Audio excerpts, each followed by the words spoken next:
best to use it. Just don't spend it all at once, all right?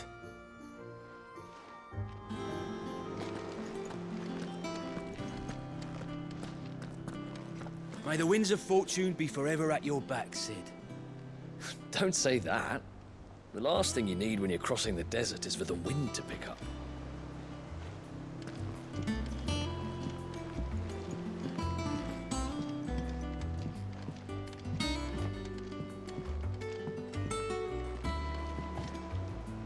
All right, Uncle.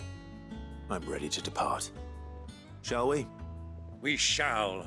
Come, let us away to adventure.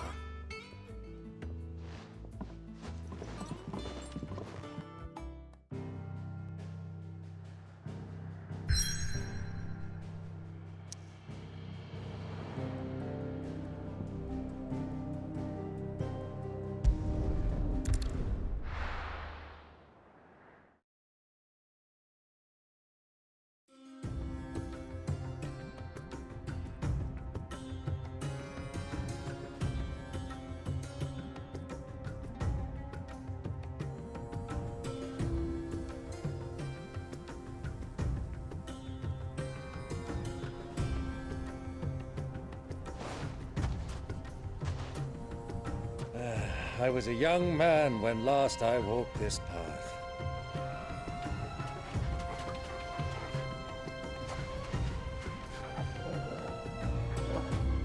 There's an old trading post not far from here. The road to Drake's Fang leads through it. The trading post it is.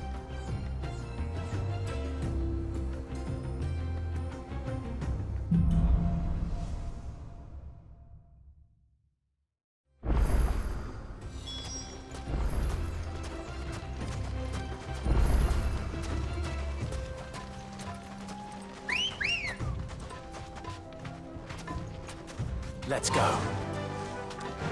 Our destination lies over that dune, beyond the ruins. Mark 'em well, Clive.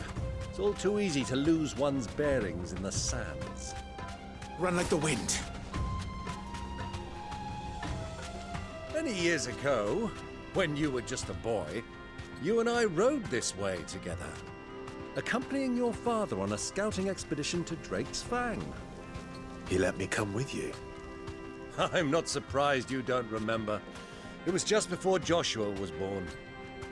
You were so eager to be there when your brother arrived that you whipped your chocobo too hard on the journey home and fell from the saddle. I shall never forget how Elwyn fussed over you as you sat in the sand, bawling like a babe.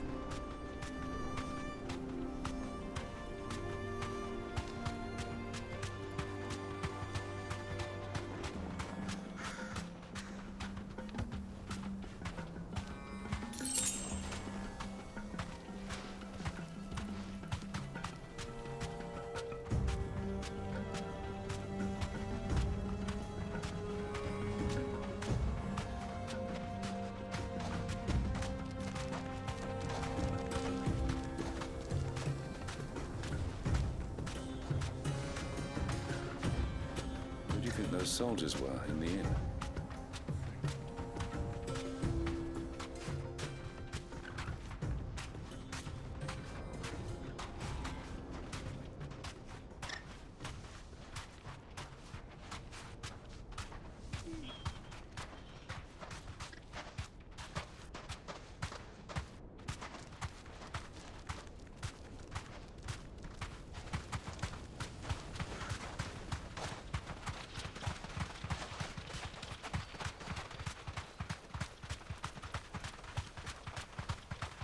Ah, there she is. The good old Dalamil Inn. Do you know, this heat has given me quite a thirst. Quick drink before we press on?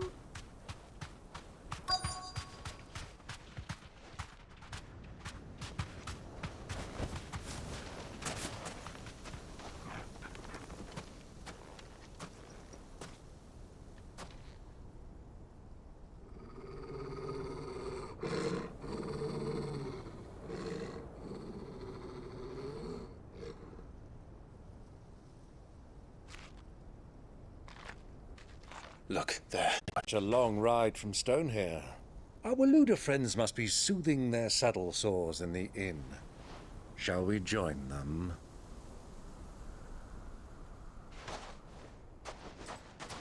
Run along and play now, Torgal. Dogs aren't allowed inside.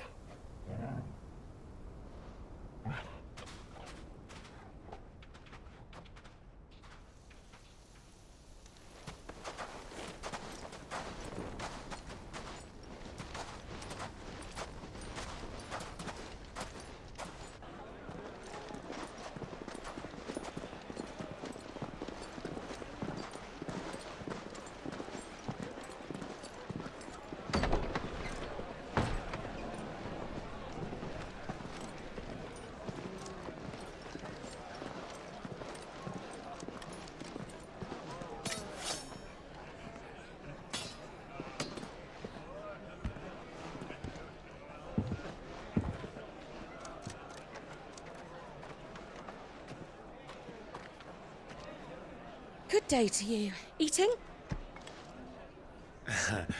Sorry about my pal. He only talks when his mouth's full. What do you recommend? Well, if you're after something light, we do a fine chocobo soup with lentils and honey. 2 bowls of that, then. An ale. Right you are. Hey, girl! Coming! Your pal? Would you rather be my squire?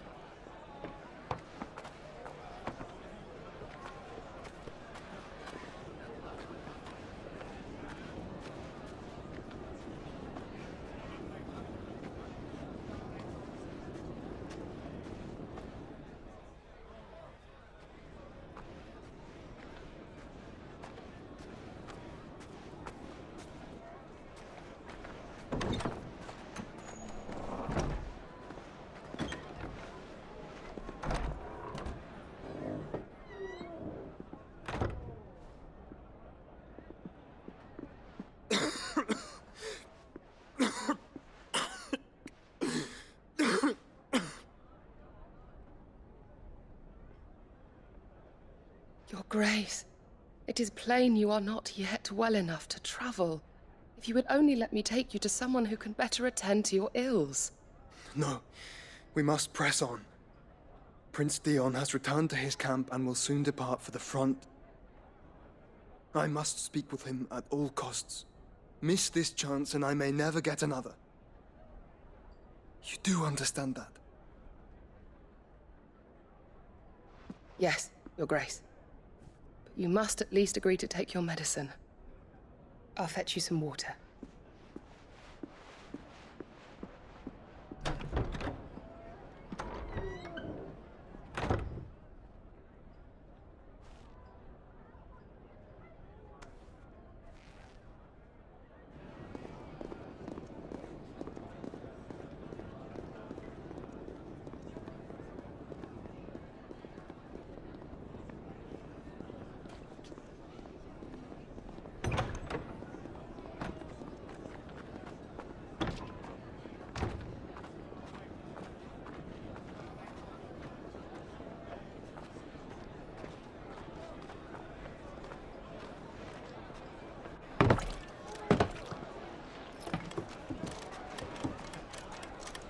Keep watch, they tell us. But all I see is sand. I hear they got our guest back to the Fang without any trouble. We'll be leaving soon enough. Why the Lord Commander dragged us all this way just to save that blockhead skin, we'll never know. Dominant or not, he's a bloody idiot. That'll be Cooker, then. Well, let's get this down us. We've a long way to go. Hey, you!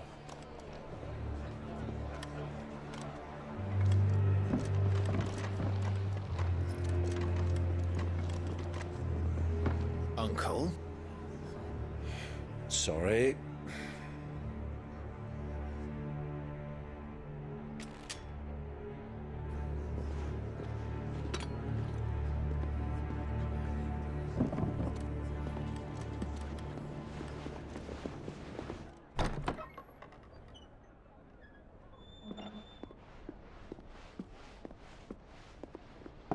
Can you walk, Your Grace?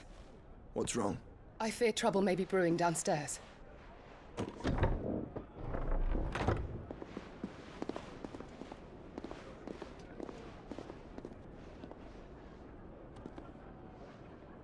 You two are travelers, are you not? Me and my companions are strangers here. Perhaps you'd be good enough to accompany us a while. Help us find our way.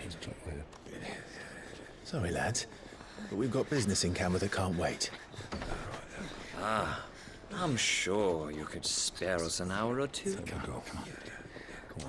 Friend.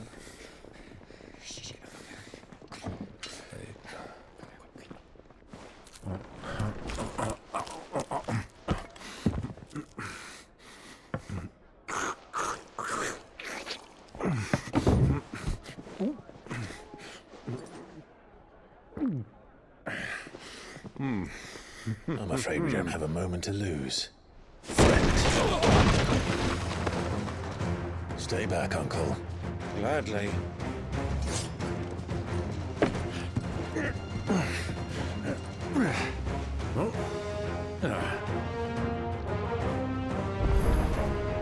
It's the outlaw! Take it!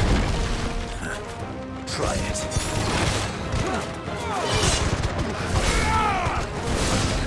Wakened winds!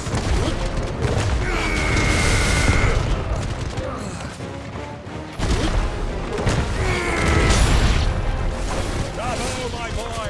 Just like that!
For your trouble.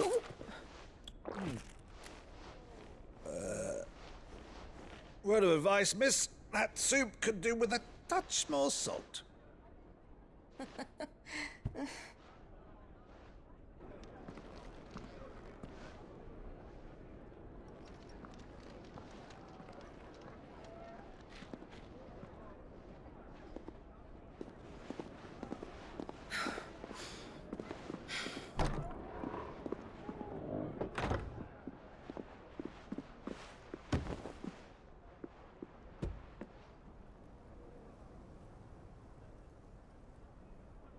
Now's our chance.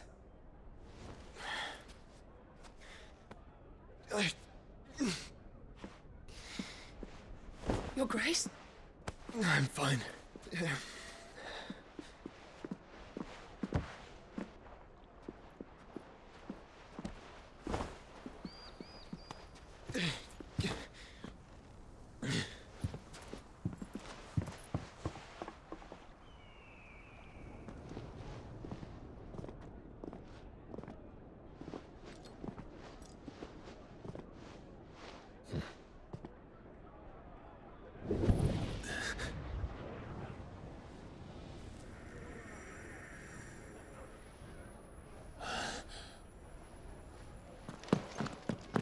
Clive?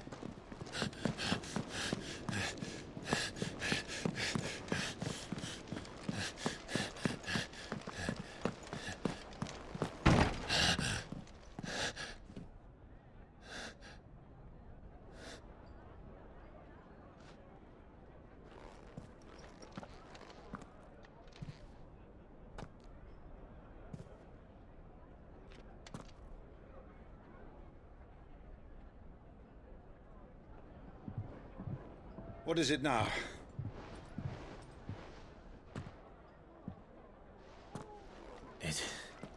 It's nothing. Let's go.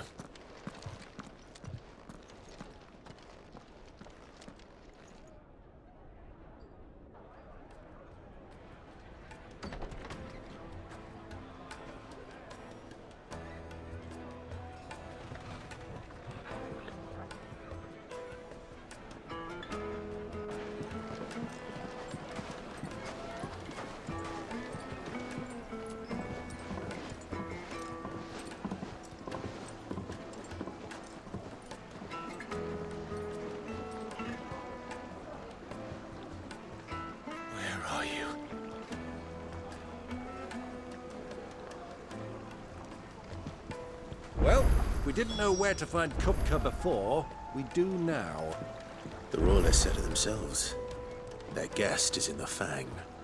We should press on before any more of their friends turn up.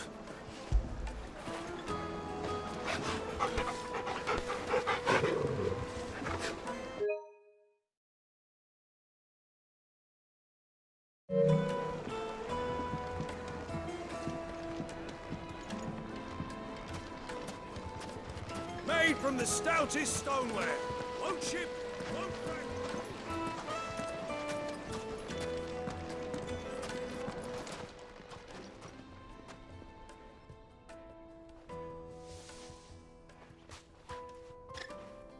Ah, they've closed the road. And it's the only way from here to the Fang. It would seem Lord Kupka is not accepting visitors at present. We have to get through that gate. Not by force, I trust. We've attracted quite enough unwanted attention already. By guile, then. Perhaps the Desert Hare can offer us her aid. Rosina Dalamil, woman of mystery.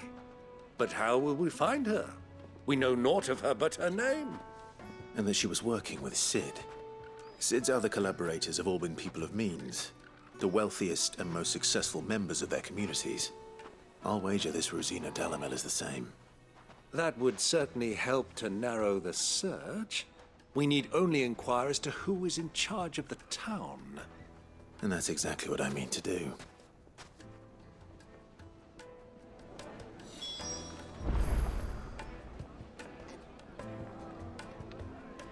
Looks like we won't be getting back to Drake's Fang anytime soon. Well, it's not like we've got a reason to. Maybe this emergency is fixed. Are you looking for something in particular?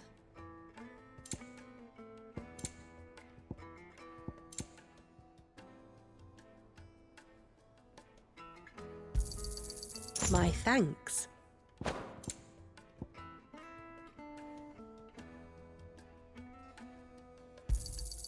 An excellent choice. My thanks. Here you are. Go with Gilbert.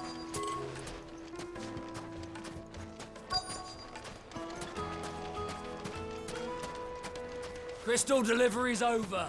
Get back to your home. Gilbert's sake. There, aren't you?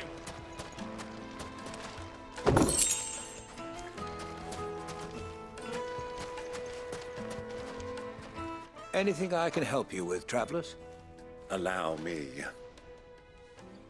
My good man, we represent one of the oldest and greatest trading houses of Port Isolde. We're seeking to expand our business in the region and would very much like to make the acquaintance of Dalamil's leading entrepreneurs. If only we knew where to find them. Well, we're best known for our baths, our markets, and our smithies. I suppose you could do worse than start your search at one of those. Thank you. You've been most helpful.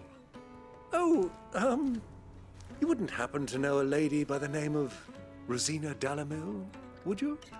No, I can't say I do. Well, thank you all the same.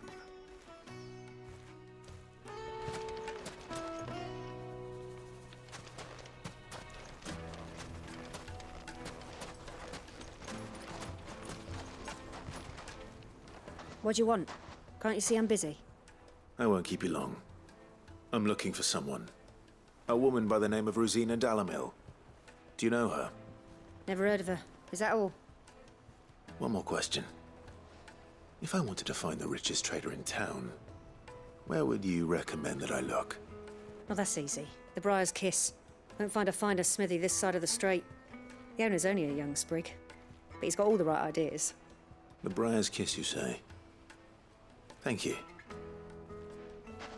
I doubt this young sprig is the person we're looking for. You said Sid's contact was likely to be an influential sort. Influence comes with age and experience. Believe you me.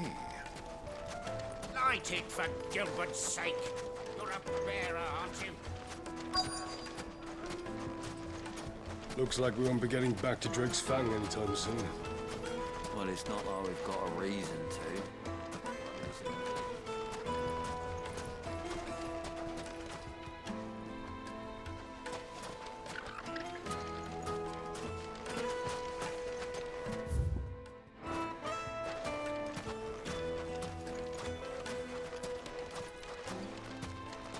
Mummy, I want to play with the crystal.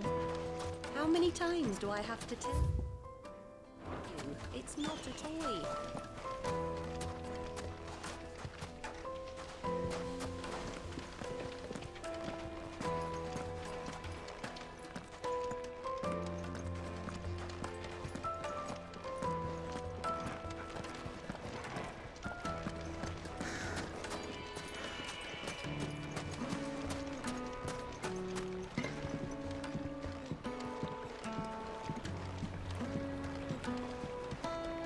Can I help you? Yes, I'm looking for a woman by the name of Rosina Dalamil. A long-standing pillar of your community, I believe, from old trading stock. Then you should ask Ferda. He's been here for years. Knows the place and its people like the back of his hand. And he's in with all the old merchant families. Try the baths. That's where you'll usually find him. Thank you kindly. Ask for Ferda at the baths. If this woman you're looking for is still around. Well, it sounds like we have our man. Perhaps. Let's go and find out exactly what this Ferda knows.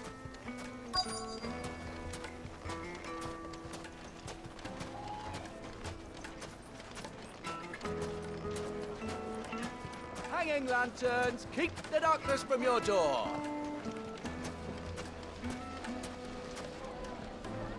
Excuse me. Are you Ferda? I am. Can I help you, travelers? I hope so. You've lived here for some time, is that correct? Do you know Rosina Dalamil? We believe she may be a trader of some renown. And what business do you have with the desert hare? She was a close friend of mine. I was hoping she might be able to help me. Very well. Go to the bordello. I'll arrange an introduction. I know who you're looking for. Go to the bordello and wait there. This town is truly blessed. Do you think we can trust him? Only as far as I think he trusts us.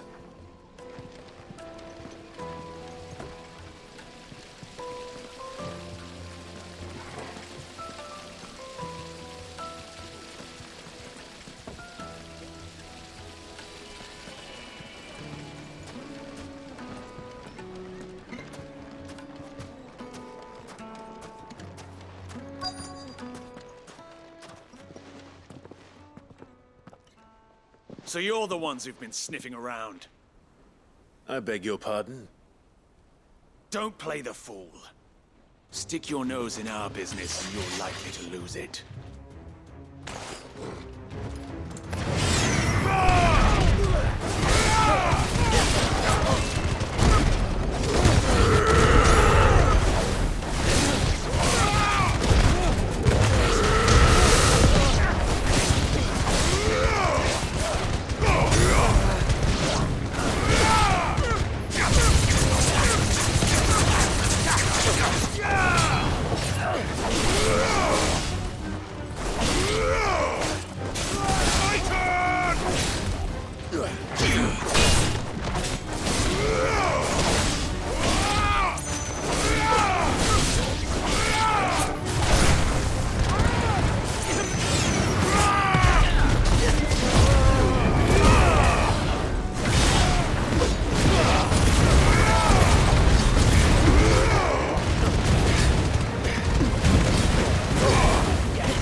Who are you working for?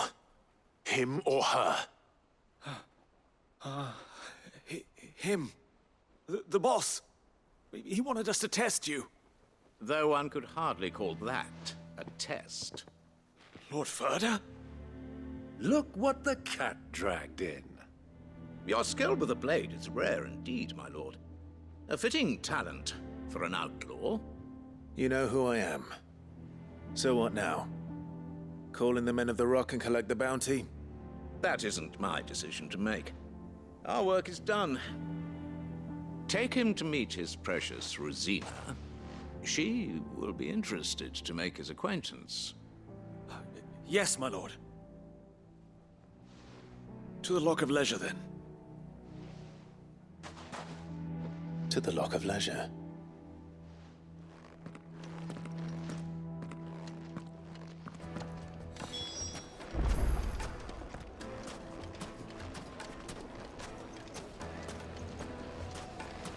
Plates and pots! Bowls and basins!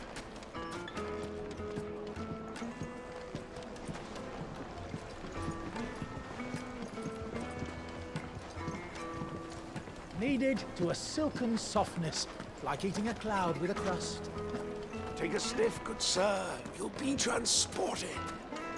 The finest fabrics, fresh from the capital.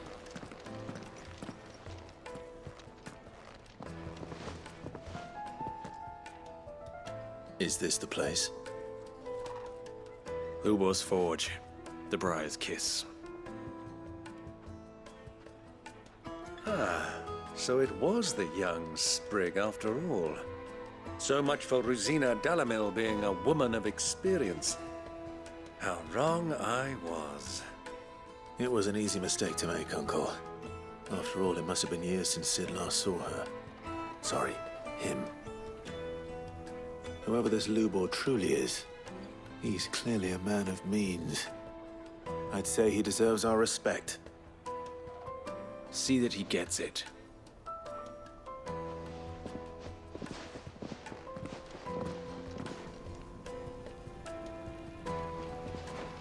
Lubor, Lord Furder told me to bring them to you.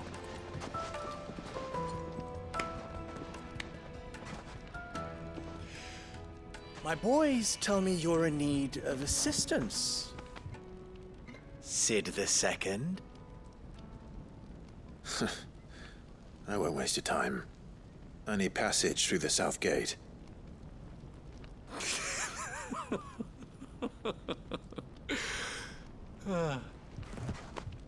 Tell me, what do you think is a merchant's most important commodity? Why, trust. Everyone knows that. Without it, you have nothing. And nothing is exactly what you have. And so, for you, I, too, have nothing. I'm not in the business of helping every lost puppy that wanders in off the street. I'm a busy man, as you can see. Let's leave this mummer to his farce. By all means. Find someone else to help you on your way. Just be sure to tell them you're not the two travelers from the inn the guards are looking for. Don't want them jumping to conclusions, do we? Why, you... So, what do we need to do to earn your trust?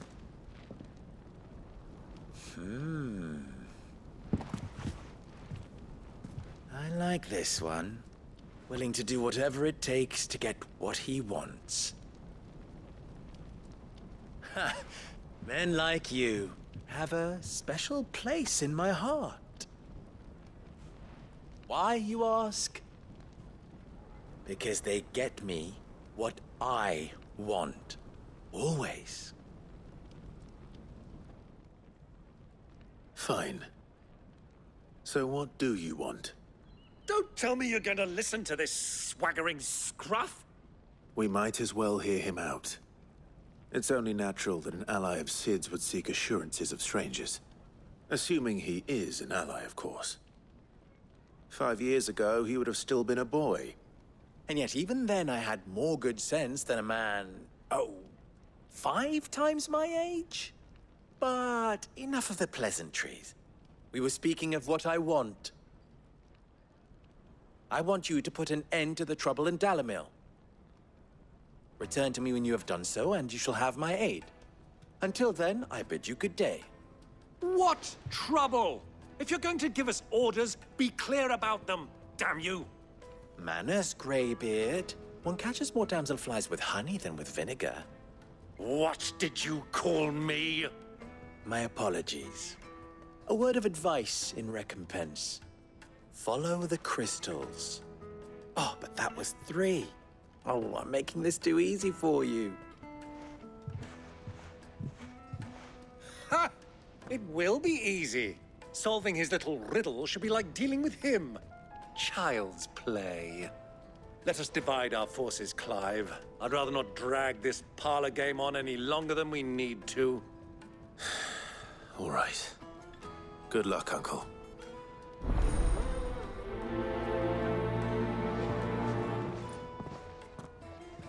I thought we were the only ones causing trouble in Dalamil. He's not Sid. He can't be. What are you calling Master?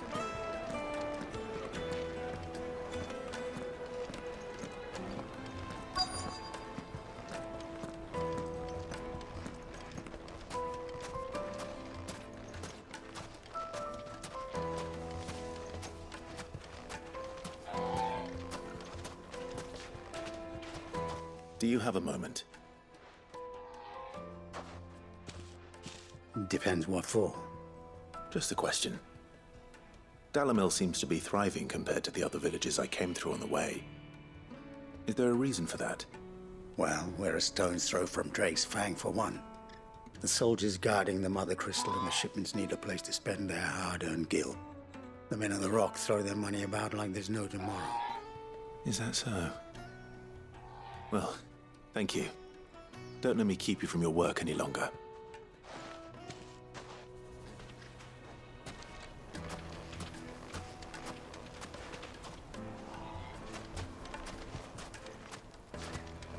A word of advice, traveller.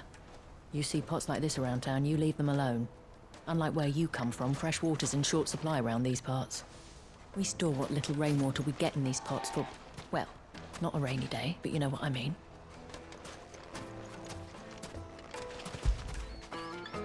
After it.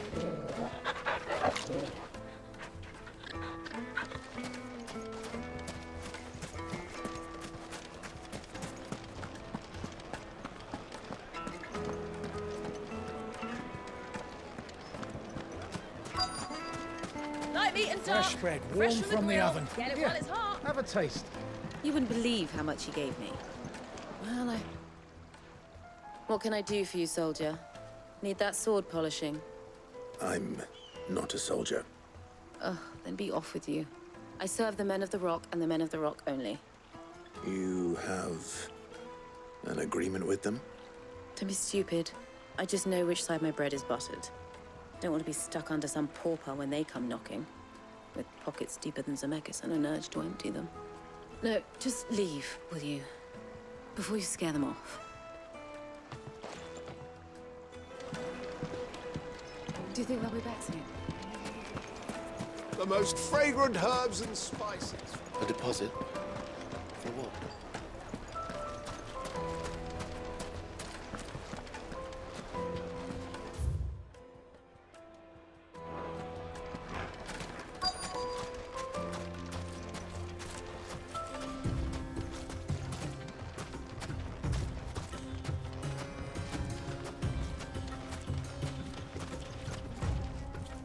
Excuse me. Is it true there's been trouble with crystals of late? You've heard, then? I've heard rumors. Damn thieves. Pilfering the crystals that were meant to fill our cups and light our stoves. Us common folk have hardly had a shard to share between us these last few moons.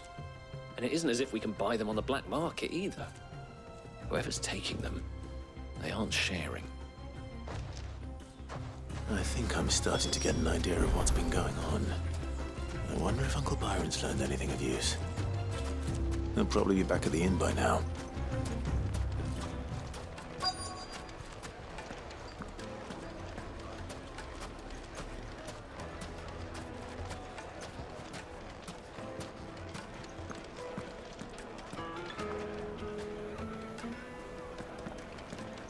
The finest fabrics, fresh from the capital.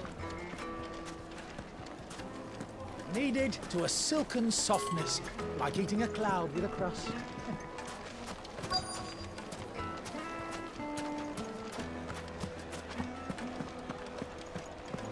What was all that crashing and banging about before? Some out-of-towners picked a fight with the guard iron. Cracked skulls for their trouble. It's you, the one who broke all our furniture. What do you want? Haven't you caused enough trouble already? I'm looking for my pal. Have you seen him? The gentleman who was with you? Yes, he's upstairs, but...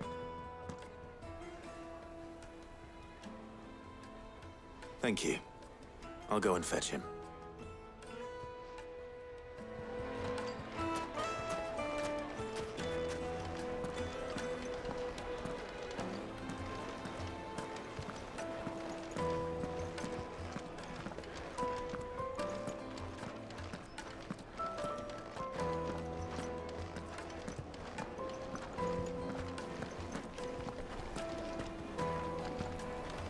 Let me greet you.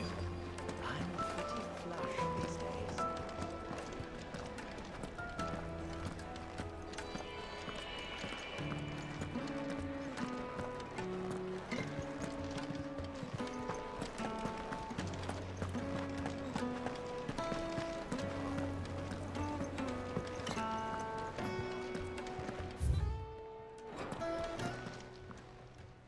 Huh?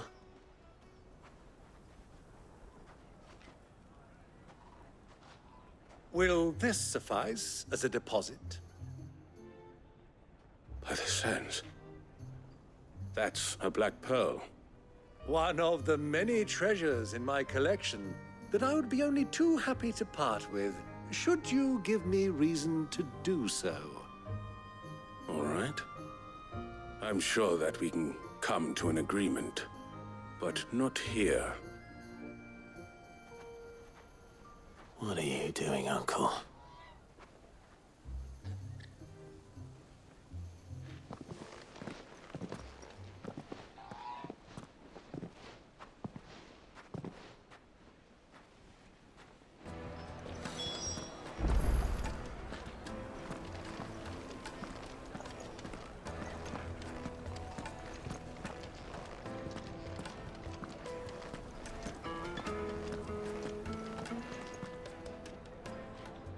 Care to explain why you're giving gifts to Kupka's men?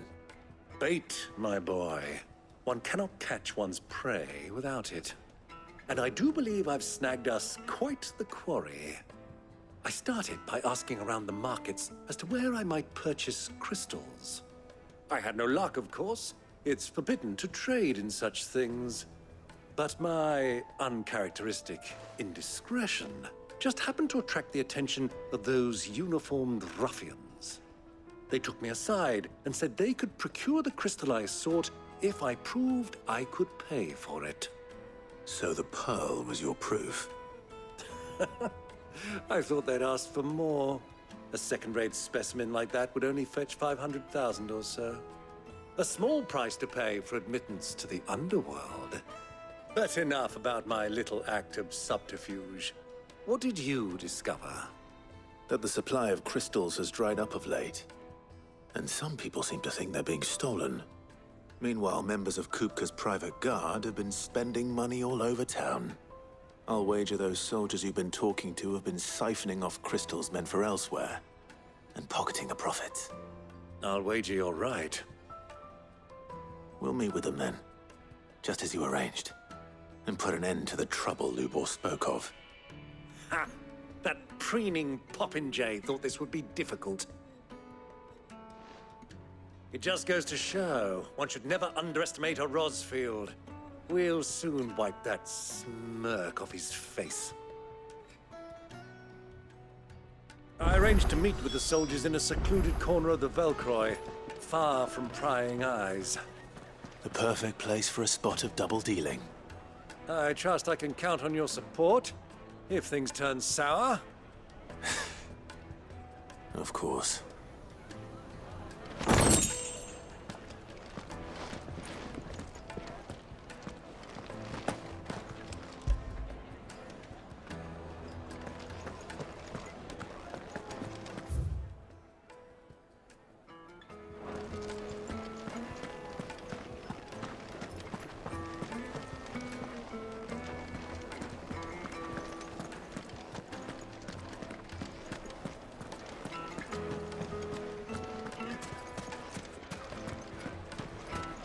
What was all that crashing and banging about before?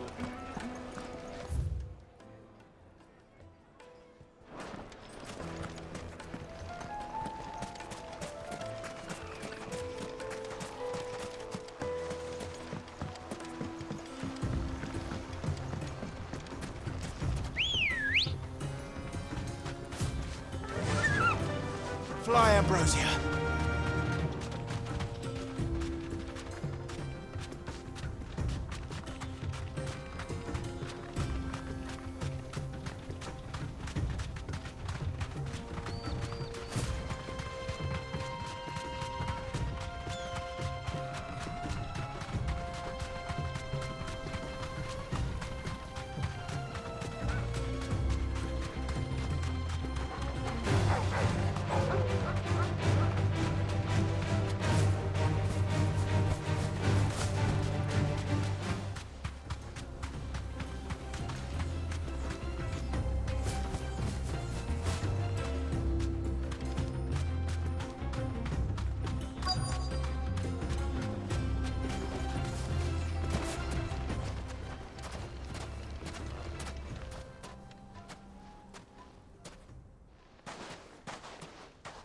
I'll take it from here.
I was beginning to think you weren't coming, my lord. You've brought your contribution? All the silver and stones I could scrape together at such short notice? You brought the whole 500 talents. That was the price we agreed upon, yes? If you've no objections, I'd like to see the crystal. Of course. Right this way, my lord.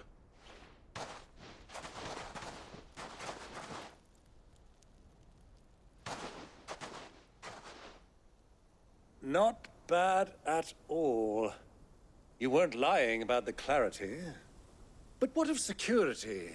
If I were to be stopped on the road, what guarantee have I that it wouldn't be seized as property of the Republic?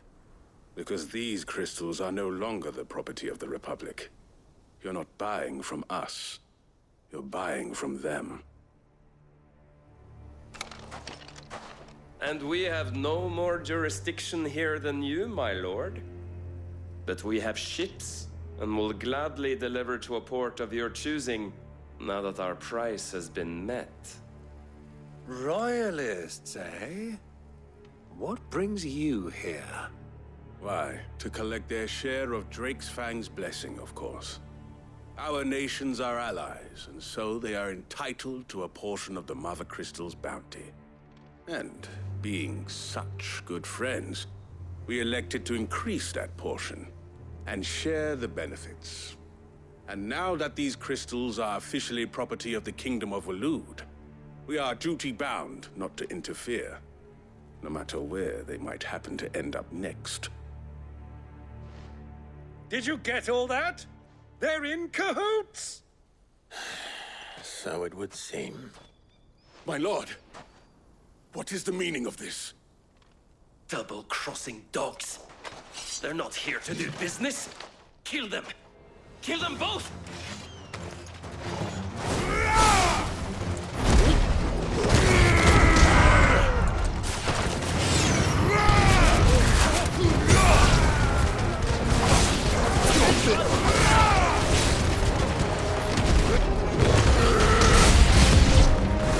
Not over yet, Uncle. Good. I'm just getting warmed up.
Well, that wasn't too bad. How'd you like my performance, huh? I've often played the villain on the stage. I think I did the role justice. Don't you? Greybeard, you were magnificent. The battle scene was particularly thrilling. Such a shame you didn't have more of an audience, but perhaps that's for the best. How long have you been watching? Long enough to witness your uncle's sordid transaction. I hardly expected one so venerable to degrade himself so thoroughly, buying one's way into the confidence of degenerates. Ingenious. This was the trouble you spoke of. The men of the Rock taking crystals meant for the common folk and conspiring with the Royalists. Well, now it's over. Indeed it is. The people of Dalamil had scarcely any means of redress against Kupka's men, let alone a foreign army. Until you two came along, that is.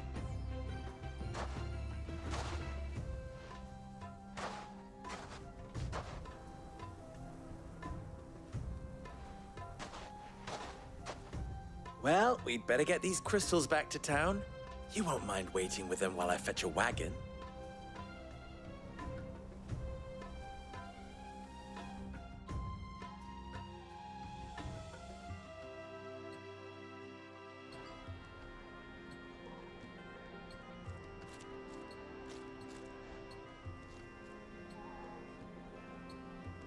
It occurs to me that I still don't know your name. Clive. So, Sid the Second is a Clive? I suppose it could have been worse. Well, Clive, you held up your end of the bargain, so I must do the same. Passage through the South Gate, was it not?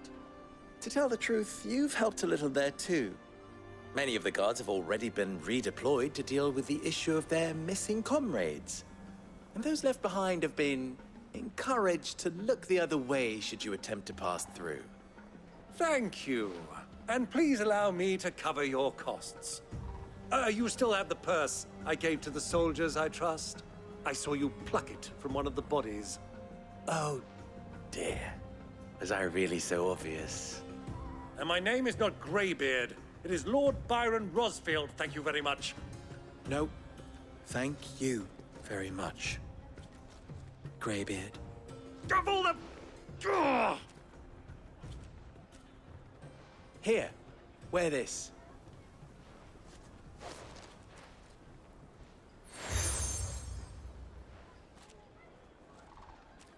Any friend of mine who sees you with it shall be a friend of yours. Thank you, Lubor. And please, feel free to send one of my Stoluses back to your people. Tell them that Rosina Dalamil is back in bed with Sid.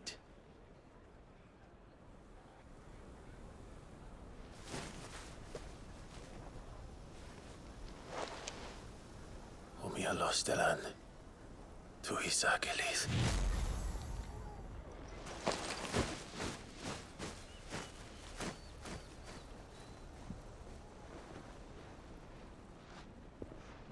I'm trusting you, Sid.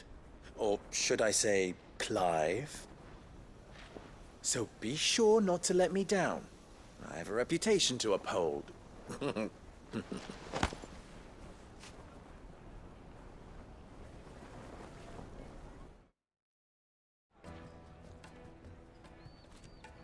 Well then, I wish you a safe journey south. Thank you. Not at all. It was my pleasure. Come on, Uncle. Let's go.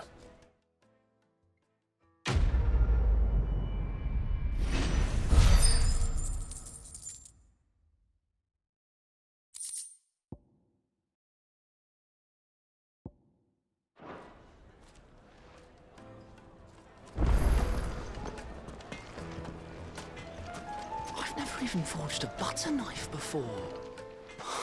Perhaps Forge Master Luber's having fun at my expense. I wouldn't put it past him. Neither would I. Oh, wait. Are you Clive? Sorry, my mind was elsewhere. I'm Sava, Master Luber's least accomplished apprentice. Soon to be former apprentice if I don't pass this test. Maybe I'm just not the resourceful type. People are buying up weapons faster than the Briar's Kiss can forge them, and here I am, unable to make a decent bit of kitchenware. He wants me to make a carving knife, one that embodies the spirit of Dalamil. Whatever that's supposed to mean. I don't suppose you have any idea what he's on about, do you? I'm afraid not. Never mind. Thought I'd ask. It was that or pack my bags. I could give you a hand if you like. I know how busy the Briar's Kiss has been, and that Lubor needs all the capable hands he can find. I'd be a fool to refuse. So, where do we start? Good question. If I'm honest, I've never made any kind of knife before. And then there's this little riddle to keep in mind. The spirit of Dalamil. Nothing is ever simple with that man. The way I see it, there's only one way we'll be solving Lubor's puzzle. We need information. The more the better. You're right. There's no point fumbling in the dark, I suppose. Now, who to speak to first? There's plenty of folk in Dalamil who use knives for a living. There's the butcher, of course, and any number of cooks. They're bound to have an opinion or two about the tools of their trade. All right. I think we have a plan. Let's get to it, shall we? I'll talk to every cook I can find. You speak to the butcher, and anyone else you can think of. All right. Good luck. Let's hope that someone says something useful.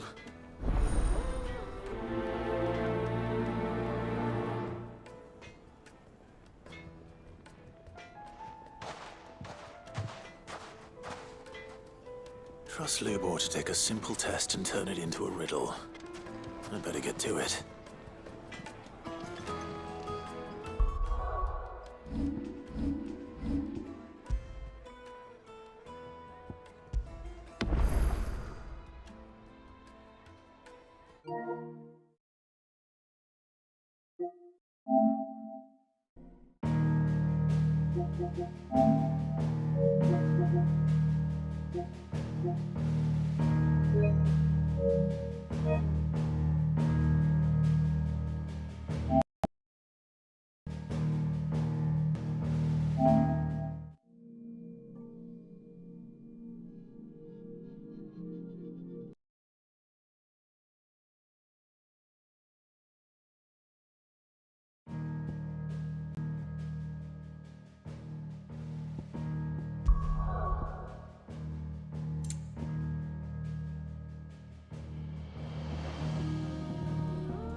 Carpets have The most fragrant herbs and spices from the Needed to a silk.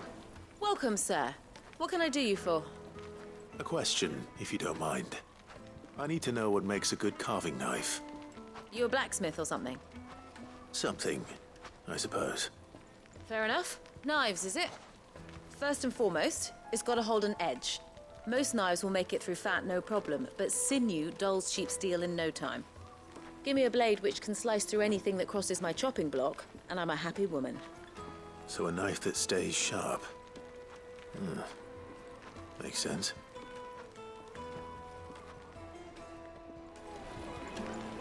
Put a knife with an edge like Odin's razor in my hand, and I'll make short work of any carcass.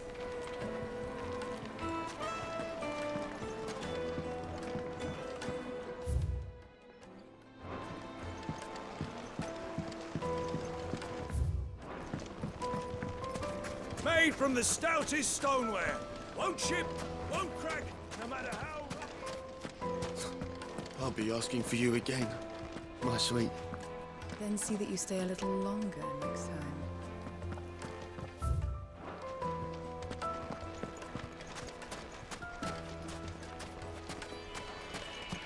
It's all the fault of this blasted war.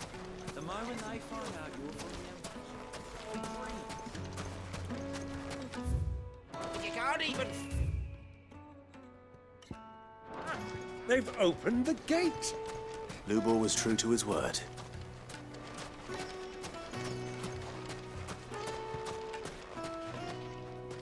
What is it? I'm in no mood for chatter. Sorry. Do you mind if I ask your trade? Hunter, why? I have a question. Can you tell me what makes a good carving knife?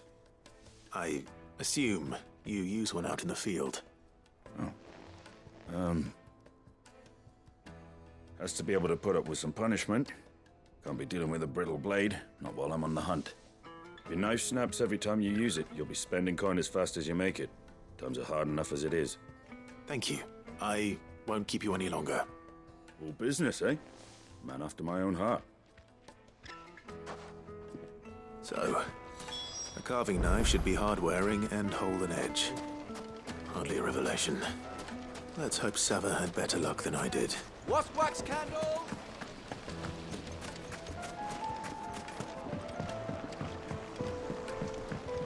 Fresh bread, warm from the oven. It would make the finest fabrics, fresh from the... So, how'd it go? You learn anything useful, or should I be looking for a new trade? Only that a blade should be durable and stay sharp. But I don't see how that relates to the spirit of Dalamil. I didn't have much luck either. All the cook said was that he needs his knives to be light. Too heavy and they do his shoulder in. So we're no better off than when we started. Perhaps Lubor didn't mean anything with his Dalamil remark. But that can't be right. I've bandied enough words with the man to know that he chooses them carefully. No. We must be missing something. Something right in front of our noses, most likely. No doubt you're right, but I have to make a start soon. I can't put off making this knife forever. Agreed. Luba wouldn't like that much. Right. I've been trained to work iron. The cheap stuff, mind. But it's hardy enough if you don't hammer it too thin, and it sharpens up nicely with a bit of effort. Trouble is, it's either durable or it's light. Meaning someone is going to be disappointed. Forge Master Lubor, probably. Is there no one else you can turn to? Someone who knows their metals, perhaps? The other apprentices know better than to help me with my test. But maybe there is someone I could turn to. A merchant, a favorite of Forge Master Lubor's, who sells metals to tradesmen passing through the Valcroy. I bet she'd know a thing or two.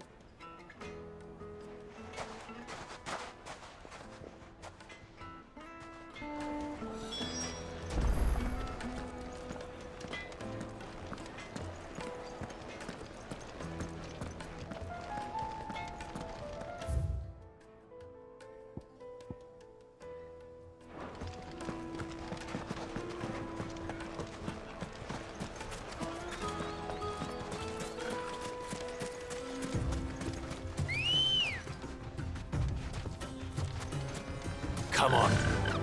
Yeah!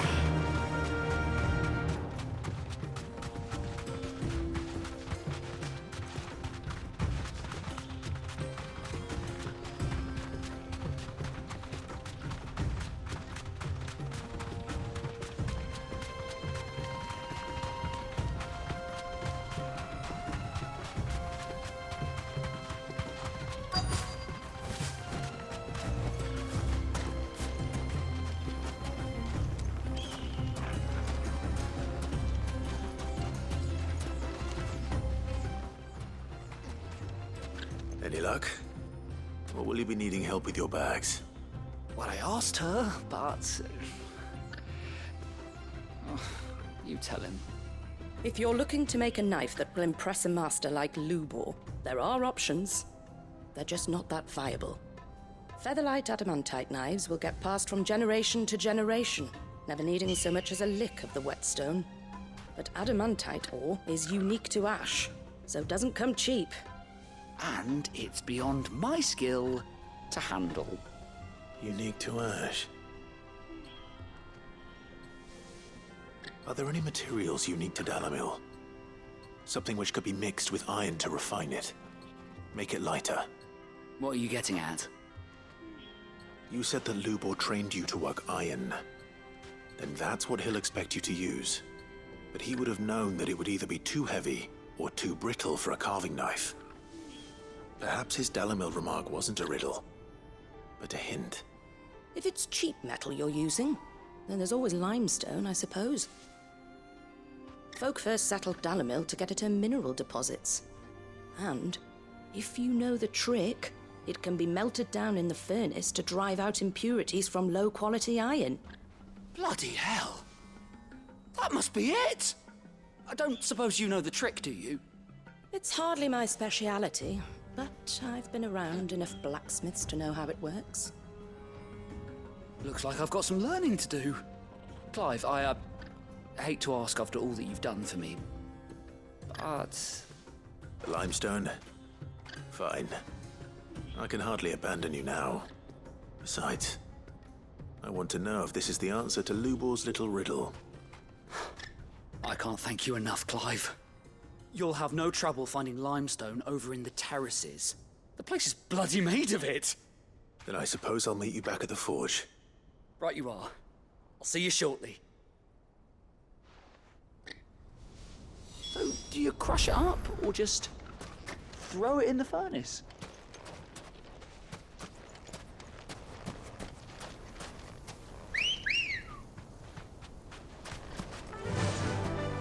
Faster!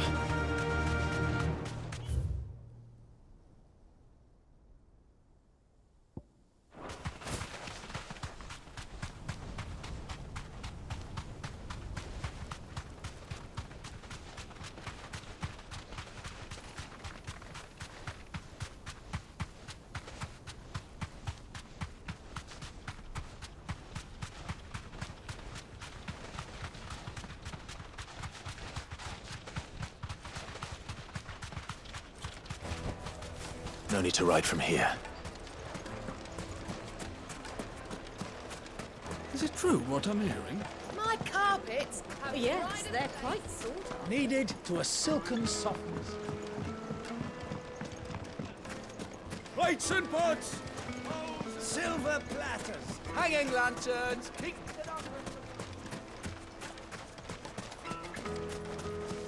We should get going soon.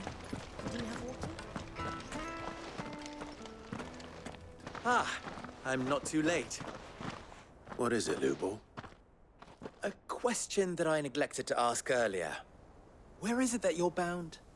To Drake's Fang. To finish Hugo Kupka. Just as I thought. Then allow me to share a secret. Drake's Fang is currently riddled with royalists.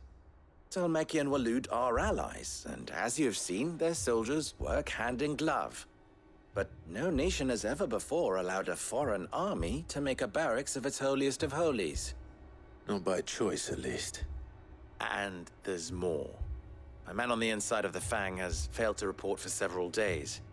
I fear there may be more trouble lying in wait for you on the road ahead. Isn't there always? If you're determined to beard the lion's den, then promise me one thing. That you will enter via the mines, where the guard is lightest. I've lost one Cid already. If I lose another, people will start to think me careless. I don't plan on dying. Not before Kupka does, anyway. Well, so long as you have a plan.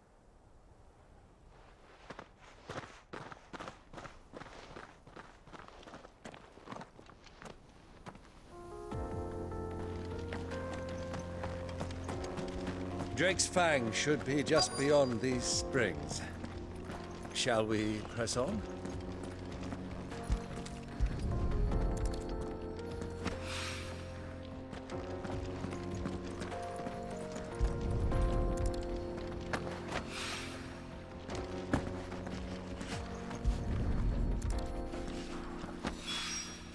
One rock looks a lot like another. But hopefully this is what Sava needs.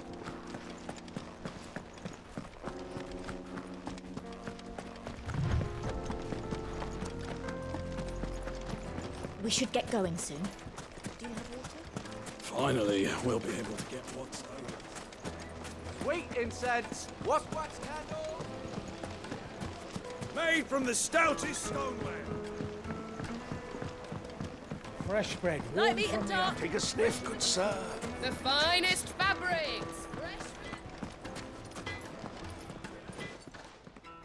What is it now?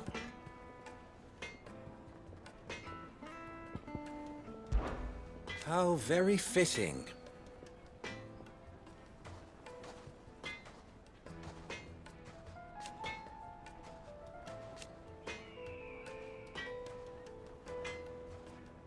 Of course.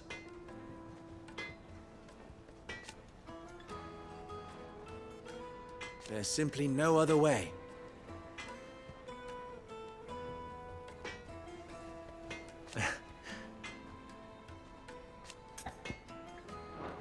Don't be a stranger.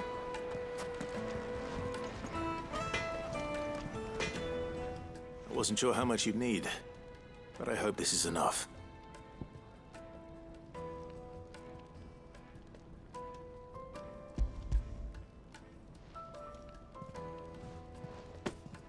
You are one of the good ones, you know that.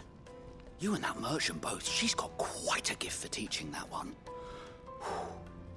Now, time to see if limestone is the secret weapon we were hoping for.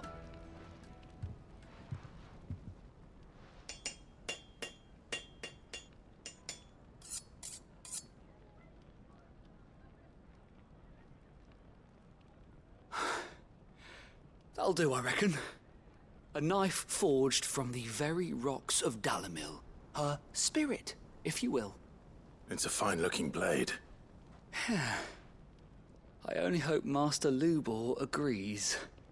That sounds like my cue. And just as well. I was getting tired of waiting. I'm sorry, Forge Master Lubor. Let's take a look then, shall we? First things first, Sava, do you think this is a carving knife worthy of the fine people of Dalamil? I'd like to think so. But what do you think? What do I think indeed? It's sharp-ish, but it won't last long with hard use. And it's heavy, heavier than it should be. You might not think it just to hold it for a moment, but sell that to a cook and you'll never hear the end of it. It looks like someone paid a visit to the terraces. The limestone was a step in the right direction, granted, but one that still leaves you short of the mark. And I was so certain I had it all worked out. I don't know who you found to teach you that little trick, but it certainly shows initiative. Next question. How much do you think I would charge if I'd made this? Well, if it took you even a fraction of the time it took me, I would say you could demand a heavy purse. And who would be able to pay that? The butcher? The hunter? The cooks over at the inn?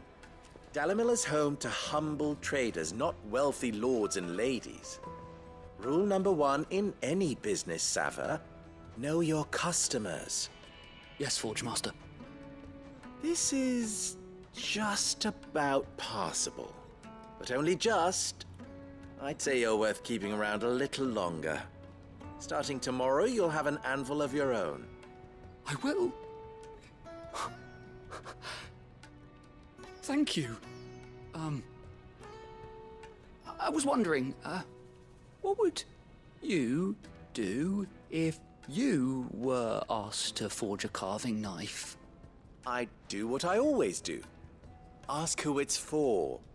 If it was for the butcher, I'd make sure it holds an edge. For the hunter, I'd make it as tough as Titan. For the cook, light as a feather. And for the nobleman, I'd make it cost an absolute fortune. There goes a master, all right. It looks like congratulations are in order. I couldn't have done it without you. So much for the Forge Master's riddle, though, eh? The spirit of Dalamil had nothing to do with limestone or anything much at all. Meaning, I had you run around for no good reason. You've passed your test. That's all that matters. You'll have a forge of your own in no time. And when I do, I'll craft you the finest carving knife you have ever seen.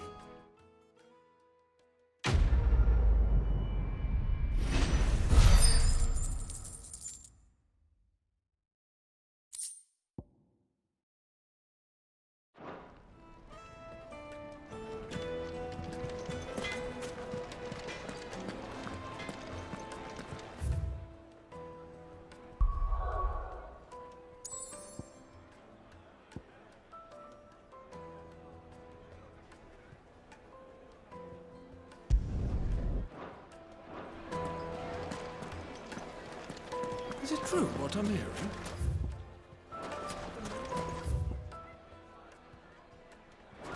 Certainly explain why we haven't been getting our fair share of late. My carpets have It would make us fine.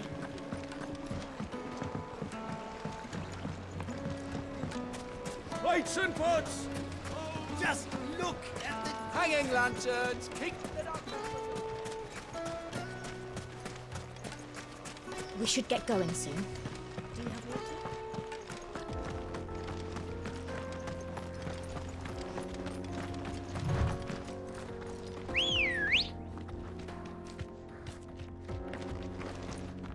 Good girl. Come on, girl. The gate's open now. We can press on.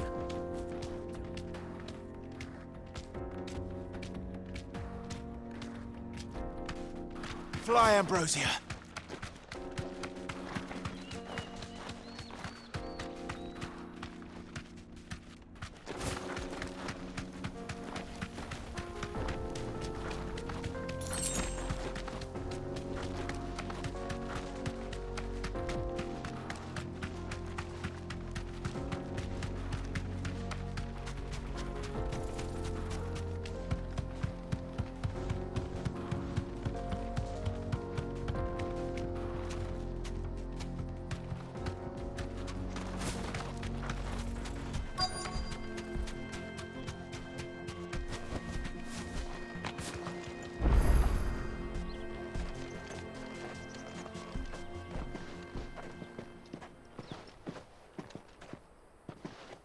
There it is. Drake's Fang.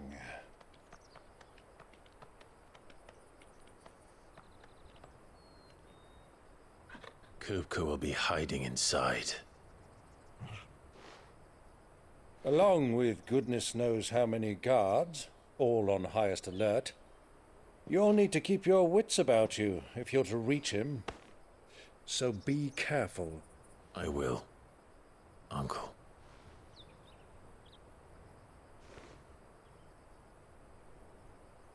Before you go, Clive, allow me to apologize.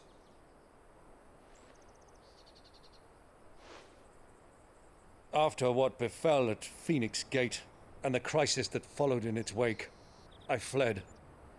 I retreated to my counting house and danced attendance upon the vicereine in the hope it would bring me favor.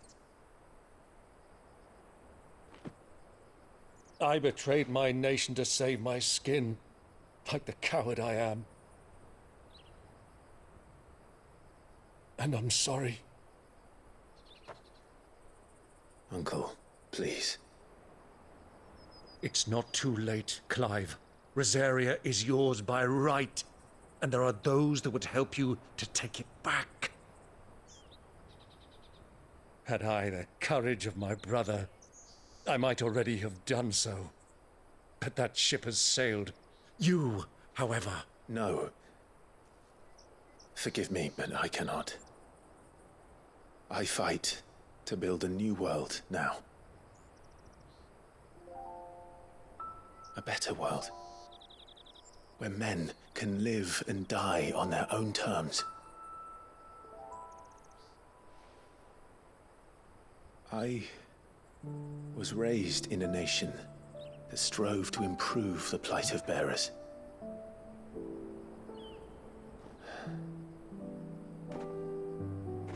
Only later did I realize that spark of freedom did not arise by chance, but was kindled by my father. You would see me follow in his footsteps. And that is exactly what I mean to do.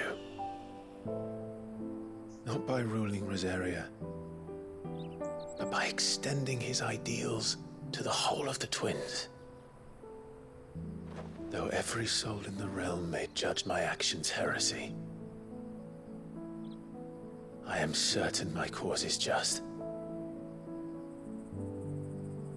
You really are just like him, you know?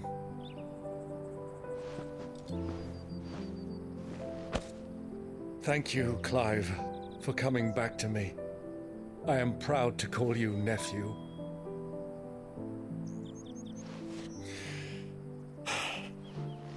Well then, this is where we must part ways. Wish me luck in convincing my Canvarian friend to share his considerable talents. I mean to plunder his coffers and prove myself worthy of a place in your merry band. Till then, my boy. Till then, go safely, Uncle. And you, nephew. We have much to catch up on, you and I. I shall expect you to regale me with the tales of all your adventures when next we meet. You can regale me too, Torgal.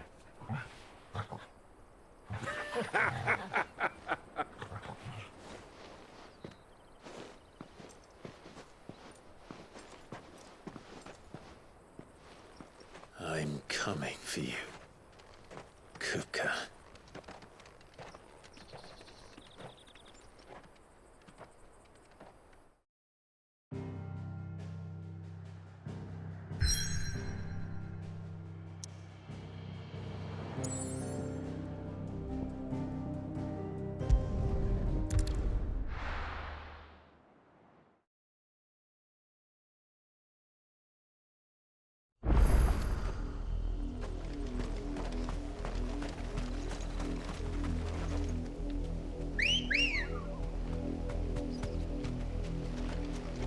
Ready, go?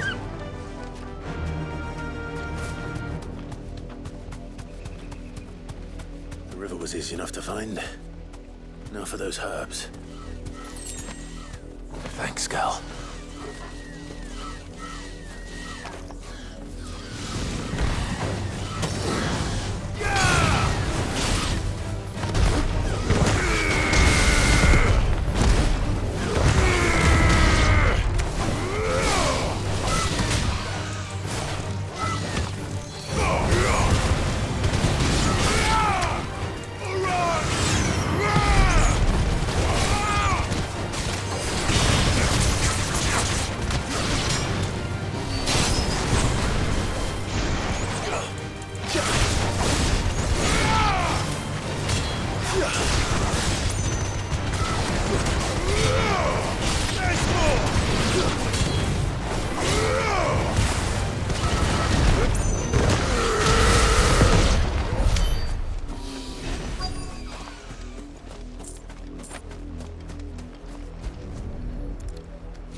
This is the only plant around here with blue flowers.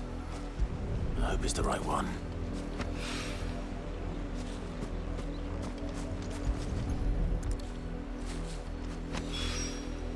Should be enough to keep the infirmary stocked for a while.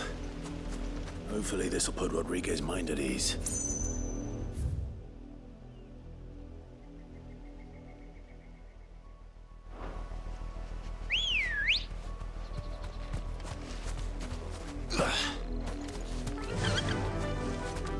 Fly, Ambrosia.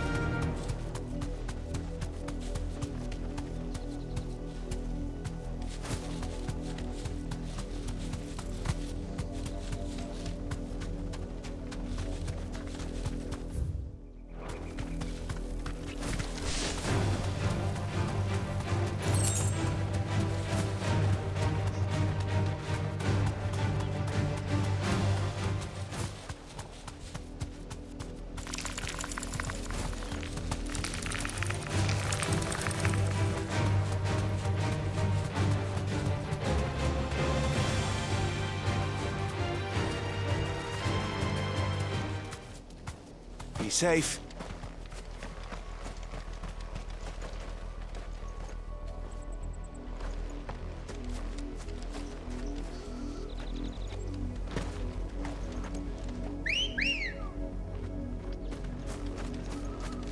Let's go.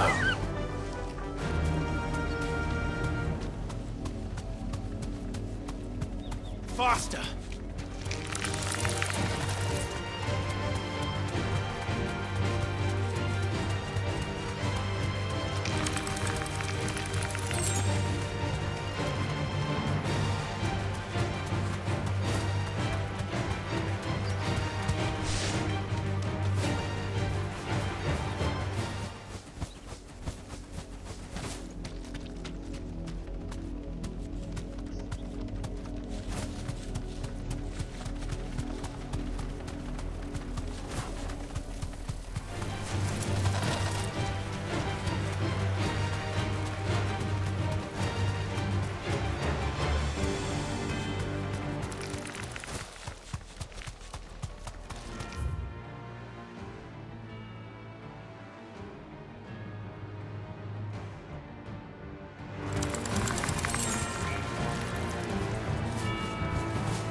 Enough of you, are there?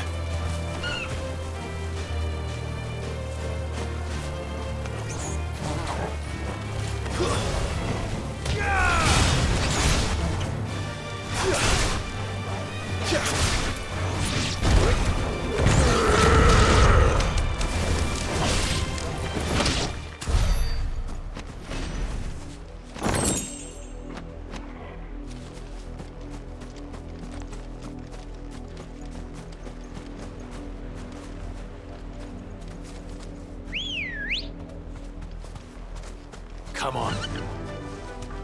Run like the wind.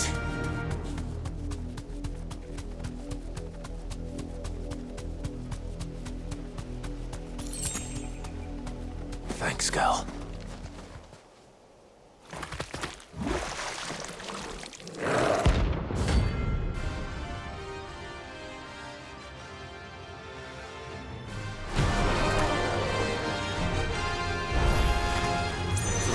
unawares, did you?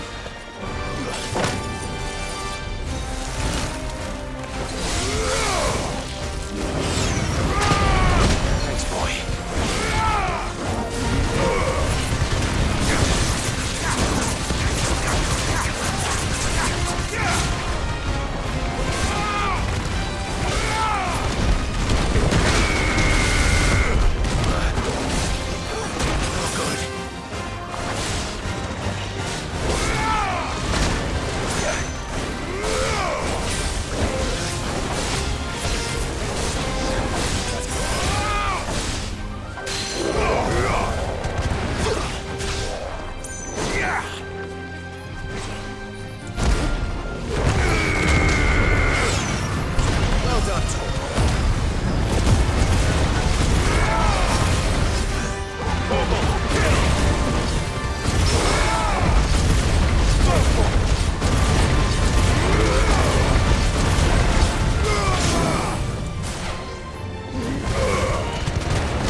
It's dead now.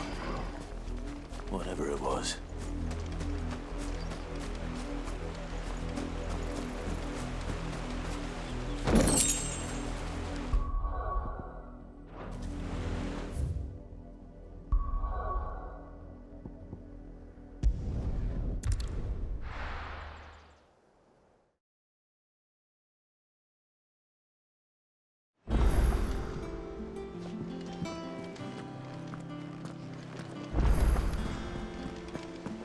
The little uns have been up to their old tricks again.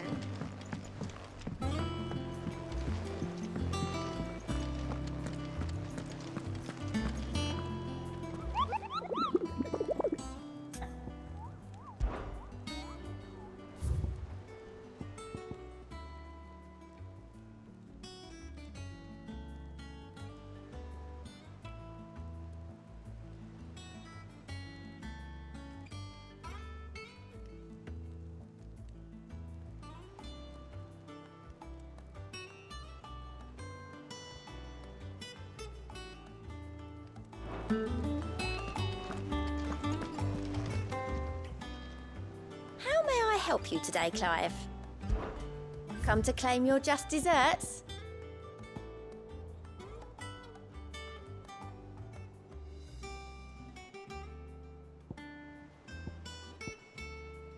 All done?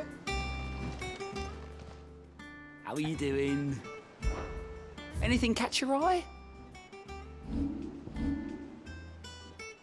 Seen enough?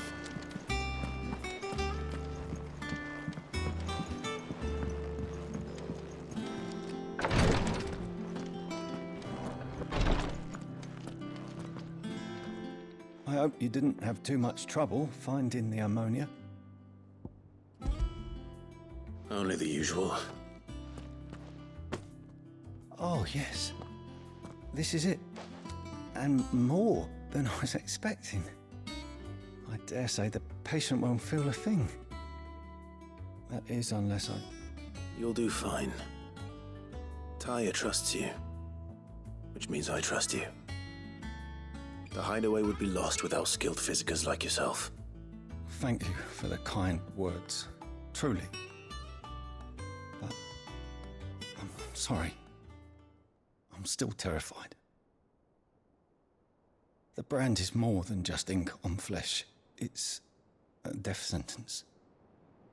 Milk of the wyvern tail lurking just below the surface of the skin. One ill-conceived incision, a single slip, and the poison fouls the patient's blood. Failure means death, and even success means tremendous pain. Days of agony as the wound heals. I became a physiker to help people, not to kill them. I don't want to kill anyone. Cursebreakers lead hard lives, and the operation is only the beginning. They toil in the shadows, risking life and limb, knowing their efforts will win them neither glory nor acclaim. And yet we never won for volunteers. Why do you think that is? Conviction? They're willing to die? They're willing to fight. To give their lives to create a world where people like us can be more than mere possessions. I know your work isn't easy, but neither is going under the knife. Be a shoulder for your patients to lean on. Stay strong for them. You sound like Tyre. Do you know what she once told me? It's natural for a patient to feel like they're suffering in solitude. And it's a physiker's duty to see that they don't. Thank you for helping me remember that. I won't falter. Not again.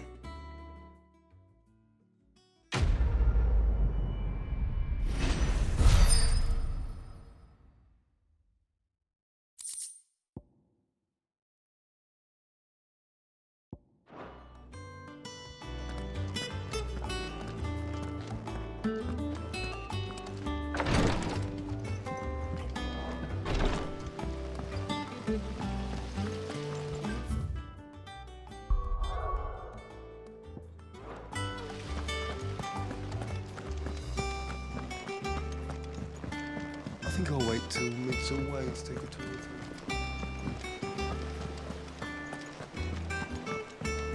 You were born in Rosalith, weren't you?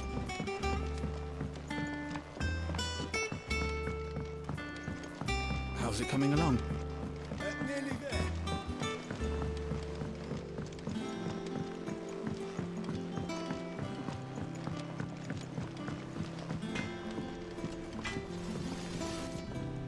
What do you need? What do you want?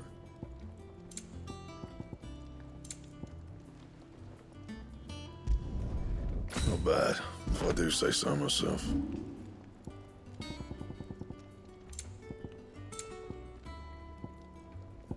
That it? Fine. Sid's going to find Cooker and finish the job. That's right.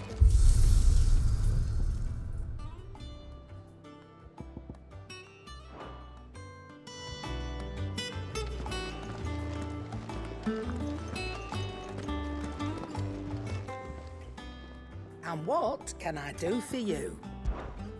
Go on then.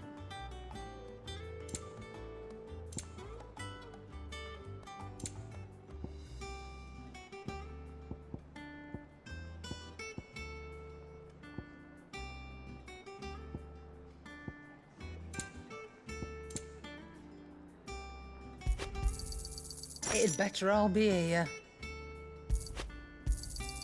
You're rubbing me blind, you know. You'll not find a better price than that.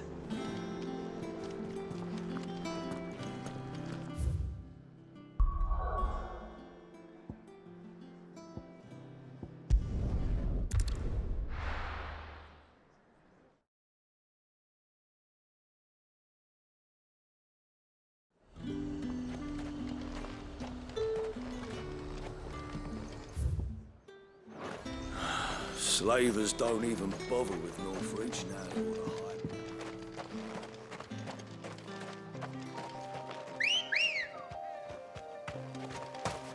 Come on.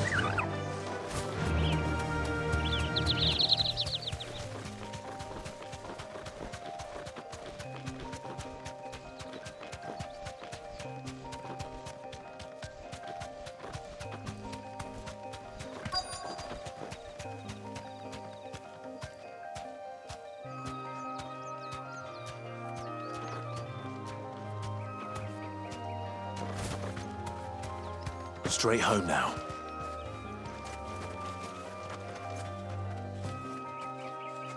Cole, I'm glad you're in one piece. Just about. Sid, if you don't mind me asking, what are you doing here? Doris sent me to find you. She hasn't heard anything since the attack. She's been worried about you. I sent a runner to the Dame in Northreach. The hideaway should have learned of our survival yesterday. Well, I'm here now.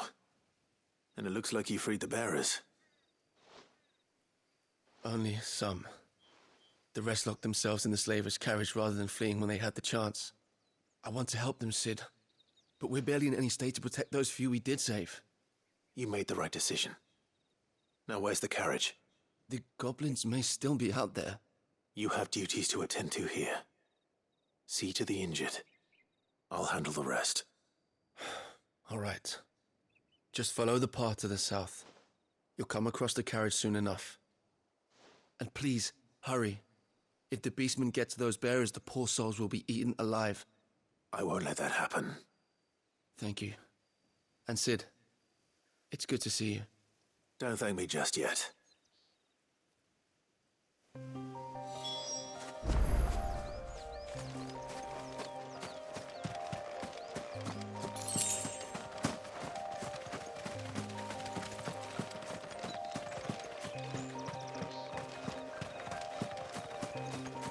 They're trying to get into the carriage.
Who are you?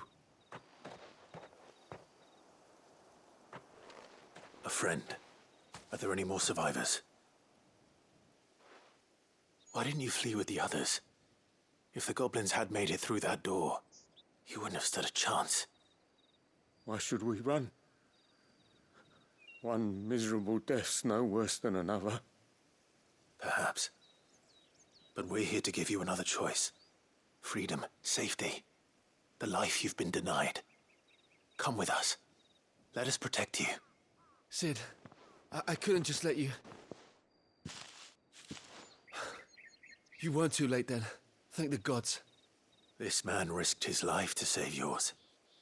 To give you a second chance. Fine. Do with us what you will. What we'll do with you is take you to safety. After that, it's up to you. Your lives are your own now. You can leave the rest to us, Sid. We'll get everyone back to the hideaway. Thank you. I'll let Doris know we're expecting new arrivals.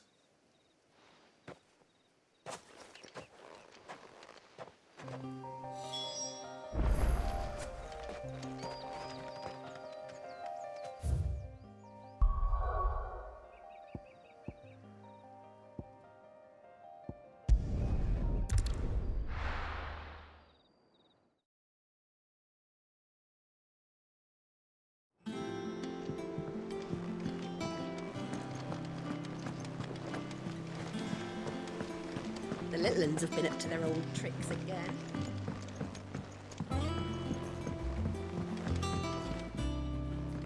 Sid, welcome back. A Stolas from the Dame arrived not long after you left. If I'd just waited a little longer, I might have been able to deal with things myself. Or maybe I wouldn't. I keep making the wrong decisions. Cole and the others got home safely. You made exactly the right decision. No, I was lucky. I've been tracking that slaver for months, and then I sent Cole and you after them woefully unprepared. What kind of leader sends people into danger without considering all the risks? I should have urged greater caution, told Cole to be wary, to pull back at the first sign of trouble. We swore the same oath as you, Doris. It's good to see you safe and well, Cole. I'm sorry. With all due respect, we Cursebreakers don't risk our lives because you commanded of us. We risk them because we believe in our cause. No one with doubts ever joins our ranks. The agony of removing the brand more than sees to that. We all know how much bravery that takes. Cole, I never doubted your courage. Only my ability to see it put to good use. Thank you for your faith in me. I'm not sure I deserve it. I sometimes wonder if I might prefer to risk death alongside the others than ask it of them. But I'm a Cursebreaker. I swore an oath too. I have a role to play, and I must trust that I'm the right one to play it. You will. In time.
What are they still out?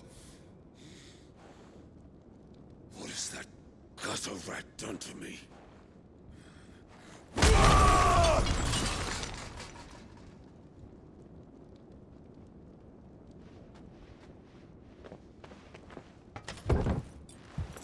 Out of my sight, wench!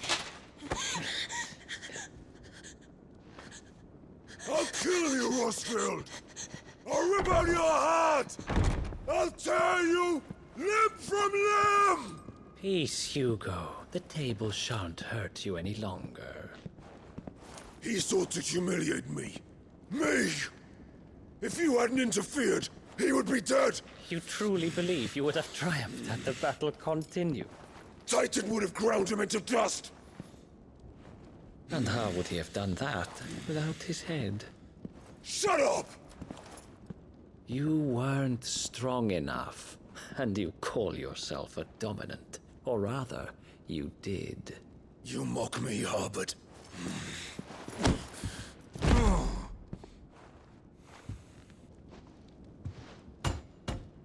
Do you see, Hugo? You are weak. Fuck! But so long as that fire burns within you, there is still hope. There may yet be a way for you to take your revenge. Tell me, what must I do? Please, I'll do anything. Just tell me.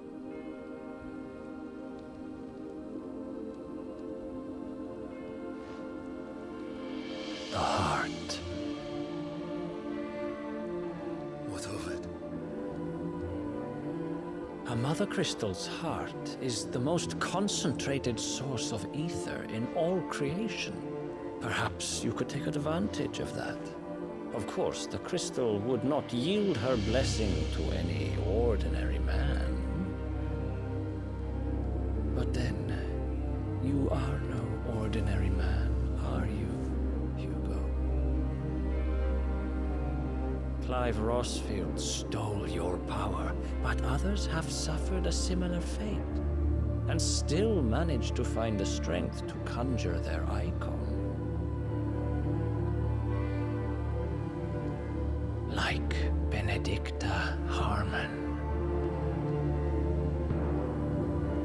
She too drank of the ether and gained a power beyond human understanding. She did.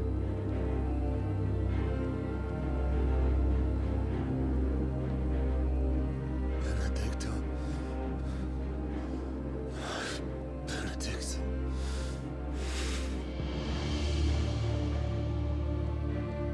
I'll do it. My love. I'll avenge you.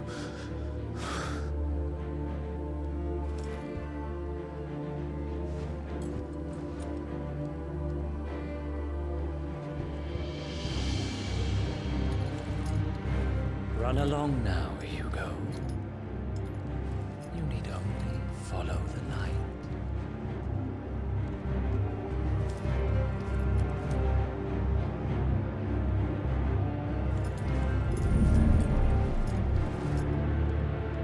Muthos is here. Very well, it shall be so. You may leave everything to me, Your Majesty.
Did the royalists bring them from Ash?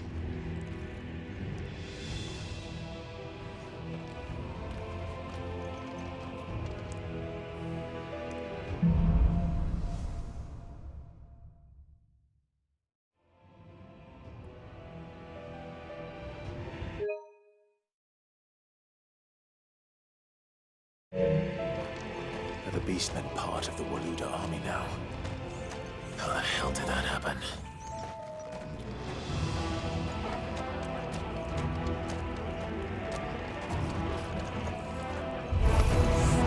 They've spotted us.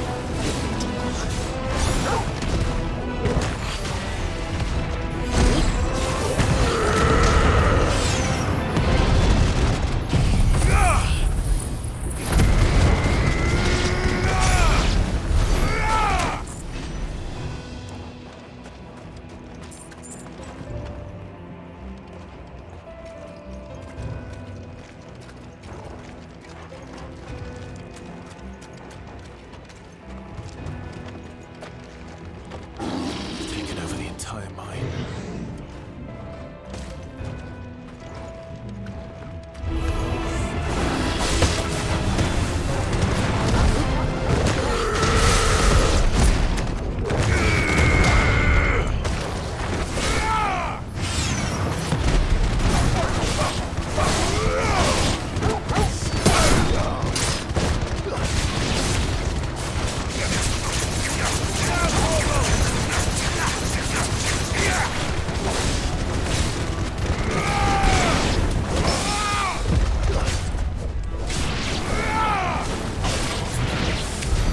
So much for the men of the Rock.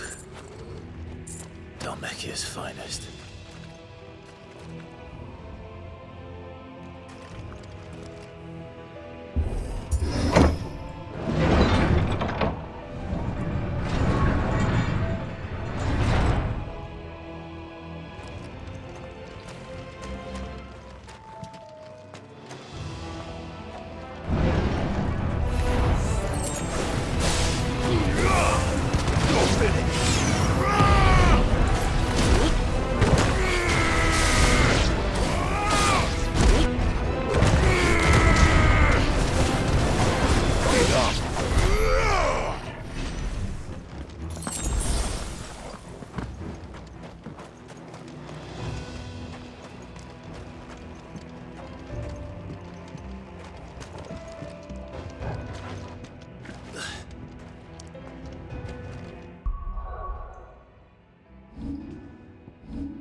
This must be the way out.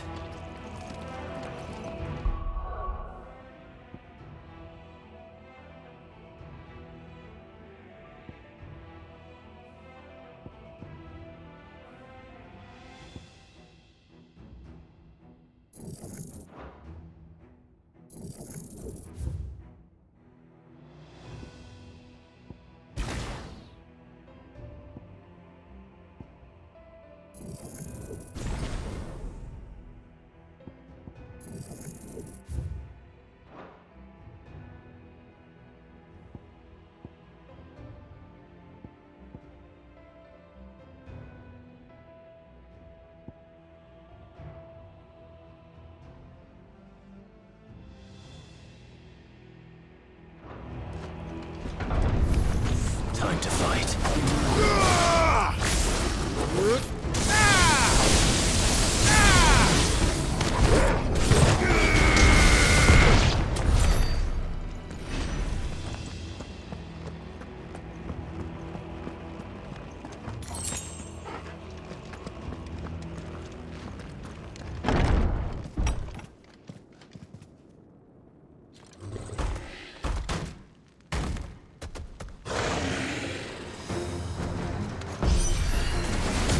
Be sneaking past this one. How did they get in here?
By the flames. Come on, Torgal.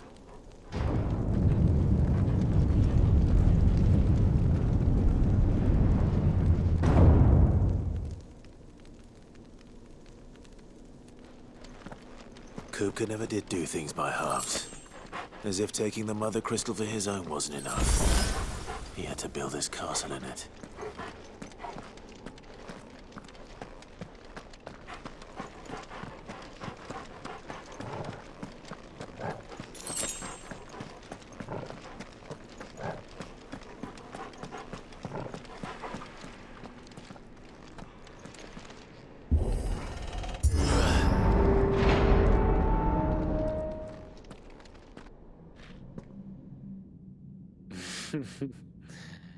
Let the trial begin.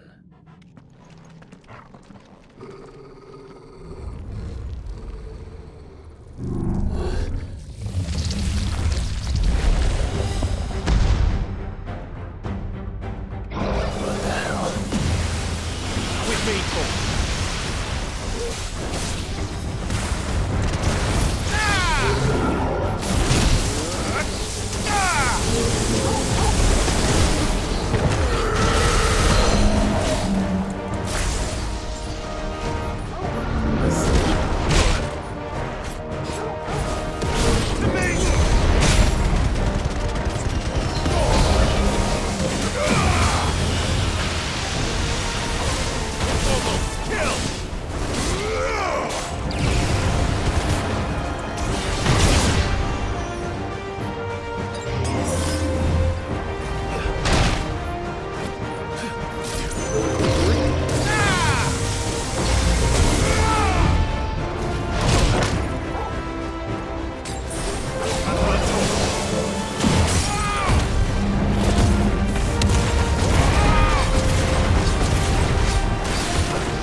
Seems we're expected.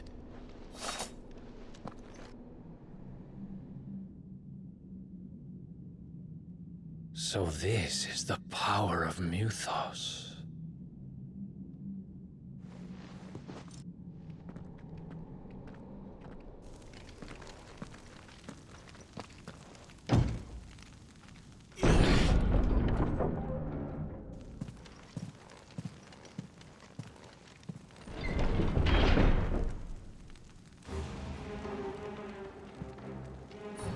Did the orcs do this too?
What the hell is going on?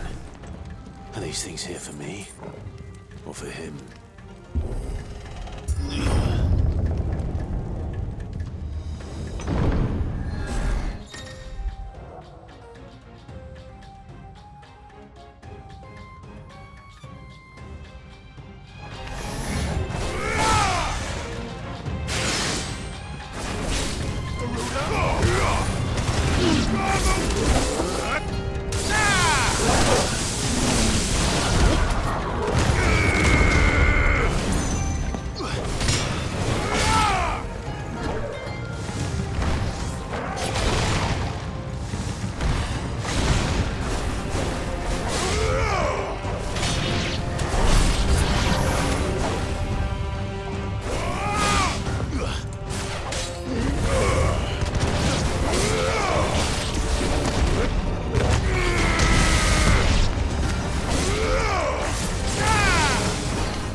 First orcs, now these nightmares. Is this your doing, Ultima?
You've been busy, Kupka.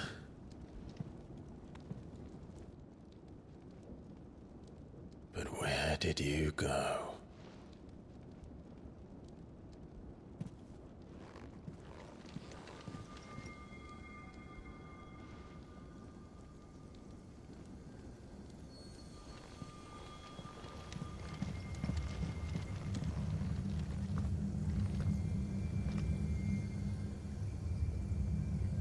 The heart. heart.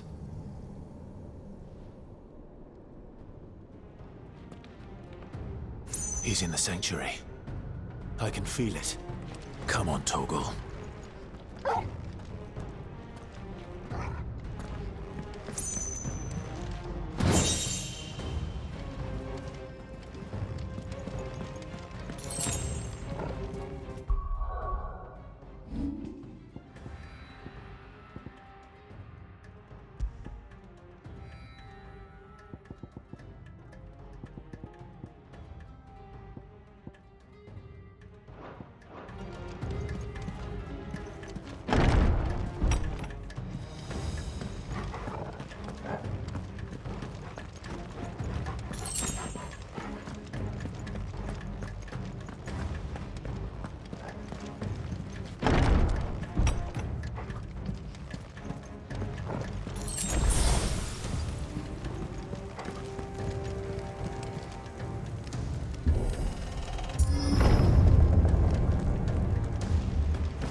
Just what I needed.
Better be the last of them.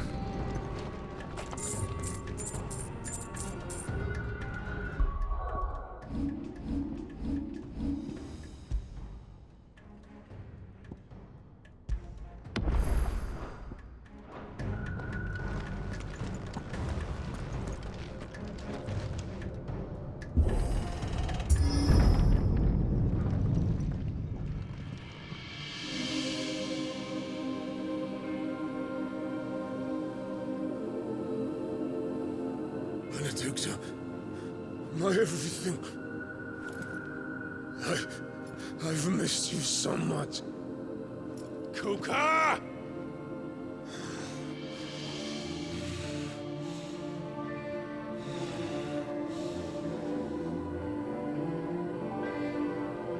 I swear to you, my love, we will never be parted again. What's wrong with him?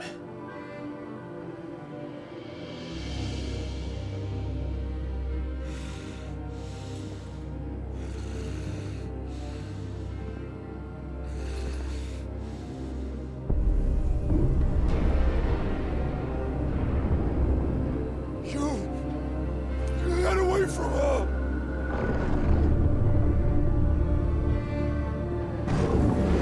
Benedicta!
if you can do it, then so could I!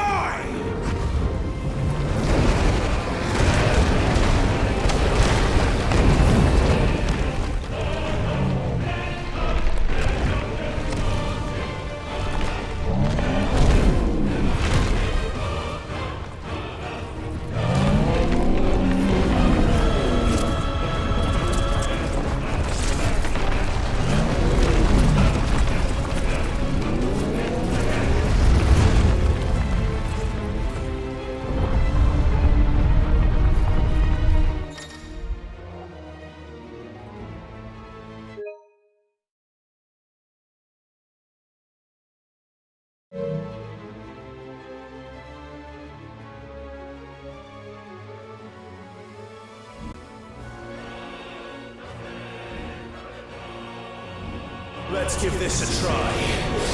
Not bad.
hooker!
do you want?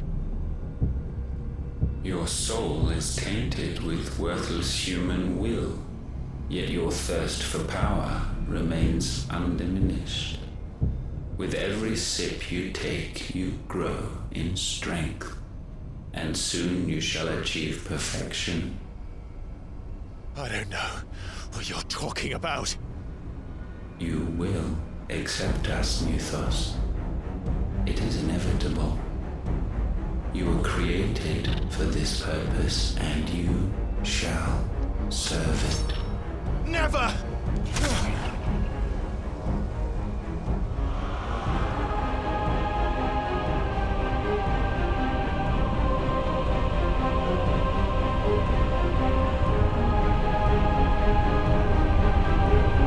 Fight it, Clive! Don't let him in! Consciousness. We see now. Human will is so insubstantial it cannot exist in isolation.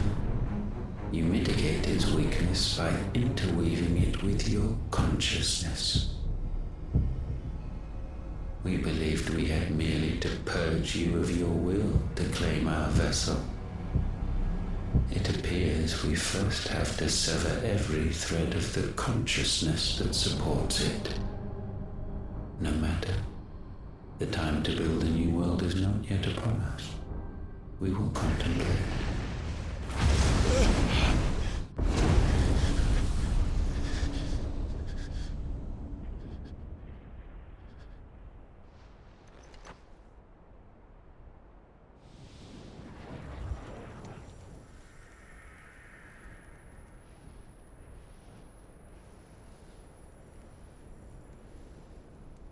Thank you, Joshua.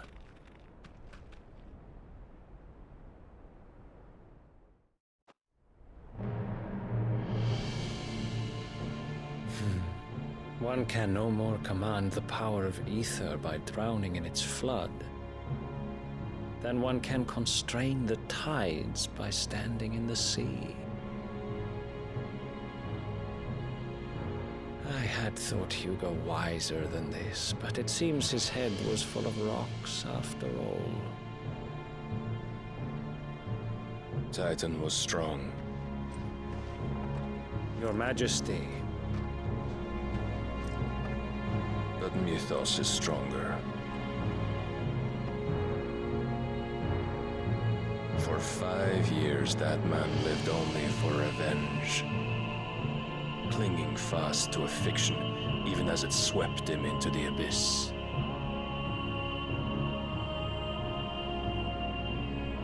One cannot change one's nature through force of will alone. Only the Almighty can do that.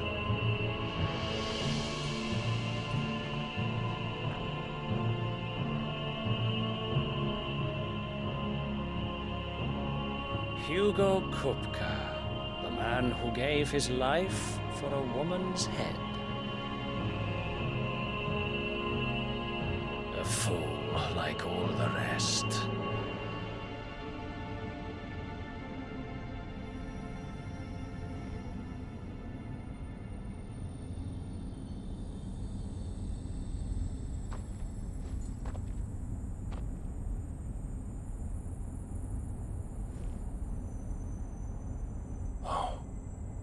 That the death of a mother crystal should be so beautiful.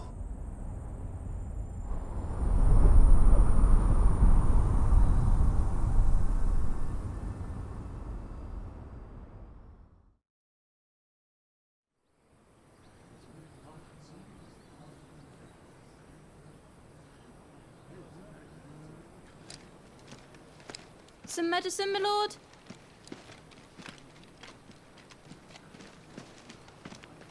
I have salves, potions, anything you need. Stop bothering me, urchin, or you'll feel the back of my hand.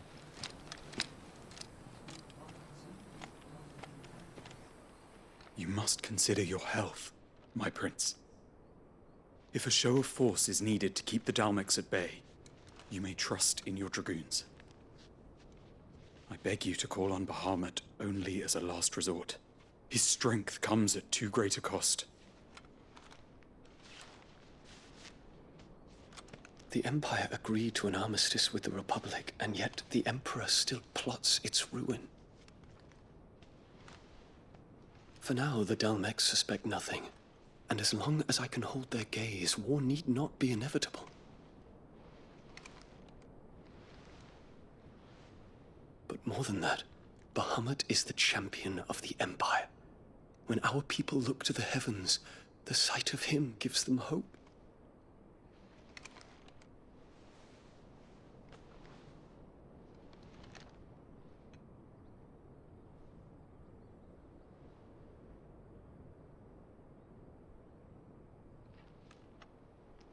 Forgive me, Terence. Would that you were my master. But alas. I will always be your loyal servant.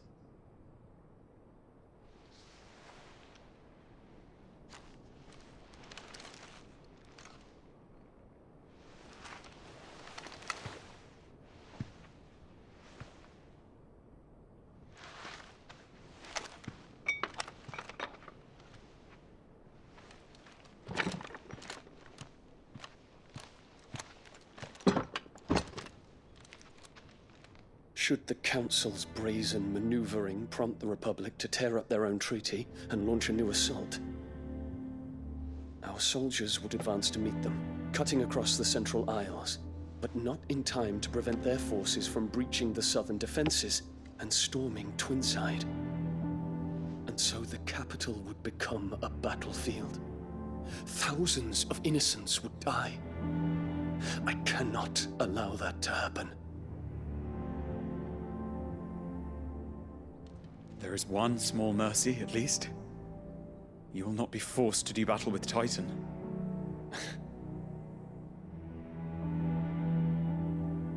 Would that I could avoid doing battle at all. 1,000 pardons, Your Highness. What is it?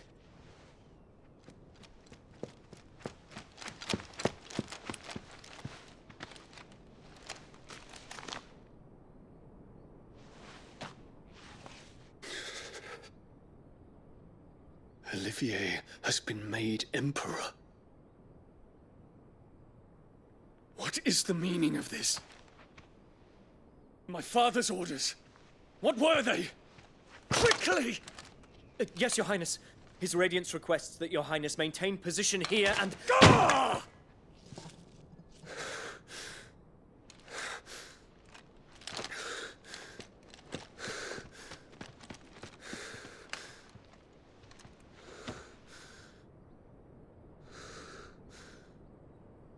Terence.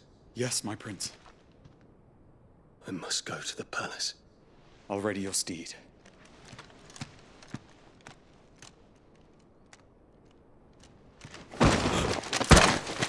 What is it now?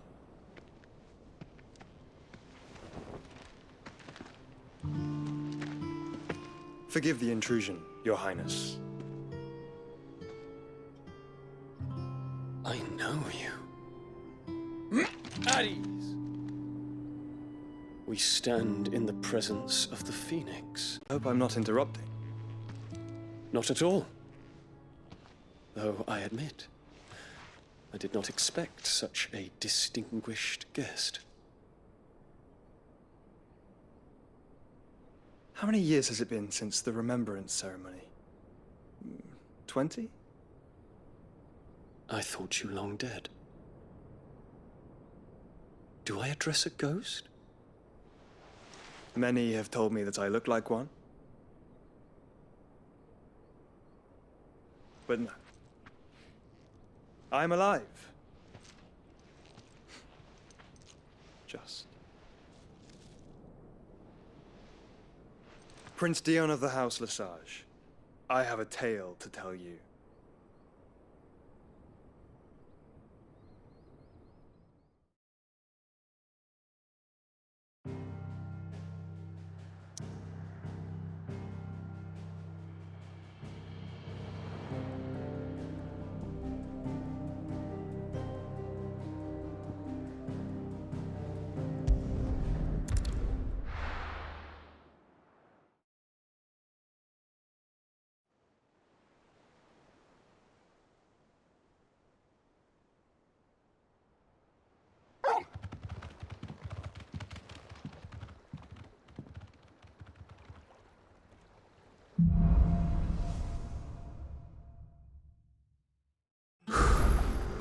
I'd better give Otto the good news.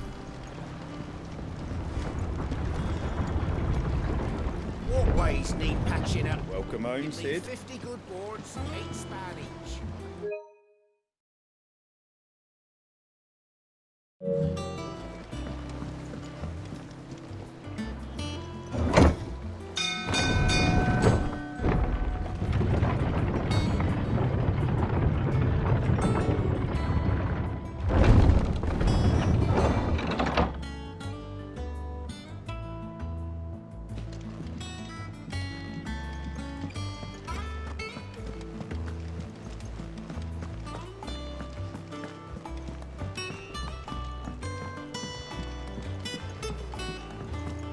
We're seeing troops amassing at every border crossing. Well, no surprises there. Clive, you're back. I am. And with glad tidings for once. Hugo Kupka is no more. Well, I'll be. All of our comrades who lost their lives back at Sid's place be smiling down at you right now. We had a stolus from Lubor saying Drake's fang had fallen. I expect that was your doing as well, was it? It's a long story. One for the history books, I'll bet. Welcome home, Clive. It's good to be back. You look better. I feel it. Which means I'm coming on your next little adventure. You're not leaving me behind again. Wouldn't dream of it. Otto, any word on the Royalist movements since I've been away? Shouldn't you be putting your feet up? If you really want to know, go and have a word with Vivian. Thank you. I will.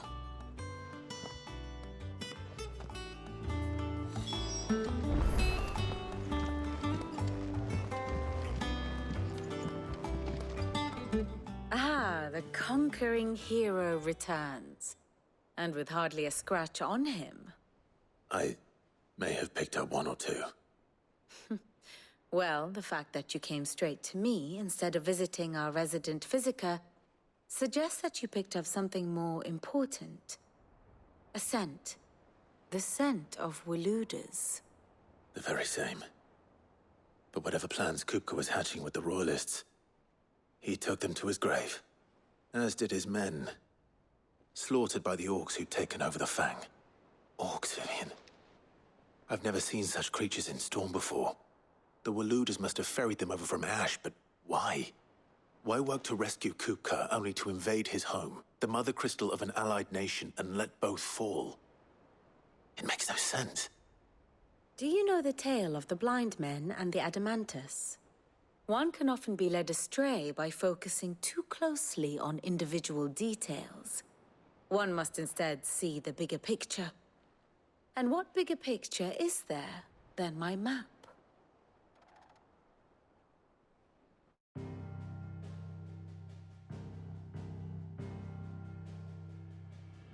The Kingdom of Waloed claims dominion over all of Ash.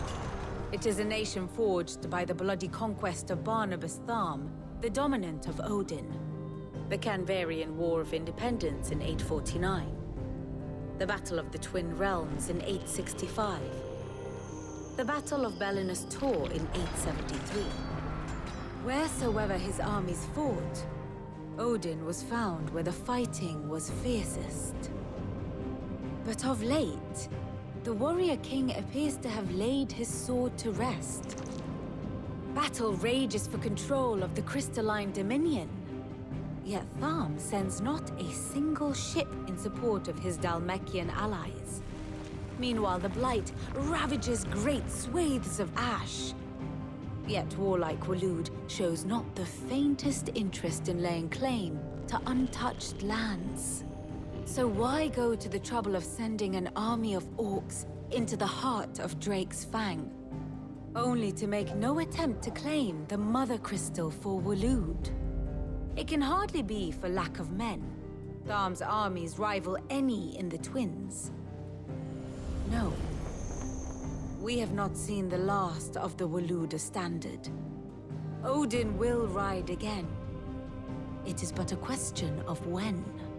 And on that day, who will be trampled underfoot?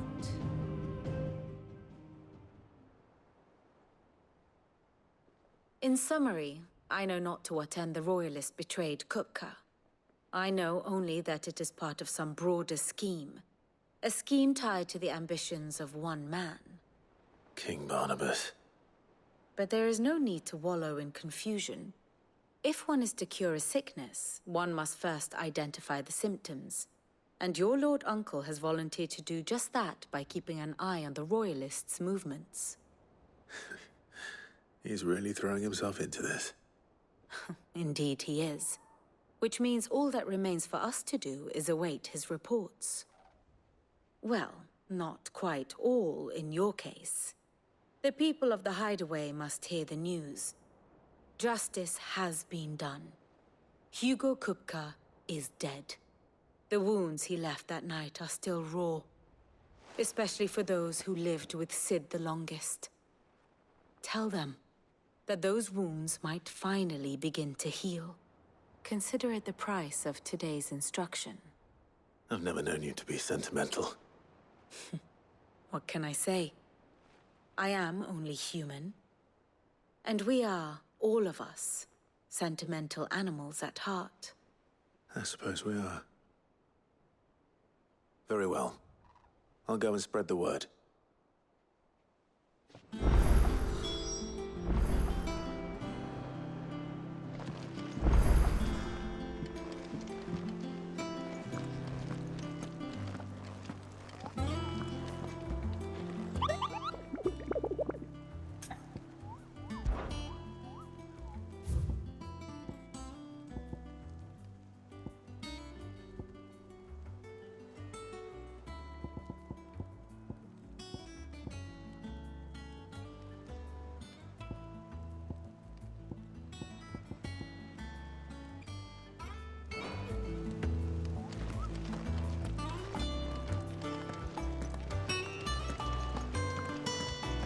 We're seeing troops amassing at every border crossing.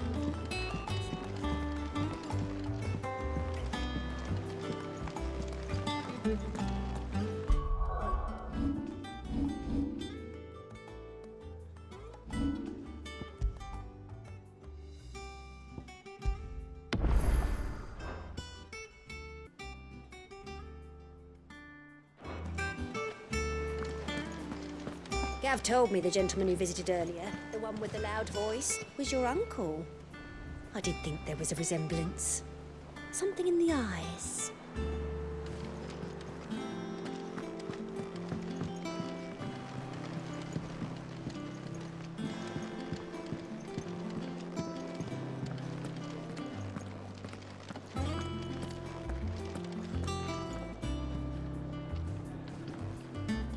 Well, someone looks pleased with himself. It's true what I'm hearing, then. Nothing escapes you, Lady Karen. It's true. Kupka is dead. No more looking over our shoulders, then. Good. I'm starting to get a crick in my neck. Don't let it go to your head, though.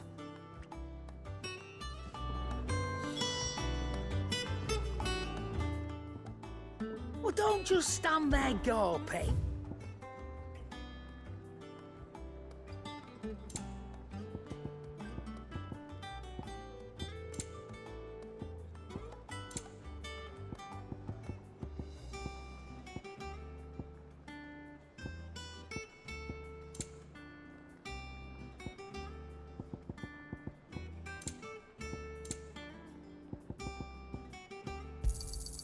You're rubbing me blind, you know. Is that all? Welcome home, Clive. I was hoping you'd be back soon. Blackthorn, do you have a moment? What is it? I'm busy. I wanted to tell you that Hugo Kupka is dead.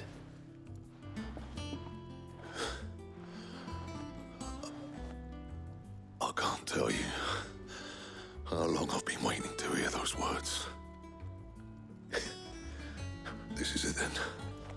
A new beginning. Under a new Sid. I'll try to live up to the name.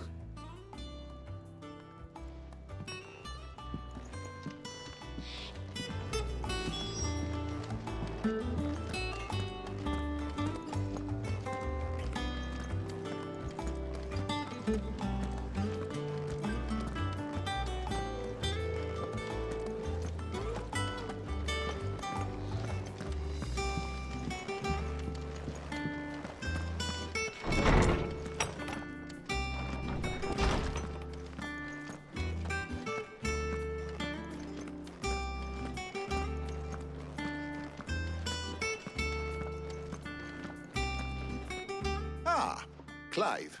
Have you come seeking the gift of knowledge? No. To share mine, actually. Hugo Kupka is dead. Oh my. Can it really be true? Look, he's crying. He is. The big baby. And with good reason, children. These are tears of joy. We must offer up a prayer to your parents that the heavens might weep with us. There shall be no lessons today, only thanksgiving and merrymaking. Go, put away your things. All right. Brilliant.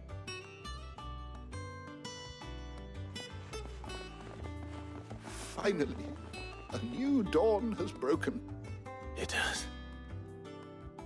Thank you, Clive. I cannot wait to share the good news. Hippocrates.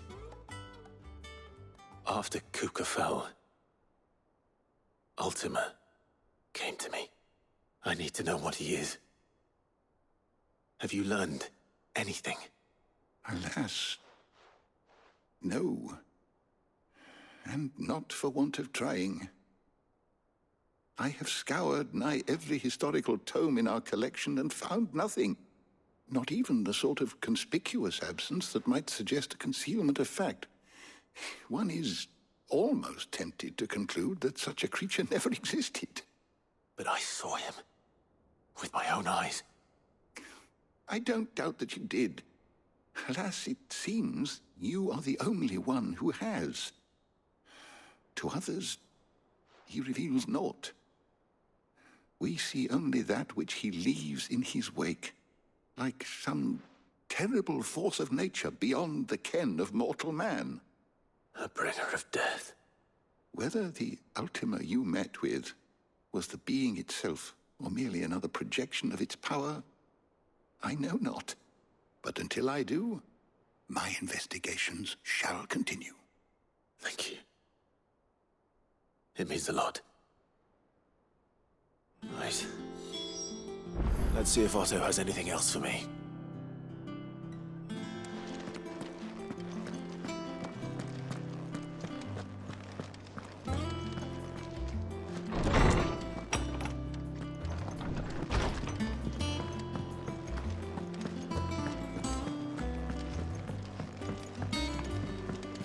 I'm telling you, it's true.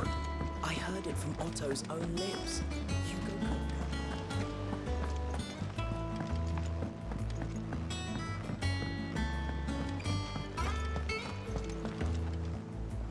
You barely sat down since you came home.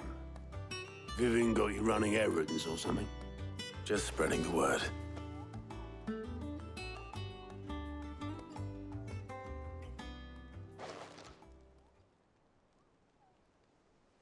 So, the Professor's got a soft side, has she? I'd never have guessed. No. She was right, though. Everyone was glad to hear the news. Ah, but you ain't told everyone. I can think of plenty of friends back at the old hideaway who'd sleep more peacefully for knowing. Not least of all Sid. You should tell him. You're right. I should. And I will. Well, when you do, be sure to take Mid with you. She's been going at it hammer and tong down in that workshop of hers, trying to do her father proud. I can't remember the last time she visited the old sod's grave. Very well. I'll suggest it.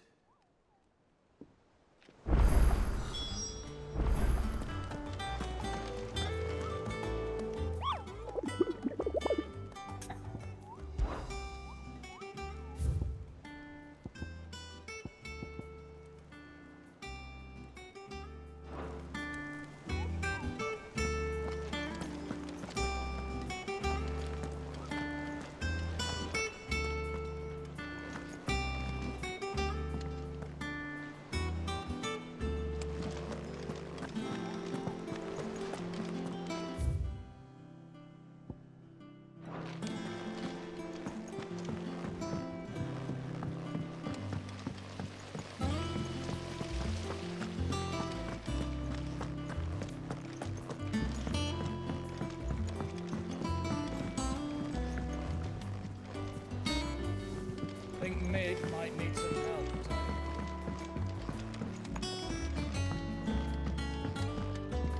If I don't come up with something soon.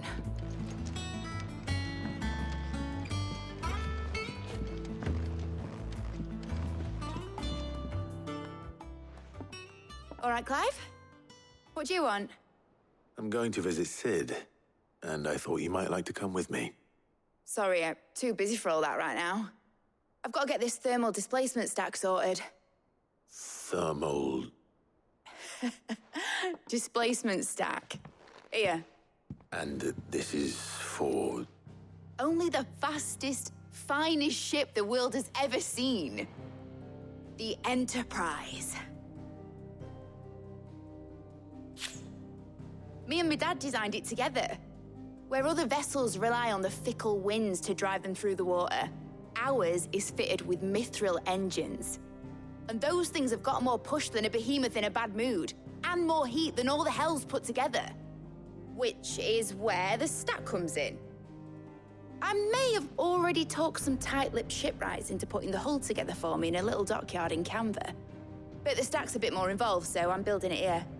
Thing is, it's so involved that I'm running behind and it's starting to hold things up over at the shipyard. I'll come and see my dad, though, when I'm done. Whenever that is. Is there anything I can do to help? Good old Clive. I were hoping you'd say that. First things first, I need some parts meching. The stack will be made up of 3 major components. There's the plating, here, that channels hot vapors away from the engine. The helm over the top, that disperses all that heat into the air. And the shielding around the sides. That stops the rest of the ship from going up in flames. A full suit of armor, then. Probably best to take it one piece at a time. Then you'll need to start with the plating. Everything else fits onto it.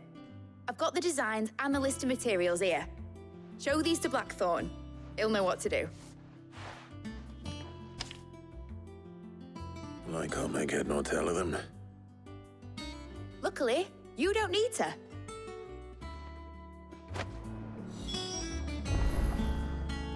The engine plating's basically just a very efficient conductor.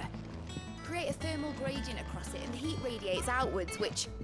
You know what, just show the plans to Blackthorn. He'll know what to do.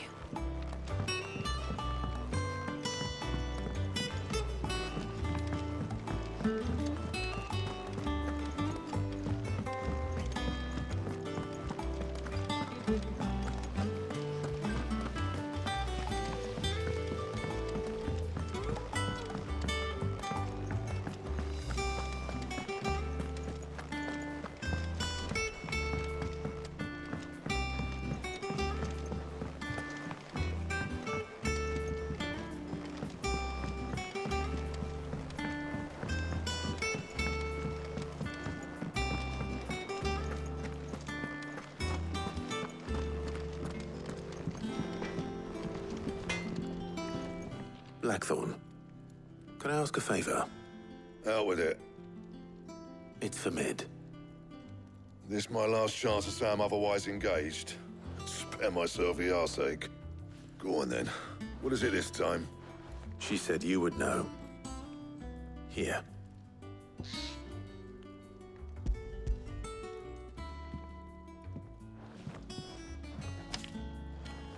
Krieger's Tate. Well, I don't know what the hell you'd want this for, but I can make it. Won't be easy, though. And I'll need help. Get Gavin in here, will you? All right.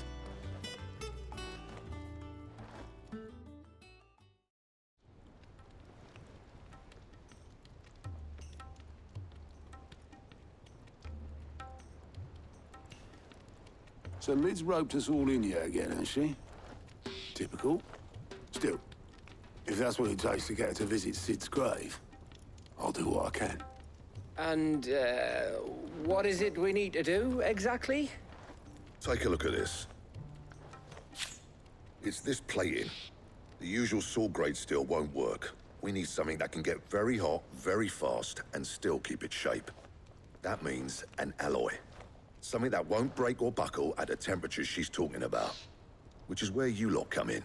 I need materials, and I've got my work cut out already. You'll have to fetch them. Now, there's a special kind of sand I'm after that you can only find out in the Velcroy.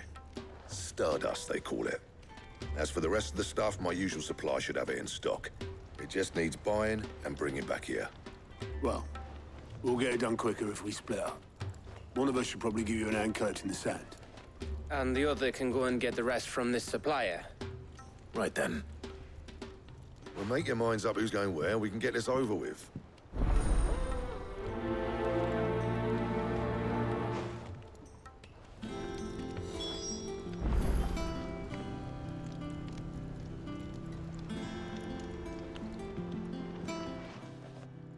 You going after the Stardust then, are you? Which one of these two lucky souls is going with you?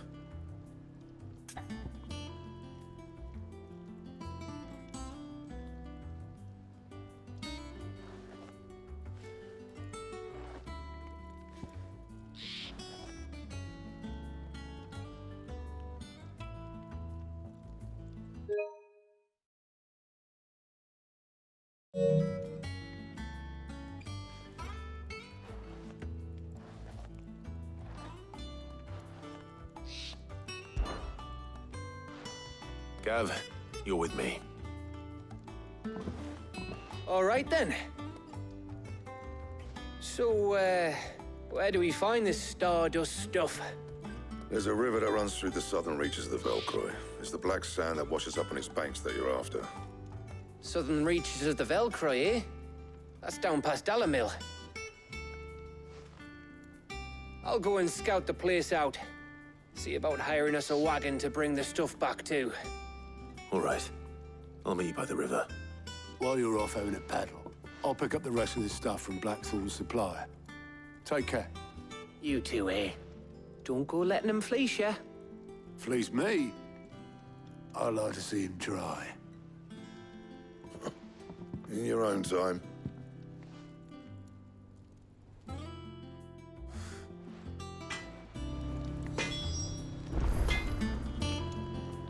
Clive. So, will it be? Not bad, if I do say so myself.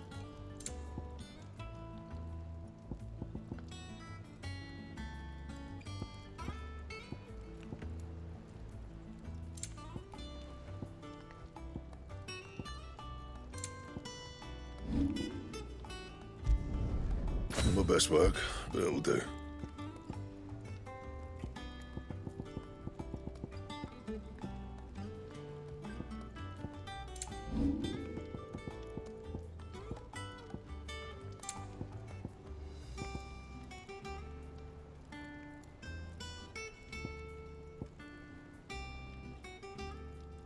And? Sounds like this river we're looking for is south of the Dalamil Inn. I'll hire us a wagon and meet you there.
We're seeing troops amassing at every border crossing.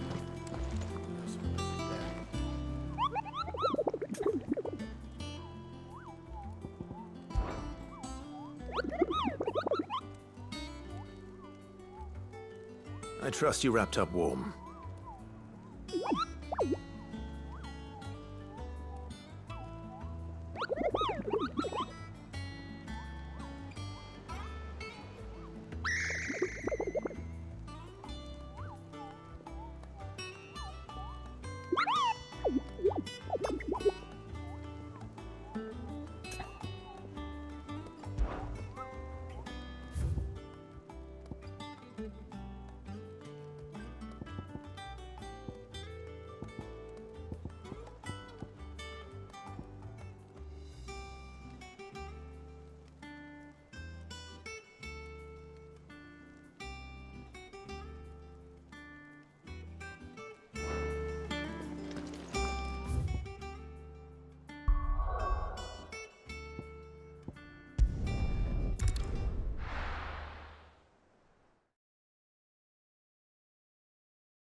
Looks like I found the river. Now, where's Gav? Faster!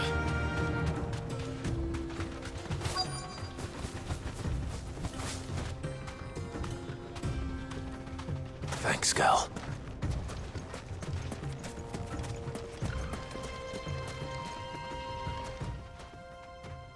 Sorry to keep you, Gav. Better late than never.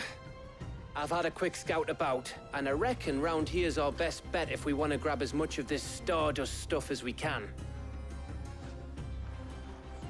Don't know what Blackthorn's planning to do with it, though. I asked over in Dalamil, and they seem to think it was worthless. But if Stardust is what Blackthorn wants, Stardust is what he'll get. There's plenty of this stuff lying about, just begging to be bagged. Then let's get bagging, shall we? We shall. Race ya.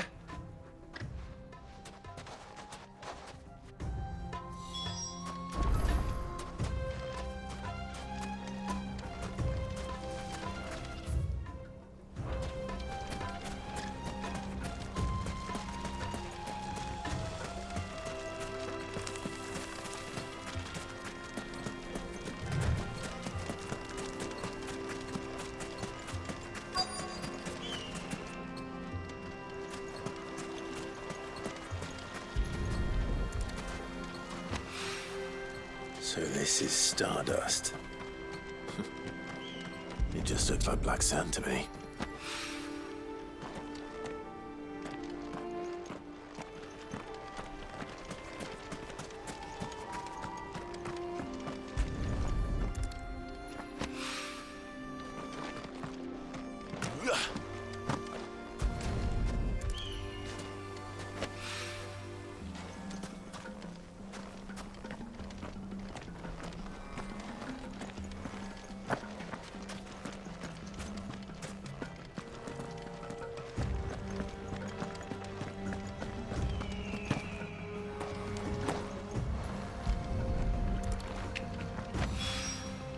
That should be enough for now. Let's see how Gav's getting on.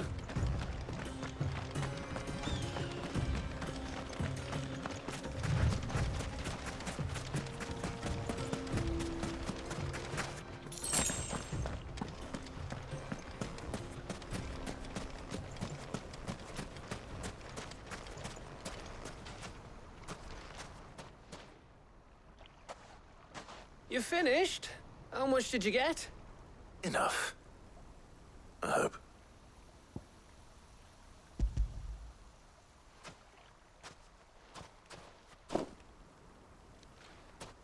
Oh, you win.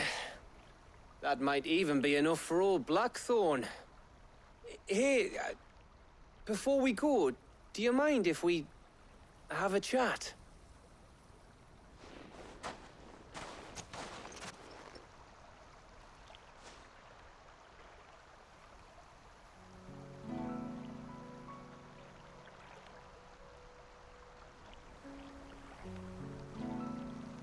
Feels like ages since we had the chance to talk. You know, man to man like. It does, doesn't it? Back when you first took Sid's name, we were talking all the time. Working out what to do in that. There was a lot to work out. And there still is. Those shoulders of yours starting to feel the strain. Hardly ever see you around the hideaway nowadays. Always on some errand or other. You can take a day off, you know. Says the man who spends most of his time behind enemy lines. Only 'cause you keep sending me there. I know I can count on you, Gav. Likewise.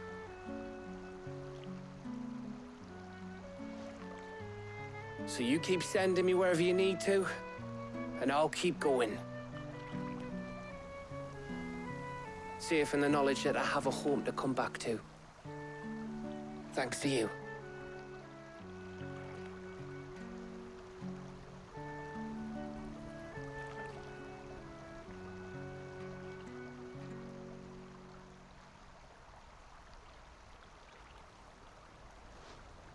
Right. That's enough soppy shite for one day. We'd better get this lot back to Blackthorn before he slings his hammer at someone. You go on ahead. And try to get some rest once you're there. Oh, I plan to. Believe you me. After Blackthorn gets what he needs, of course.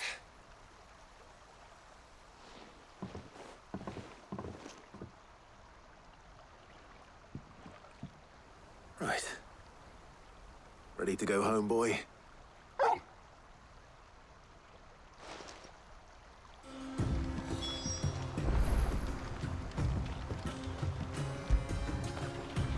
How will I go without you?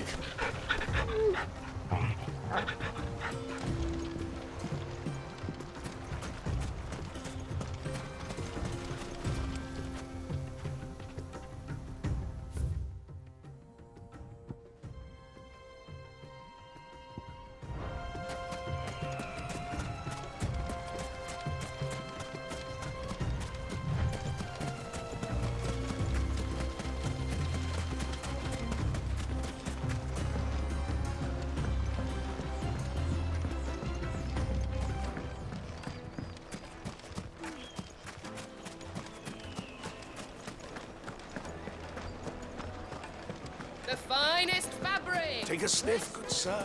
Leave now, holding man. Gone, just like that. And without so much as a by your leave. What's the matter? It's my apprentice. He up and vanished while my back was turned. I'd go and look for him myself, but I've got a bakery to run. A bakery that's now short one pair of hands.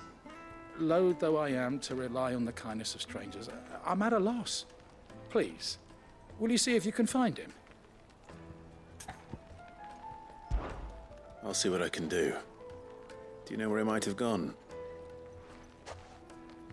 I wouldn't be surprised if he was off somewhere mooning at Drake's Fang. He used to work there, you see. Poor fool left his heart in its hollow. All right. Then that's where I'll start.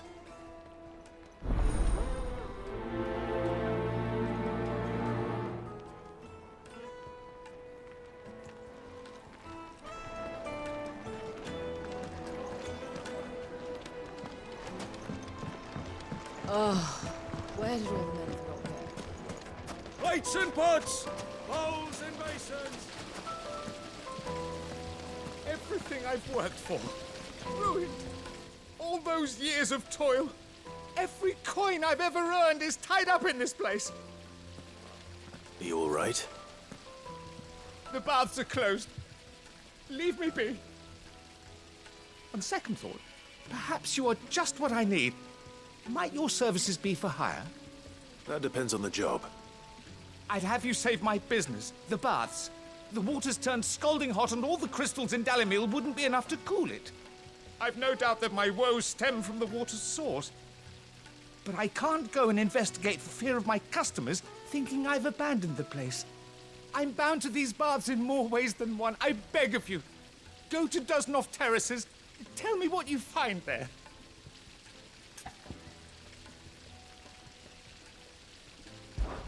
All right. I'll go and take a look. Wonderful. It's not far. Leave the market by the south gate. The smell of sulfur will guide you the rest of the way. These baths are all that keep me from an ignoble end in a debtor's prison. My livelihood, my very life, is at stake.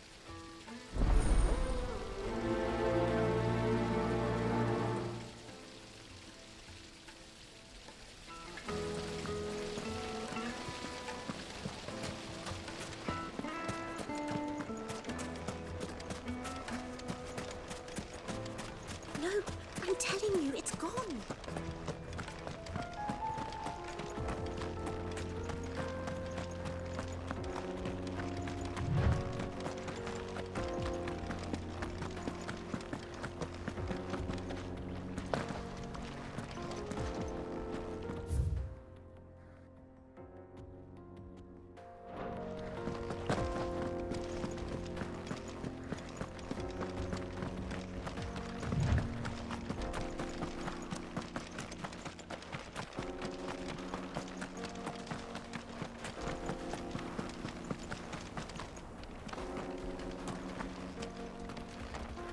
What the hell are those things?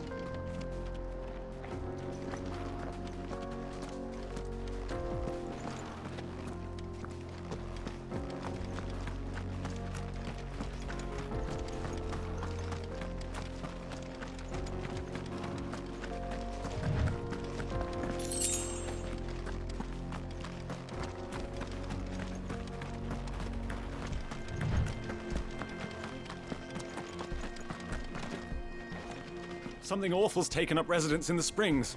We'll turn back if you know what's good for you.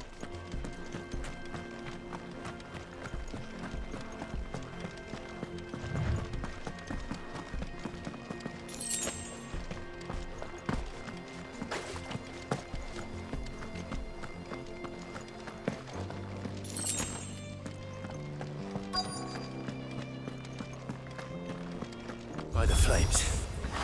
That explains the heat.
That's cooled things down a bit.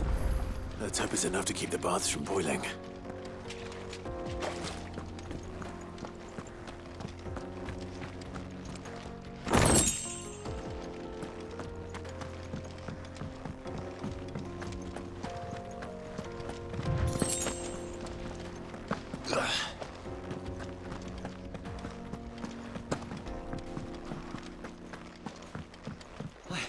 I saw with my own 2 eyes what you did to those devils down there, and I still hardly believe it.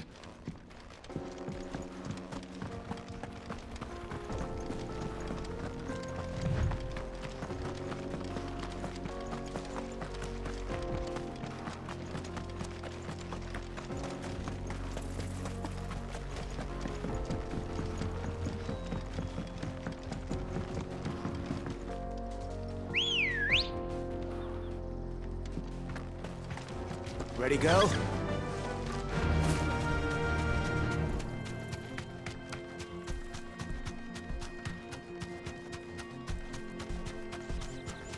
Mother Crystal.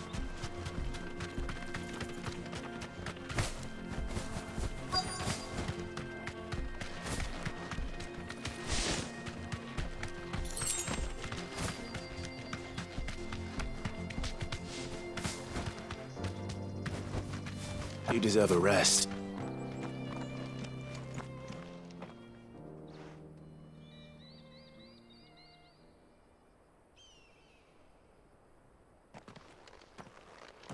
Excuse me. What do you want? The baker sent me to find you. I am a sorry, selfish sod, aren't I? Certainly not a baker. Master must have ruled the day he took me in. Time was the sight of the Fang used to calm my nerves. But now look at her. I take it you missed the Mother Crystal. I hated her, but she was all I knew. Worked her mines for years. And when she shattered, part of me shattered with her. I had to trade my pickaxe for a rolling pin, but I'm no good at baking. Every loaf I touch collapses. My bread's as hollow as I am. She was the only thing that could fill the hole inside me. Oh, I loved her, damn it. But now she's gone. She's never coming back. What am I supposed to do? I ask her. How does a shell of a man learn to live again?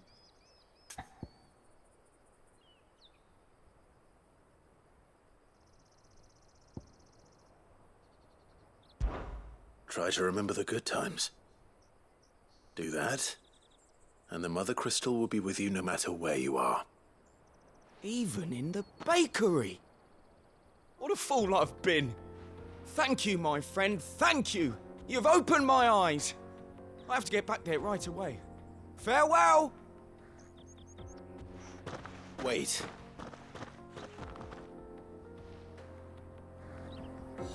Suppose you won't be needing an escort then.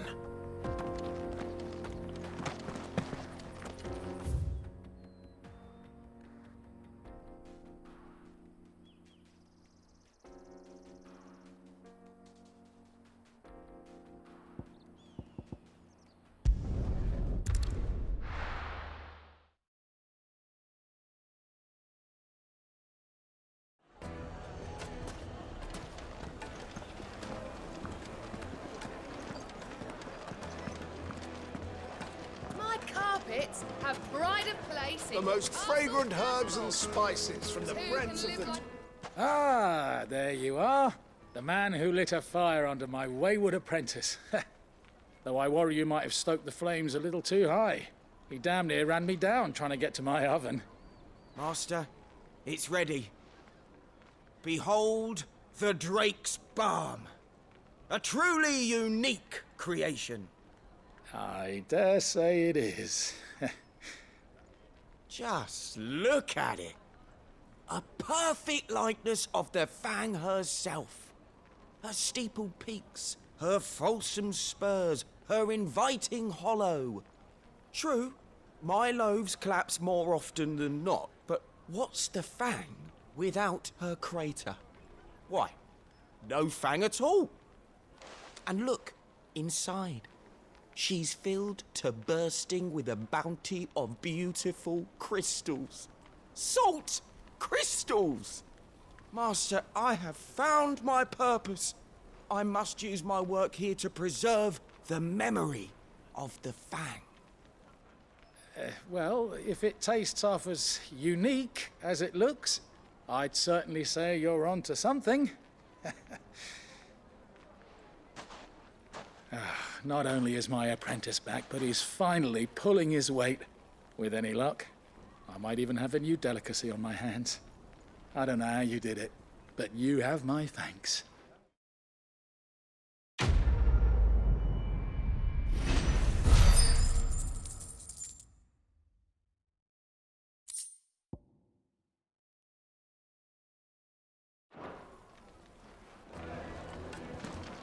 Now, do something. Oh, where did all the men throw? Made from the stoutest There he stoneware. is. The man who saved my business. I was hoping we'd be seeing you again. The baths grow more bearable by the moment. It won't be long now before we are back to business as usual. I'm glad to hear it. Now, tell me this. What did you find at the terraces? What threatened to make me a pauper? Not what I expected, that's for certain.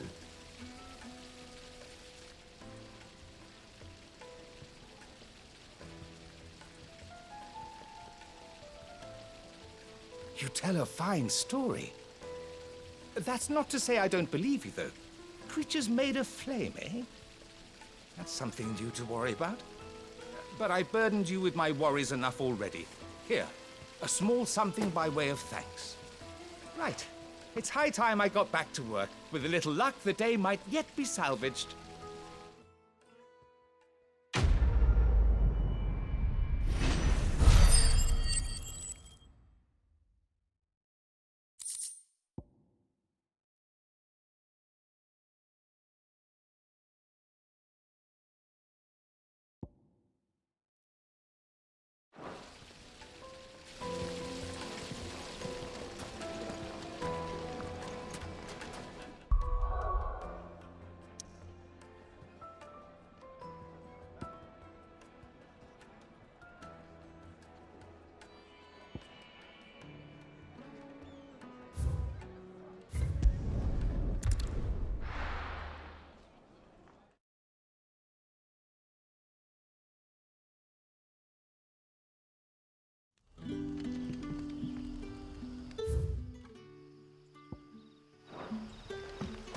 Good day to you, Sid.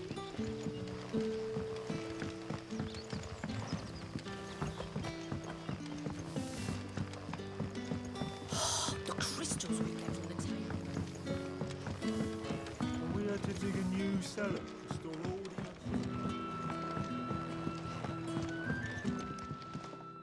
Ah, Clive.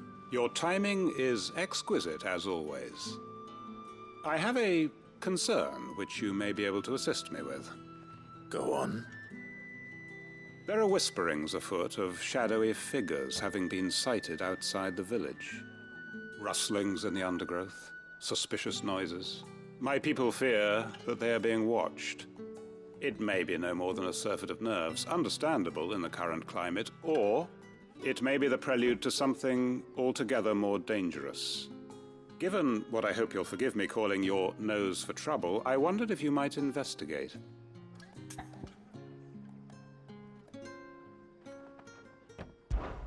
Of course. Excellent. You might begin by speaking with the good citizens of Lostwing. Listen to their tales, and make what you will of them. All right. I will.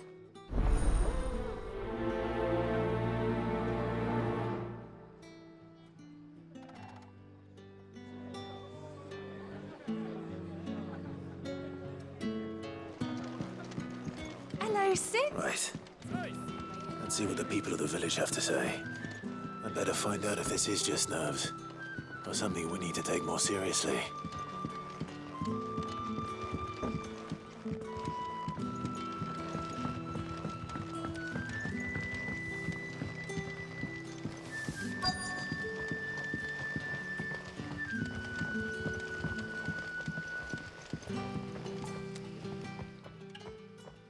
Sid? Something on your mind? There is actually. Can I ask you something? Quentin tells me people have mentioned shadowy figures out in the woods. Have you noticed anything unusual? Oh, that. No, sorry, can't help you. I heard the rumours, mind, from the lads working over at the vineyard, but none of them has seen anything either. All right. Thanks anyway.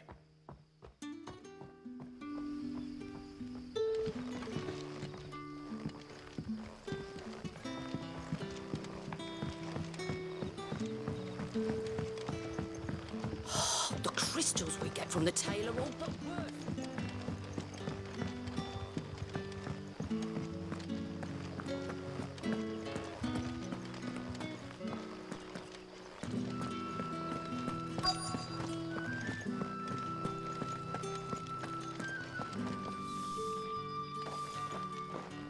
Do you have a moment? There's talk of suspicious figures in the woods. Have you seen anything out of the ordinary? No, but I've heard something. Sound of scraping metal, like someone sharpening a sword. Where was this? In Lorbert's Pass. Was out foraging for herbs when I heard it, screeching out from between the trees. Ran back here as quick as my legs would carry me, and I ain't been back since. I see. I'll look into it. Thank you.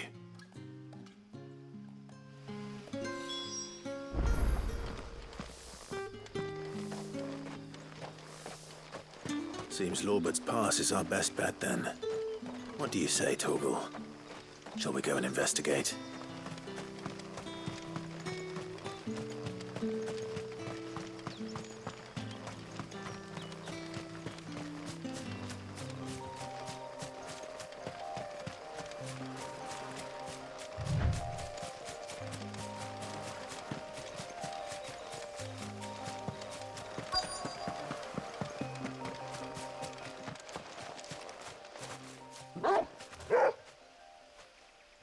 You there.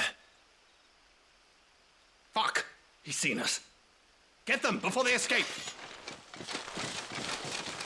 Black Shields. Here. What the hell are you doing here? What is it to you? Not that we give a damn. All that matters to us is that you don't leave here alive.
Why were they here? Are they planning an attack on Lostwing? I need to warn Quentin.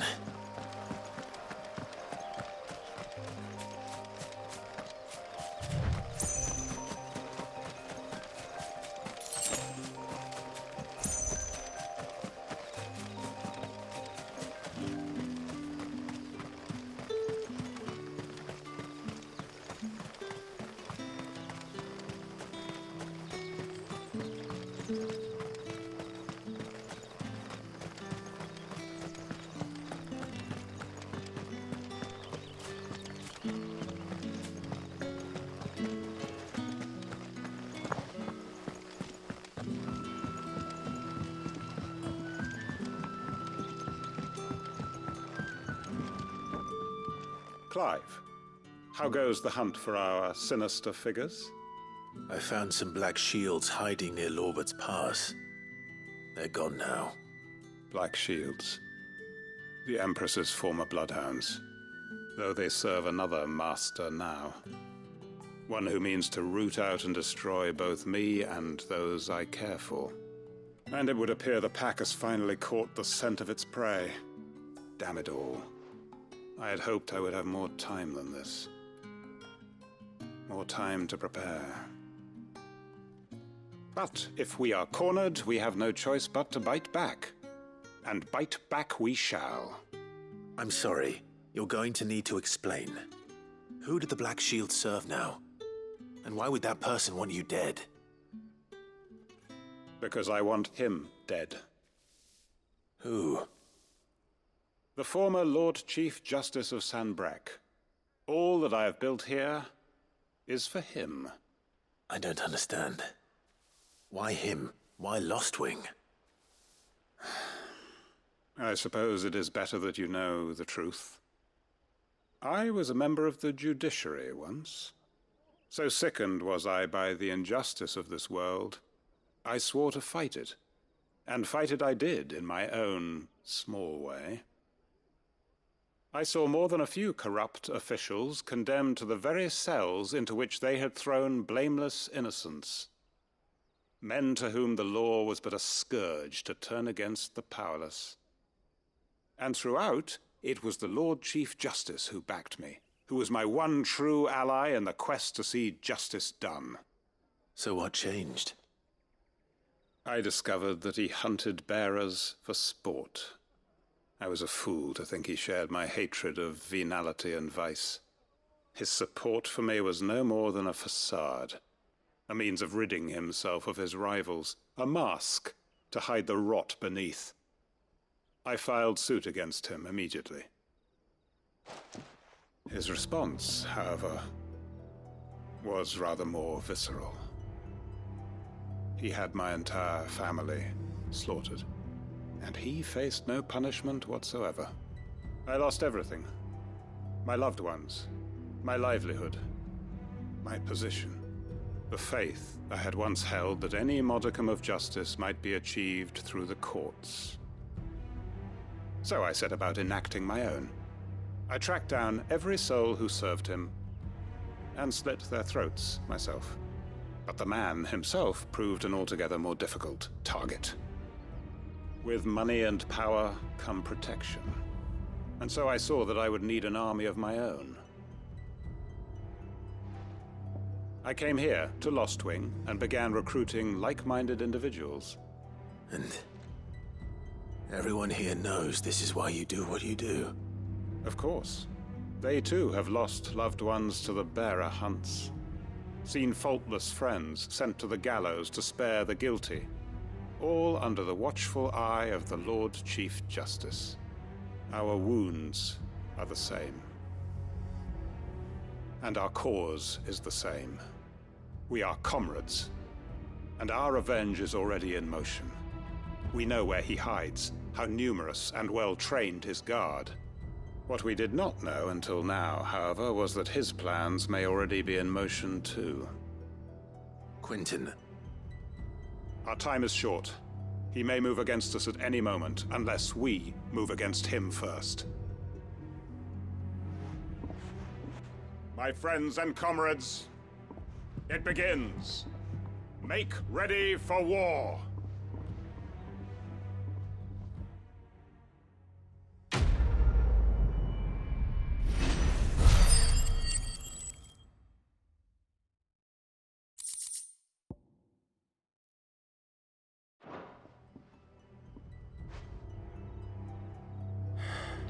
I'm not going to change his mind.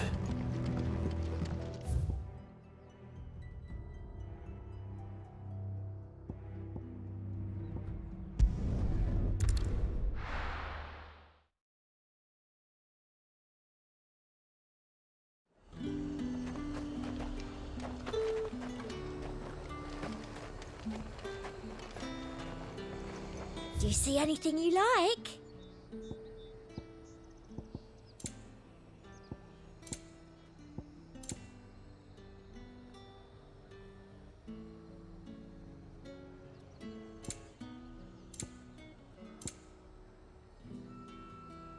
And a fine, fine day to you.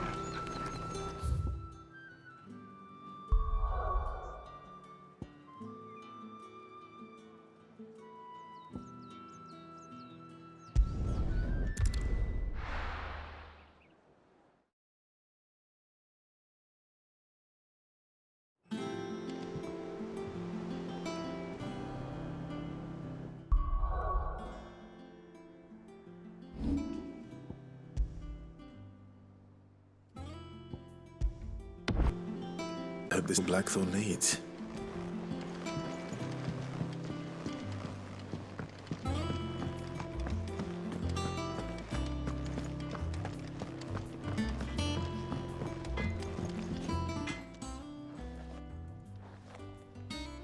Blackthorn, got everything you need?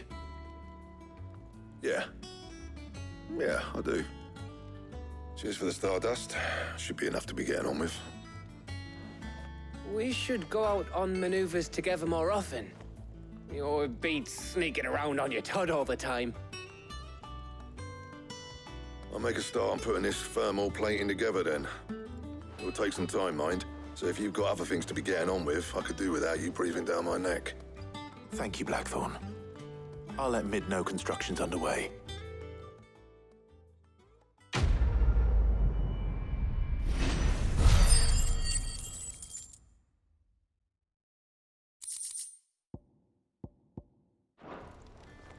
Suppose we'd better be getting back to work too.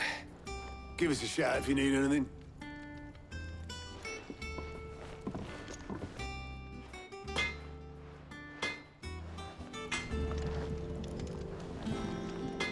Back, are ya? What do you want?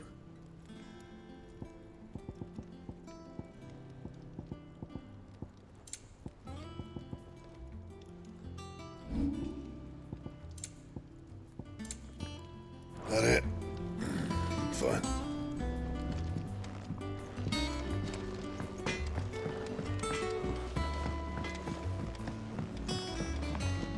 I went up to give some greens to the chocobo.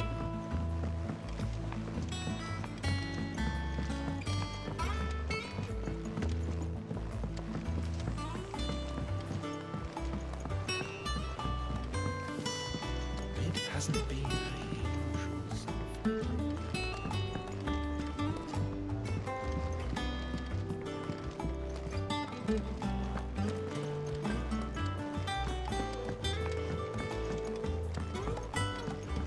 Editors started reading books that don't have any pictures in. I think Mid might need some If I don't come up with something soon. You'll be pleased to hear that Blackthorn's started work on the plating. Excellent. 1 down, 2 to go.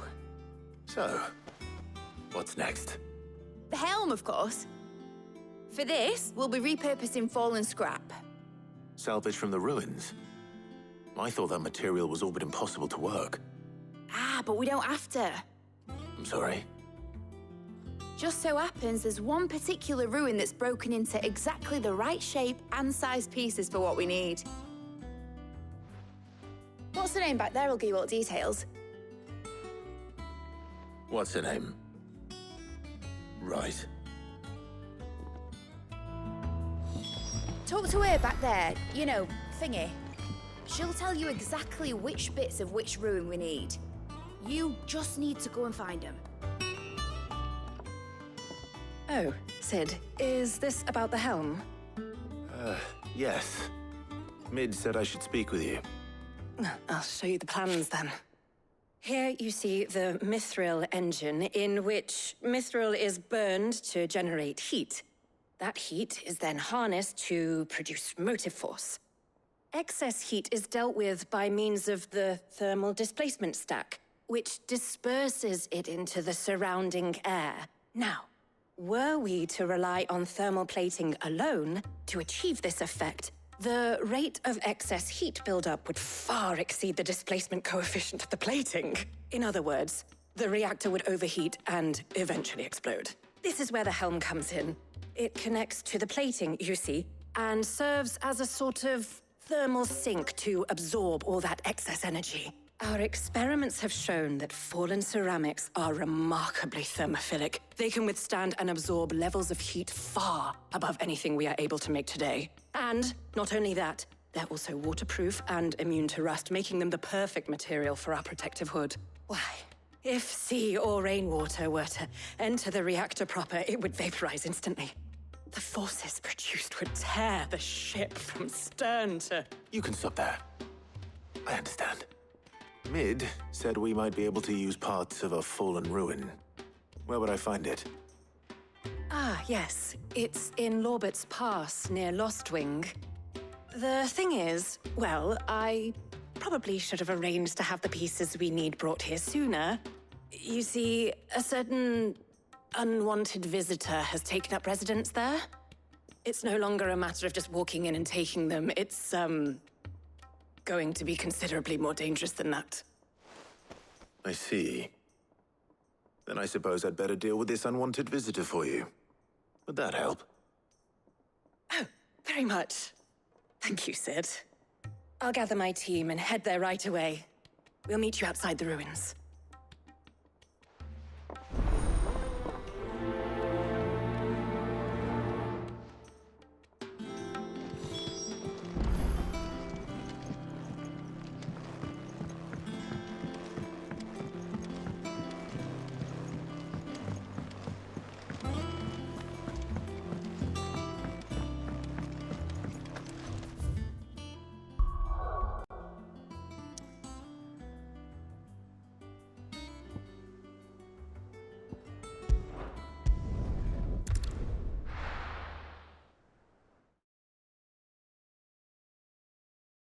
I'll be taking you all to a storehouse in the Bales. Leave anything you don't need behind.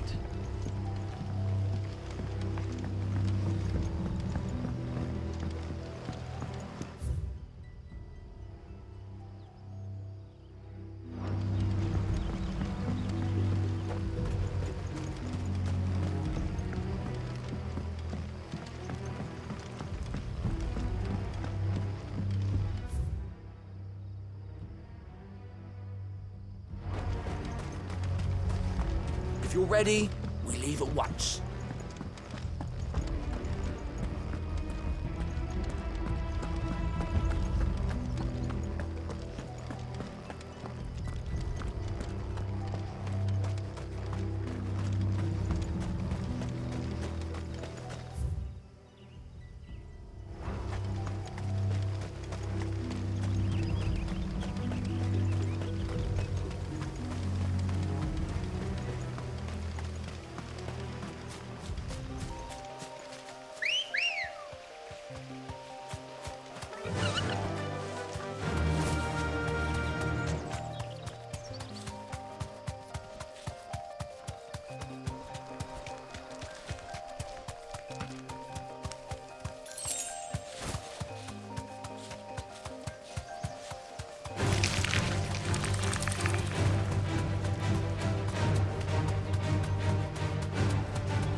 Thanks, Gal.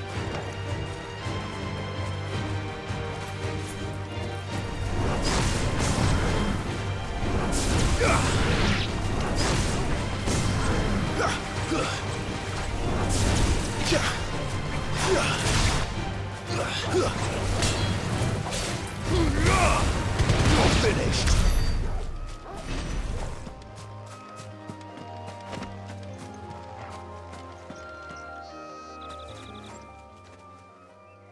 Oh, there you are, Sid. Thanks so much for coming. The, ruins are just over there, as is the creature I told you about, I'd imagine. Would you mind? Of course. I'll be right back.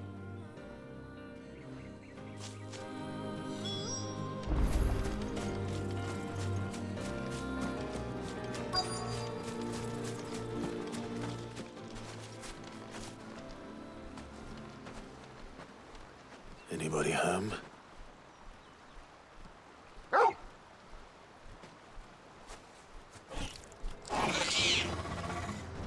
must be our unwanted visitor. Time to go.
The things I do for you, Mid.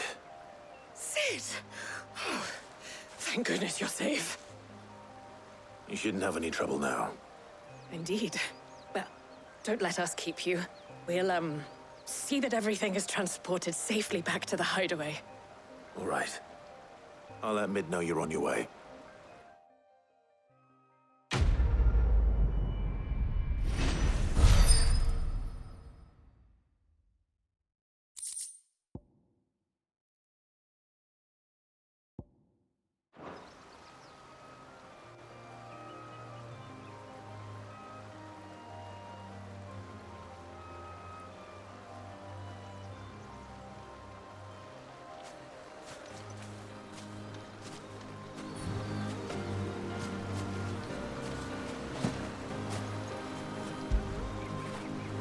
When did you get so big?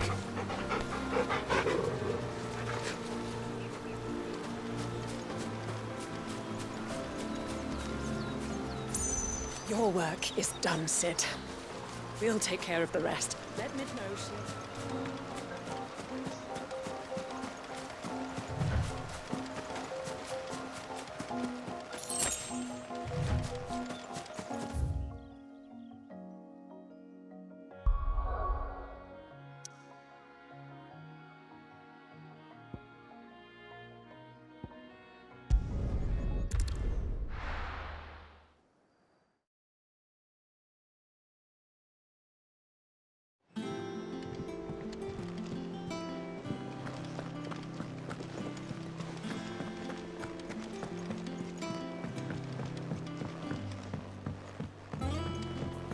We're seeing troops amassing at every border.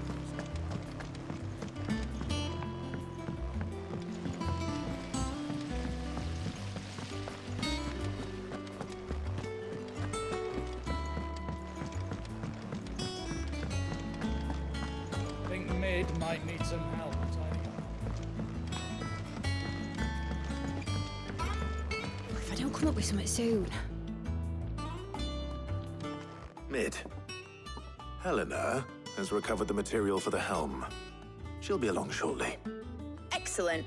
Another job well done. And just one remaining. Right. Right, the shielding. This one's a bit of a bugger. How so? The plating's enough to stop the engines going pop, but those things will still be spitting out enough fire to set the rest of the ship ablaze. Which is why you need proper shielding. A prison for the dragon's breath that's blazing away inside. I thought a triple thick layer of tempered steel might do it. Or more of the stuff that the Fallen use, but they'd both be too heavy. The helm and the plating are bulky enough as it is. Add any more weight and the whole ship would be at the bottom of the briny before we'd even started. I need something light. But I've racked my brains and I just can't think what to do it. Well, if I were in need of obscure knowledge, I know whose counsel I would seek. Harpocrates. Tomes? Yeah, well, I'd thought of that, obviously. I've got all the details written down here. Can you take this to him, see what he makes of it? Right away.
Harpocrates, do you have a moment? For you, Clive, always. Well, actually, it's for mid this time. Could you take a look at this?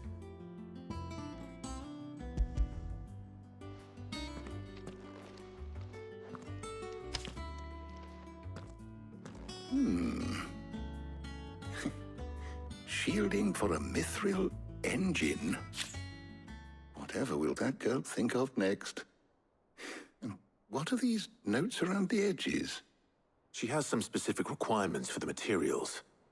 The shielding needs to be able to resist extreme heat on the inside, and yet remain cool enough on the outside not to set the ship alight, while also being light enough not to sink it. As you can imagine, she's struggling to find anything that meets her needs. I see. I wondered if you might know of a solution, or if you might be able to search the records for one. Perhaps it is not a different material she requires, but a different approach. What do you mean? Consider the lake we have made our home. Its blighted waters eat away far more quickly than fresh water or even brine, at timber and steel alike. And yet, we have made a home here from those very materials nonetheless. We have. But Bardolph must varnish every board twice over to keep it from rotting. And Obelus complains that without a constant supply of pitch. I see. Early Gregorian histories speak of a preparation known as moon dew. It is said to be able to resist even the most ferocious flames. Before the dragoons tamed the worms and wyverns of the realm, nobles would daub their castle walls with it in order to guard against dragonfire. So if we could recreate it... It might be applied to some material or other in order to provide the protection it requires. As to how best to apply it and to what material, perhaps Bardolph and Obelus might be of assistance. I shall speak to them and see what wisdom they might have to offer. If you would be so kind as to procure the necessary ingredients, I shall discuss the specifics of how it might be most effectively put to use with our two friends. The knowledge of the past may yet prove useful to we of the modern era. Thank you, Harpocrates.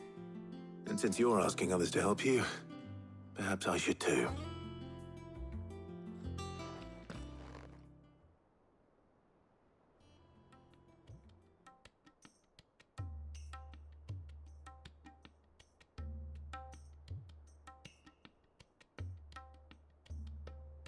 So you need a hand, do you? We do.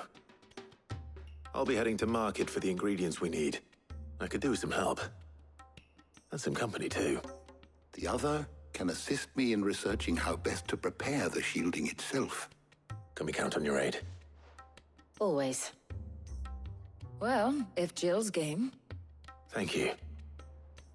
I am sure either of these fine young minds would prove indispensable in my research. I leave the decision as to who will go with whom in your capable hands, Clive.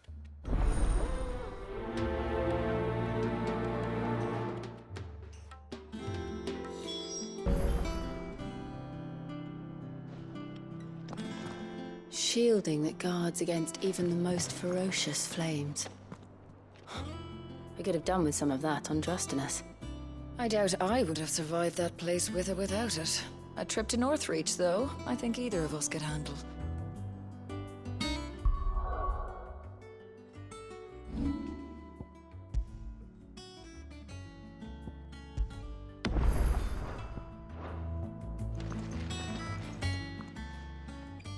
So, Clive, have you made your decision? Who will accompany you on your little excursion?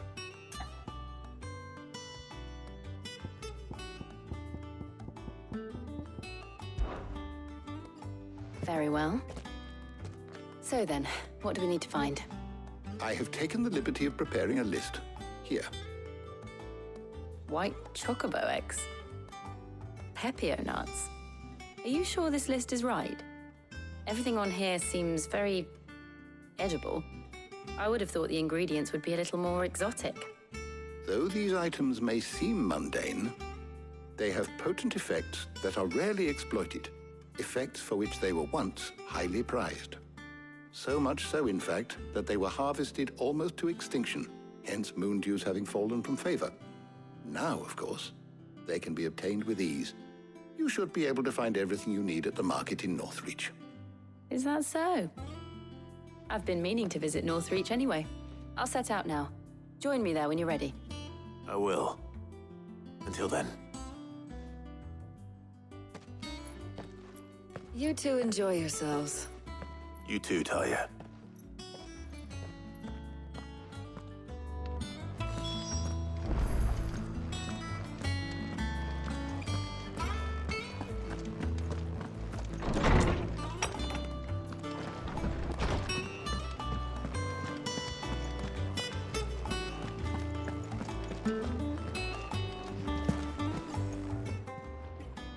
And what can I do for you?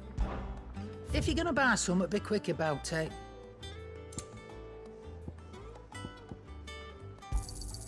It'd better all be here. You'll not find a better price than that.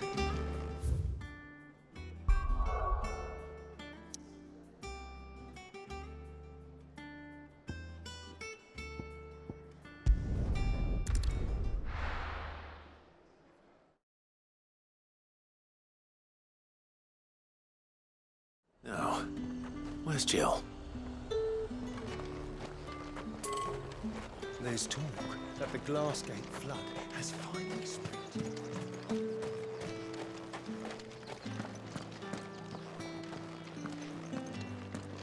All anyone ever wants anymore is water. Come! You'll not find a bruised pippin in the bushel. Are those Pepio nuts? How goes the hunt for ingredients? I've only just started. I'm sure everything we need is somewhere amongst all these stalls, though.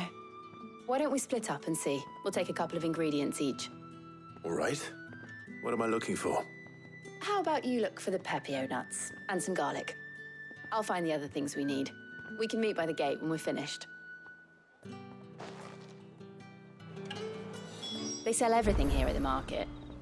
Finding garlic and Pepio nuts won't take long.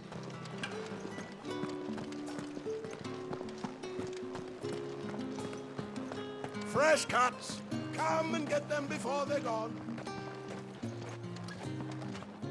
Any friend of the innkeeper is a friend of mine. I hope it's to your liking. Good day.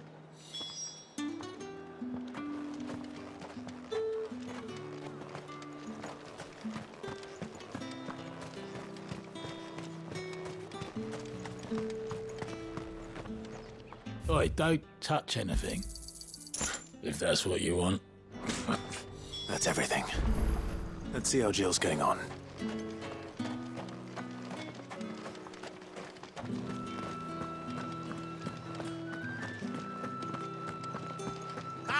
You'll not find a bruised pippin in the bush. Did you find everything? I did. Here.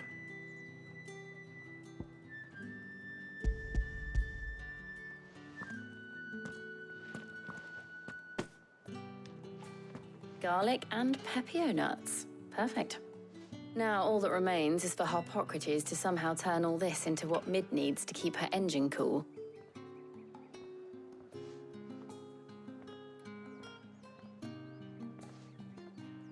But before we head back, would you walk with me a while?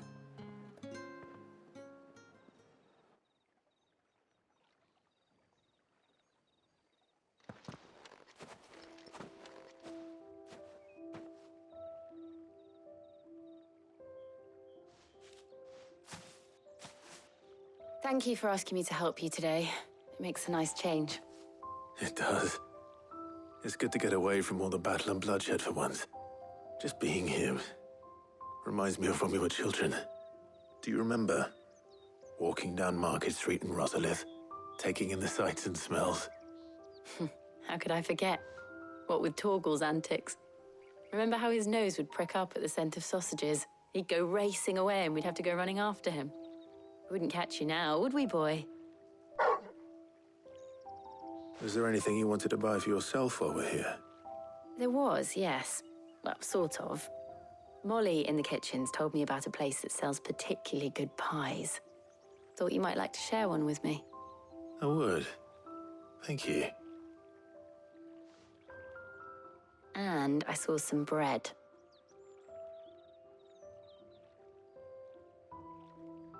Big white cobs like the baker back in Rosalith used to make. What do you think? I thought we might get some soup to dip it in. But then I tried a slice of the butcher's dry-cured ham and it was just... oh! You all right?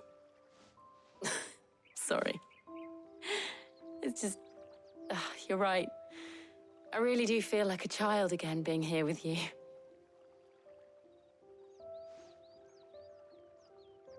Clive. Is it wrong of me to enjoy this? No, Jill. This is how life should be. And it's how our lives will be when our work is finally done. When we can live on our own terms. I hope so. Thank you, Clive.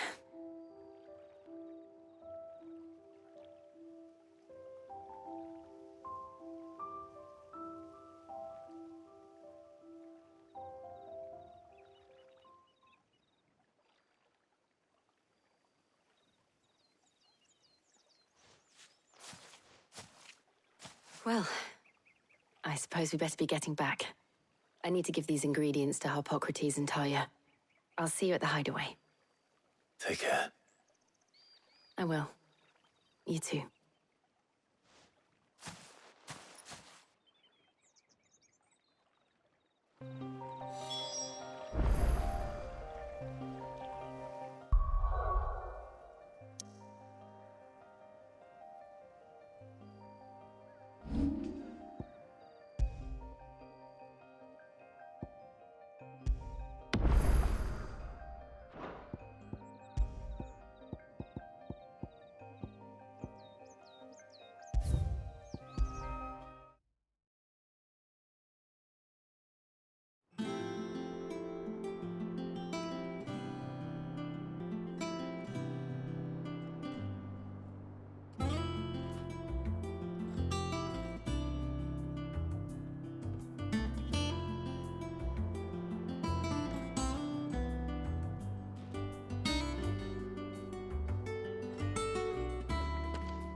So, Clive, have you made your decision?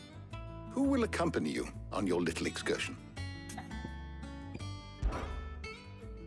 All right. So, what are we fetching? I have taken the liberty of preparing a list. Here. Garlic? Conch shells? Are you sure this is the right list? Looks like the ingredients for someone's supper. Though these items may seem mundane, they have potent effects that are rarely exploited. effects for which they were once highly prized. So much so, in fact, that they were harvested almost to extinction, hence moon dews having fallen from favor.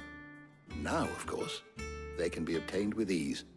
You should be able to find everything you need at the market in Northreach. Well, isn't that convenient? I was hoping to be able to make a trip over that way sometime soon. Need to speak to an old acquaintance. I'll meet you there. All right. Stay safe. See you later, Clive. Good luck with your research.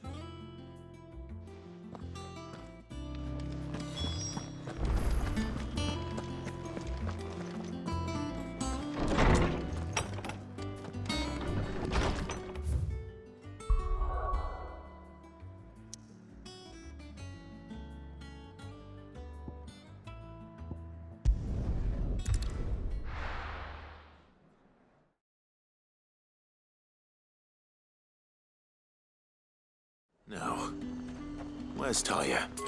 There's talk that the Glassgate flood has... How the hell is anyone supposed to afford that price? All anyone ever wants anymore is water. Up! You'll not find a bruised pippin in the bush.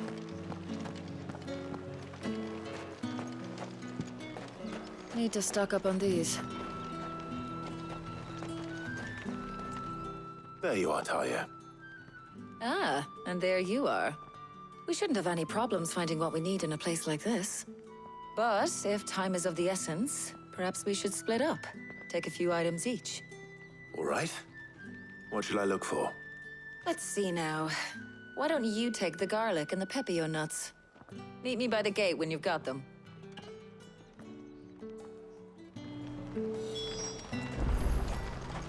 Keep them pilchards nice and chilled.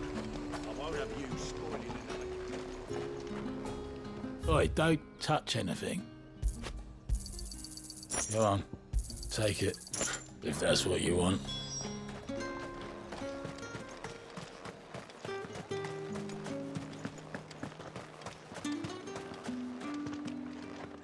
What can I interest you in today? Ah, yes.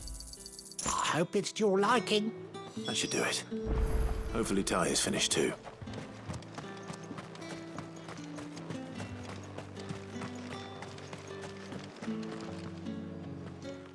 Well, did you find everything? I did. Here.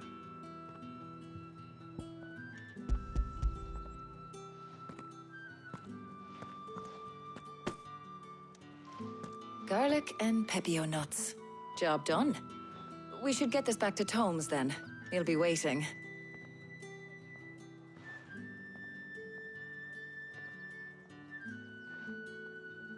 But we're not in too much of a rush, are we?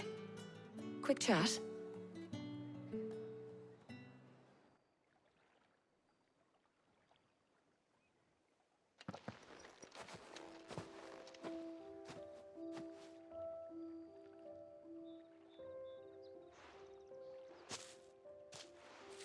Do you know, I think this is the very first time we've been out on an errand together. I think you might be right. In all the years since you and that scowl of yours first appeared, you haven't invited me out once. For shame. Well, it seemed long overdue. And you did say you had some shopping to do. I was hoping to restock my supplies of herbs and liniment, yes. You and Jill alone burned through them like wildfire. No luck, though. My usual supplier's not here, and I refuse to pay the prices these gougers charge. I'll ask Karen when we get back. What is it? Oh, just memories. I came here with Sid once, shopping for supplies, just like today. And just like today, I came away empty-handed. Sid even said he'd speak to Karen for me when we got back. Has it really been 5 years? I remember it as if it was yesterday. Hold on. Does that mean it's been 5 years since we met? Feels a lot longer. It does. In a good way, of course. Thank you, Talia. For what? for everything. I just want you to know that all you've done for us, all you still do, it's appreciated. Do you think I'd stick around if I thought it wasn't? But in the spirit of sharing and caring, you're appreciated too, by all of us.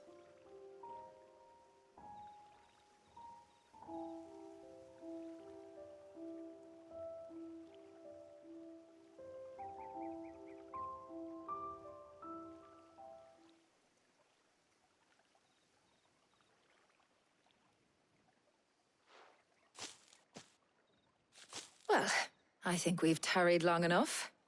I ought to get these ingredients back to Tomes so he can make up this concoction of his. I'll meet you back at the hideaway, all right? All right. And thanks again. I heard you the first time.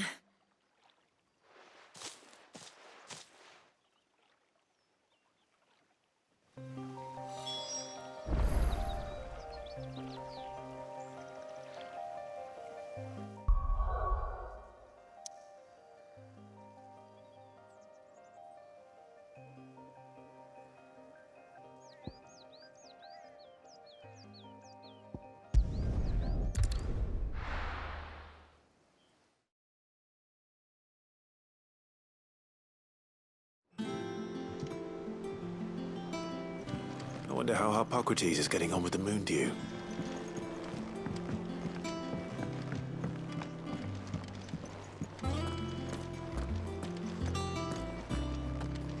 Ugh, I'm never drinking again.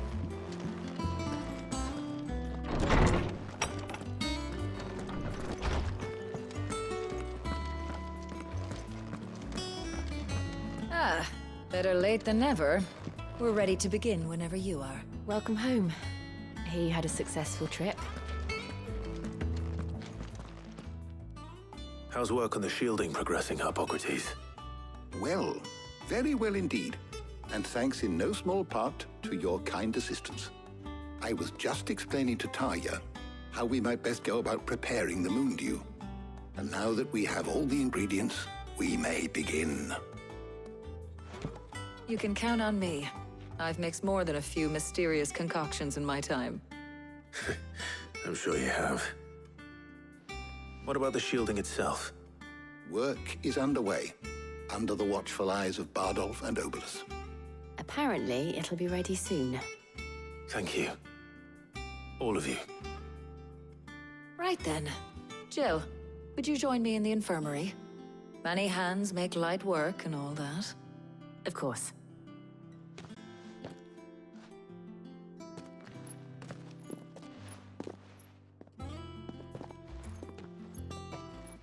Oh, and Clive.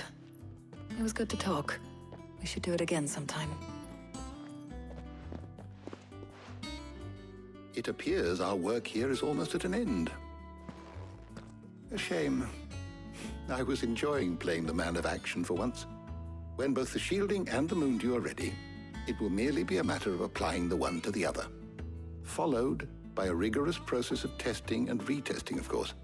Perhaps someone ought to warn young Mid of that. Leave it to me. Thank you, Hippocrates.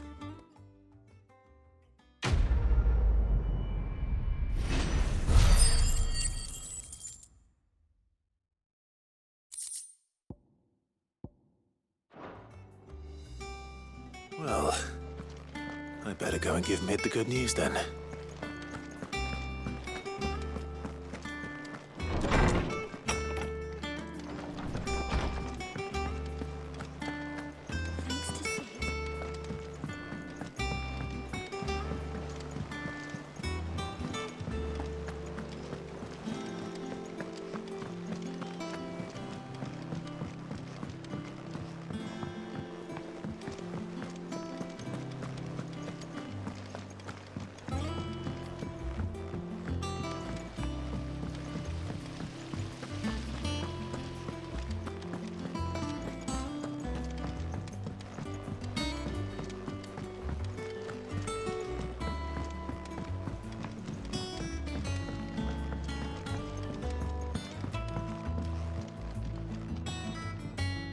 Sorry to keep you waiting, Mid. But you'll be pleased to know that work on the shielding is underway. You found something for it? In a manner of speaking, Hippocrates knew of a substance that's highly resistant to heat. A coating that should provide the protection you need. He's supervising the construction and testing of the shielding as we speak. Brilliant! I knew you wouldn't let me down. Don't thank me. I'm just the errand boy. Right then, better start working out how to bolt all these bits together. To the Black Hammer!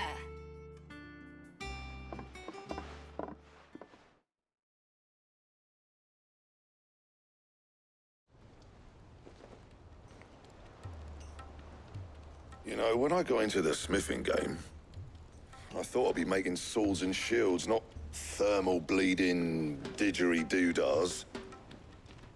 Displacement stacks. Same difference.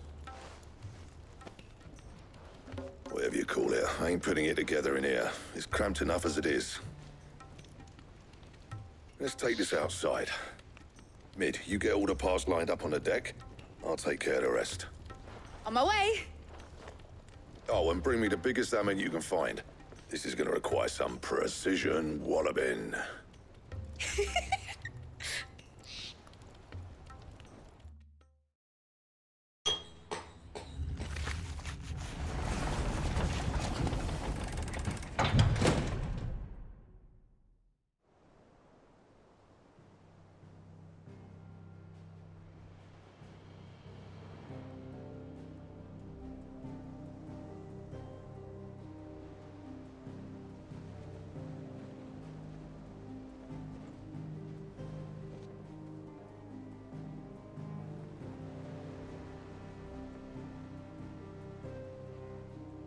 It's finished! It's finally finished!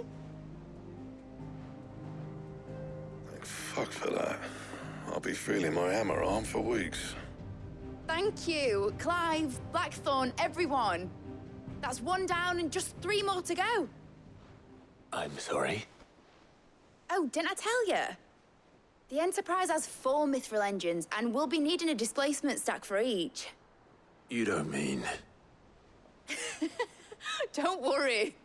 Now they've got a finished one to work off. My gang in Canva can build the rest. Good luck to them, I say. Right, I'm off to get a sling for this elbow. Any other work comes in, keep it to yourselves, eh?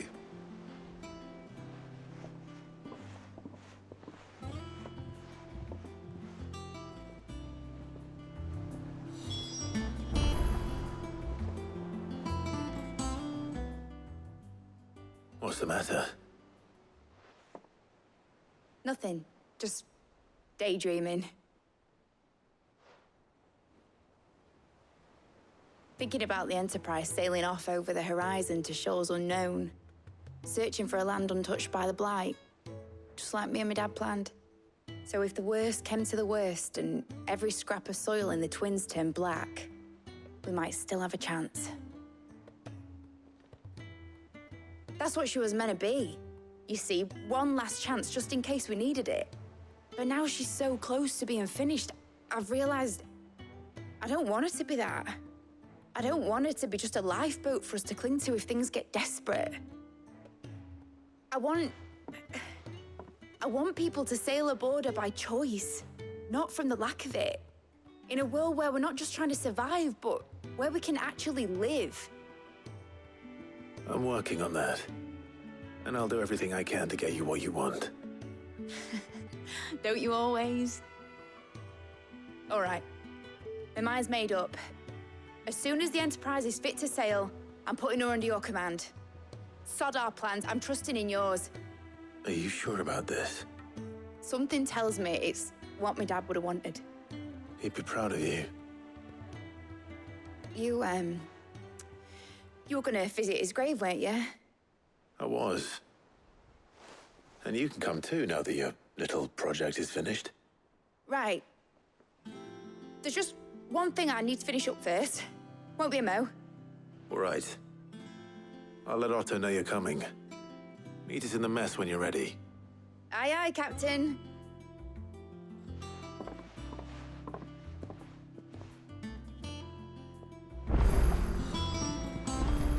Mid told me she was building a ship. Really?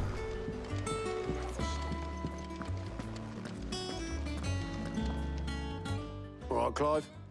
Asterix. We'd finished sending half the hideaway traipsing across the twins, has she? I swear, that girl'd do anything to put off visiting her old dad's grave. No excuses now, though, eh? Not quite. She said there was one final thing she had to take care of. I'm sure she'll be finished soon enough. She said that? In those words? She did, yes. Clive? Were you born yesterday or something? There is no thing. She'll probably be halfway to Canva by now. Mid. I might still be able to catch her.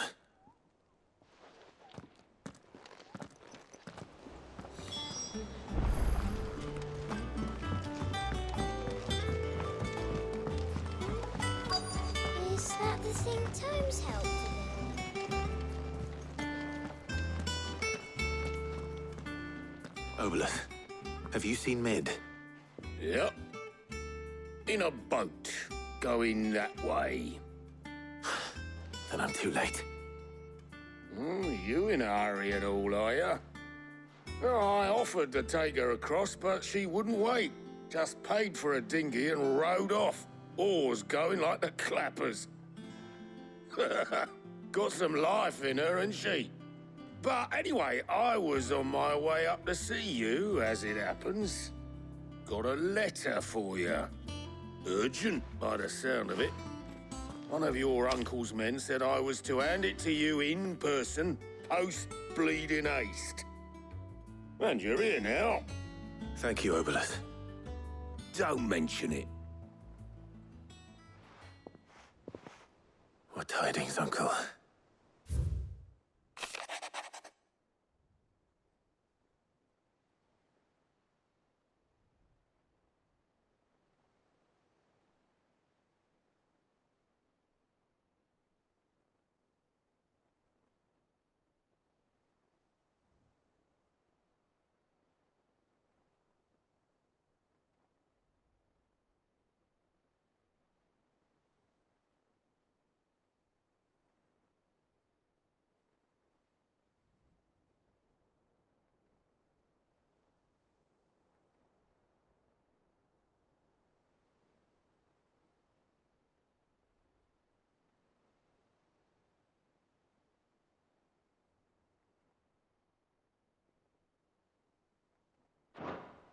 Trouble in Canva.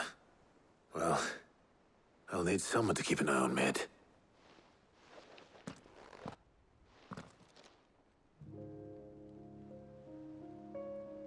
So what? Mid got us to do all the dirty work and then just sailed off into the sunset? It, seems that way. Well, nothing we can do about it now. But next time you plan on visiting Sid, you might want to tie her to something before you suggest it. Ah, don't be so hard on her. Gotta admit, the dirty work was kind of fun. Everyone pitching in and all that bollocks. Just like when we built this place. You're right. Anyway, we all set to head to the old hideaway. I could do with getting to Canva pretty sharpish. Wouldn't do to keep Lord Rosfield of the Seven High Houses waiting now, would it? Not after he asked for me personally. Gav will be leaving with me. Will you mind the place while we're gone? You can count on me. Just be sure to give Sid and the others my regards. All right. Oh, by the way, Jill will be joining us too. She's got some things to take care of, but she'll meet us there. I hope she's telling the truth at least.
Well, Sid, I remember what you told me. But if no one is listening to what you have to say, you may as well not say it.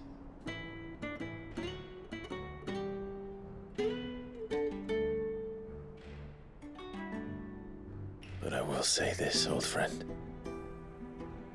Hugo Kuka is gone. His shadow looms over us no longer. It's a pity the Phoenix can't be in two places at once. If he'd have been with us, maybe he could have done something for the lost. Not even the Phoenix can bring people back from the dead. Life has a beginning and an end. So we must live while we have the chance. And not as slaves to the crystals, but as free men. May we join you?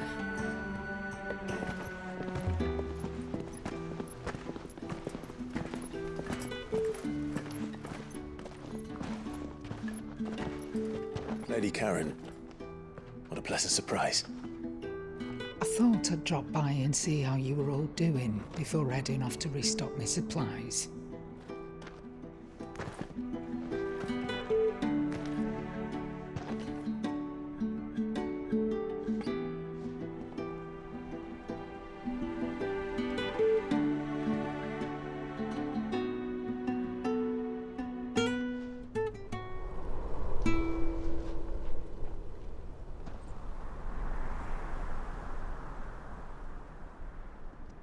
It wasn't the most scenic view back then, but it were never as bad as this.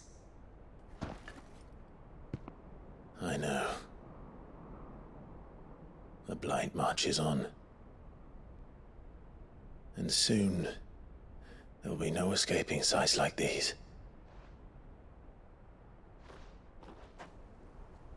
So our mission remains unchanged. We cannot stop until every Mother Crystal is gone, and their thirst for ether with them. The only one that remains in Storm is Drake's Tail in the Crystalline Dominion. Our next target. We're going to Twinside. It's the capital of the Empire these days. I wouldn't like to think how tightly guarded they've got the place. Not that that'll stop you, but we do well to scout it out before you go charging in. We would indeed. If you're off to the Dominion, you can take this great lump with you. Goods. Oh, I am sorry. Have you forgotten you're the most wanted man in the Twins? I thought you might like to disguise yourselves as the attendants of a travelling trader, assuming you've no better ideas. You wanted to buy yourself some tools, didn't you? Well, now's your chance. You're letting me go with them? Oh, thanks, Nan.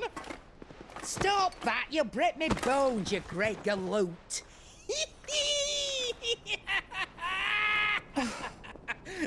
There's a caravan that runs back and forth between the Dominion and the Bocklad markets. It's managed by the Merchants Guild. Just show them Goots' traders pass and you'll be on your way. It'll be a damn sight less risky than footing it the length of the Crystal Road. That's for sure. Thank you, Karen. And glad to have you with us, Goots. Okay then. I'll get me things and I'll meet yous there. See yous down in Bocklad. Get off! Me poor fingers! Jill, you're with me. Understood. And Gav? Already on my way, Captain. Be careful. Aren't I always?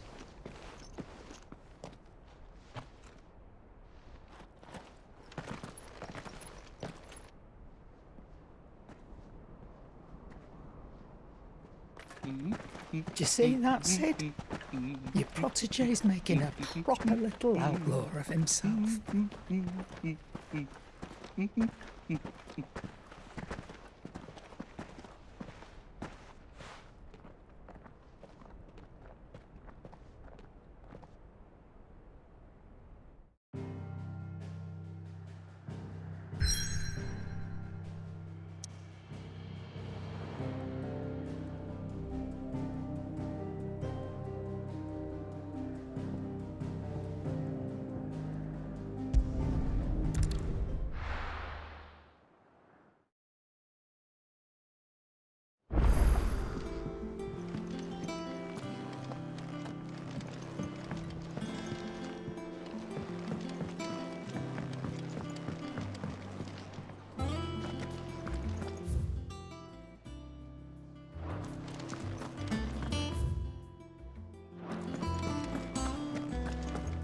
crack the crystal too.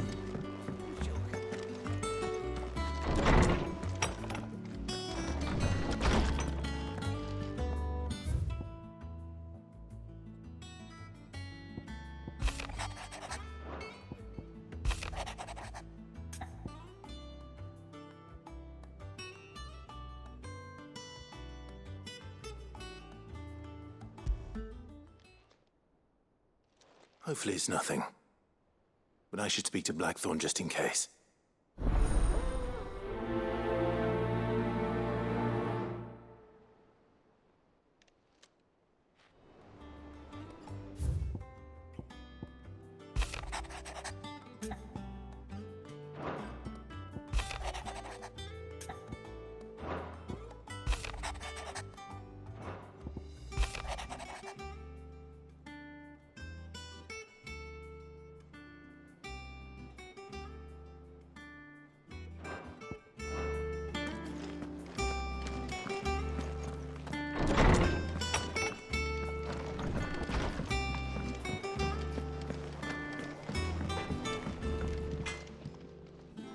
Blackthorn, do you have a moment?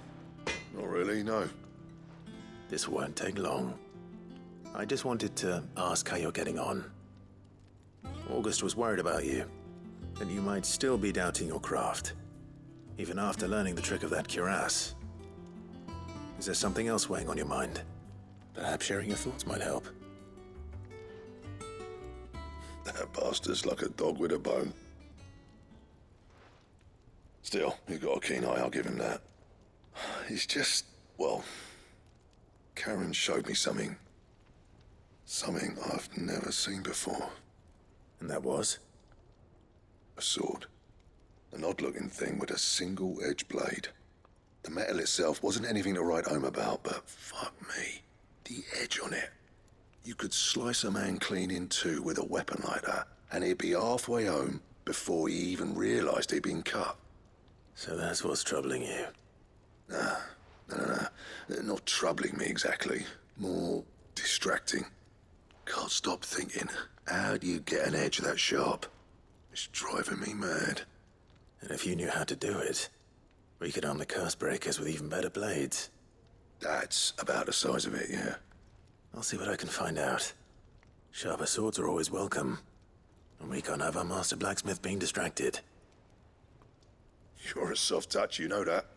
But I can't say I'm not grateful for it. Good luck, eh? Thank you. Let's see what Karen knows about this sword.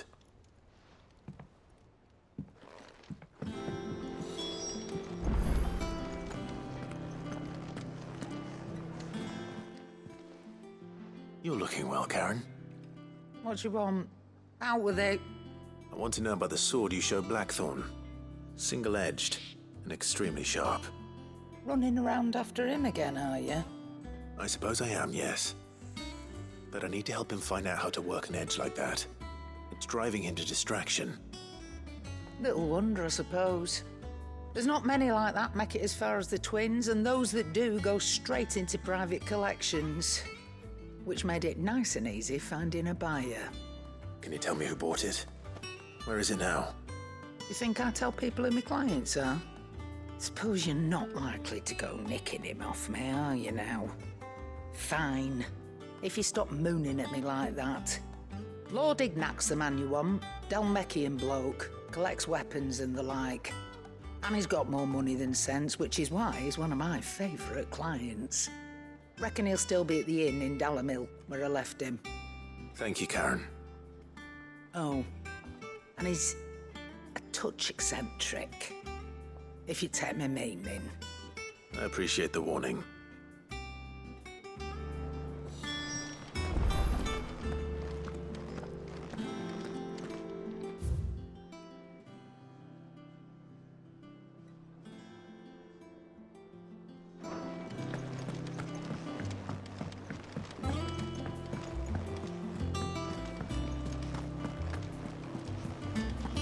Is that the thing Tomes helped with? They told me she was building a ship.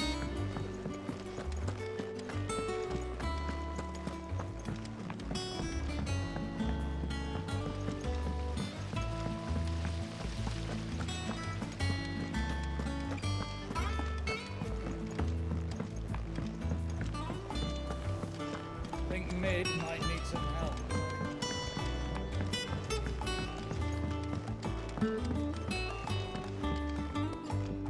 Well, that's it then. Here, Sid.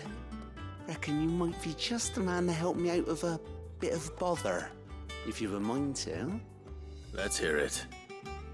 Well, it's about this alembic the chief's got me making. Lovely bit of kit, it is. Bung in a solution you want splitting, and it'll separate it out, just like that. Problem is, it won't always get rid of all the impurities. And with some of the stuff we need it for, that ain't good enough.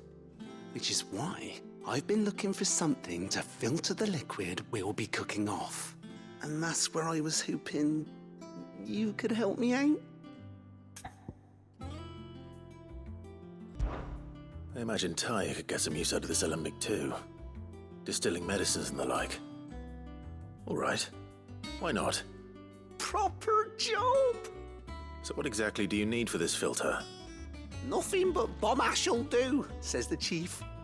Gave me a sample she'd obtained from the university stores. Couldn't believe my eyes. You pour the blackest blight water through it, and it comes out clear as a mountain stream. So, I did a bit of reading about where I might be able to get hold of some. And do you know what I found out? It's only the blimmin' bones of a bomb king. They leave them behind when they die, see? I take it that's where I come in. If you wouldn't mind. I saw a billet on the hunt board for one just the other day. Would have gone myself, but, well, fighting dirty great balls of flame isn't exactly my forte. You, on the other hand... All right. I'll see what I can do. Thank you kindly. And a good hunting, eh?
How are you feeling? Better. Thanks to Taya. I'm glad to hear it. And Torgal helped too. Didn't you, boy?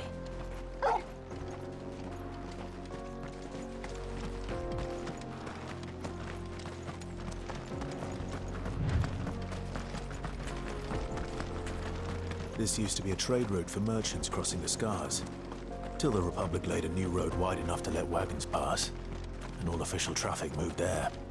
Leaving this one for those living outside the law. Indeed. I doubt we'll be the only outlaws on the trail today.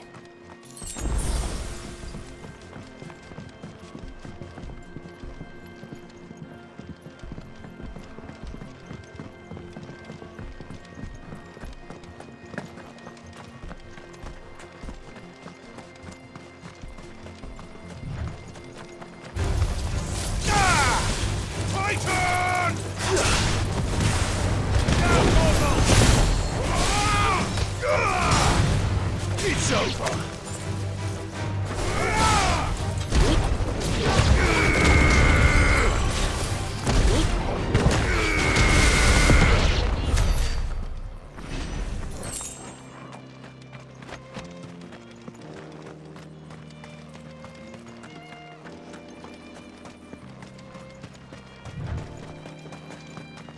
So what do you think? Really? It's as bad as that? Oh, aye. There's trouble up ahead. And too much of it for us to handle. I take it there's danger on the road. Oh, what about this fearsome-looking fellow? You think he'd be equal to the task? Oh, no doubt. Assuming he's willing to hear us out. Well met, friend. My brother and I have been tasked with finding a merchant's missing cart. You seen it by any chance? How does a merchant misplace his cart? Oh, the man's a coward. When he thought goblins might come a-snarling, he ran, leaving his livelihood abandoned in the pass. He sent the two of us to fetch it, but it's gone. Now, I'm not much of a thinker, but I know the work of thieves when I see it. My brother's right on all accounts. And by my estimation, the bastards are lying in wait just down the road. We may have seen our share of action, true, but we've not got the skill in arms to boldly brave an ambush. You, however, have the look of a man who needn't fear a band of backwater ruffians. What do you say? Will you help us out? Chances are they'll come for you either way. But if you promise to lend us a hand, at least you'll pocket a reward for your troubles. Well, if I'm going to have to deal with them anyway. You've clearly got a fine head on those broad shoulders. We're lucky you came along. Now, hoping to make a heavy purse in Bocklad, our merchant friend loaded his cart with as much as it would carry. Reckon he won't be forking over the rest of our fee if we don't find those goods. So, while you're seeing to those bandits, you keep your eyes open. All right. Just don't expect me to drag the cart out of there myself. No. You can leave the cart to us. You just put an end to those bandits and point us in the right direction. You do that, we'll take care of the rest.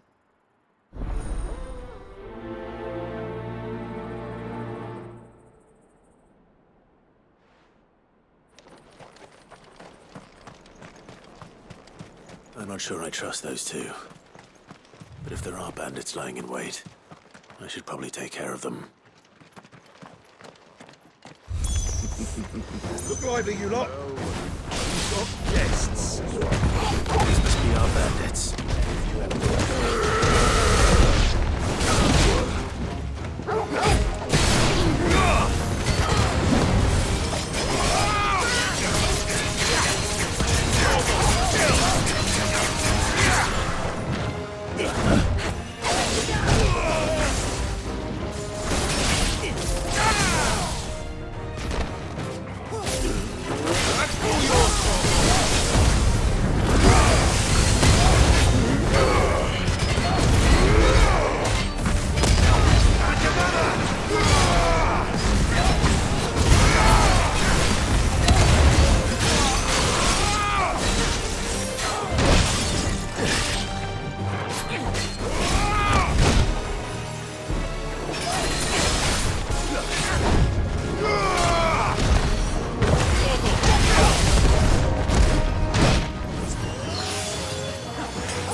That's them dealt with. Now, where's that cart?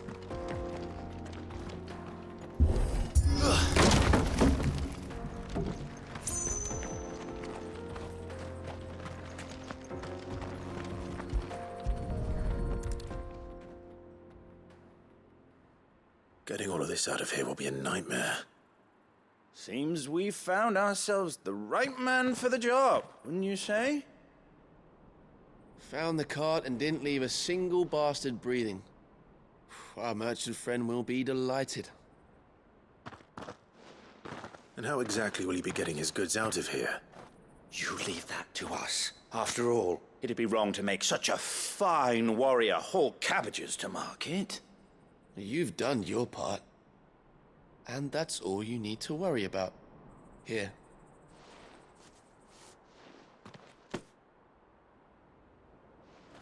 It's been a pleasure. Now piss off. There's no need to be so rude, brother. What if we want his help again next time?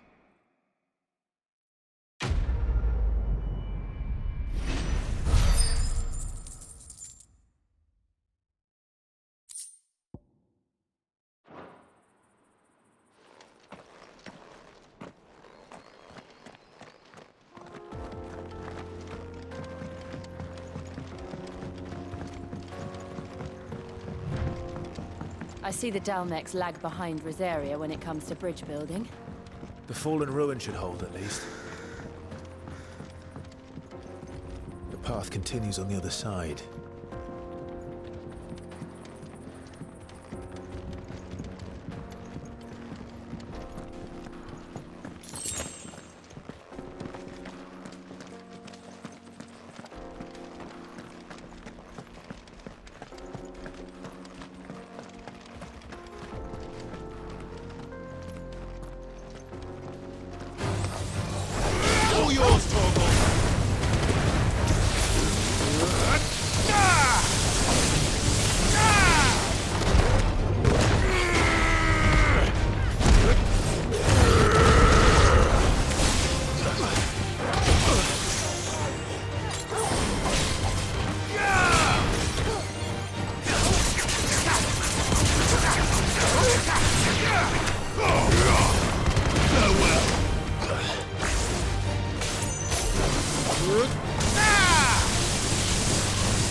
So this is Zemeckis.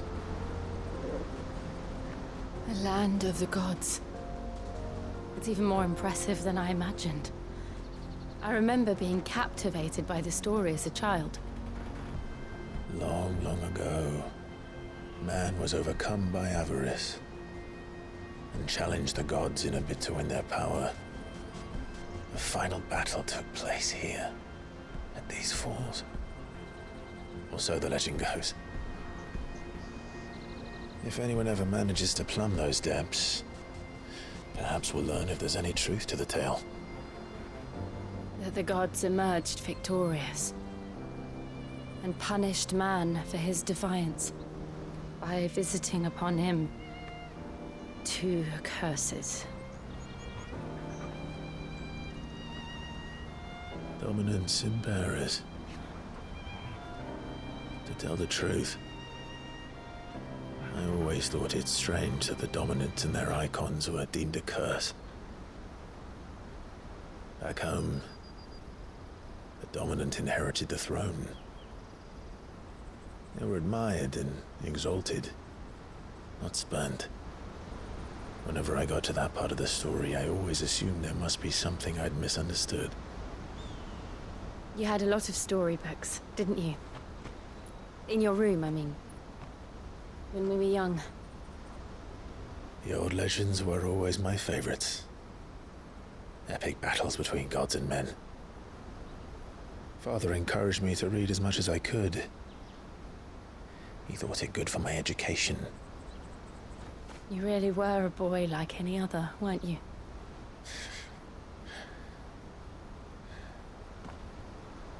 Just look at this place.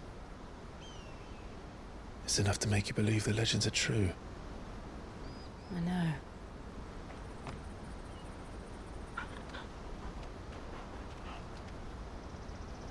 We're not far from Boklad.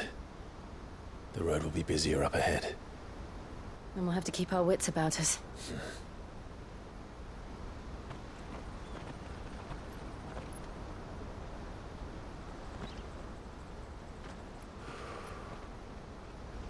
Clive? Something wrong? Nothing. It's nothing.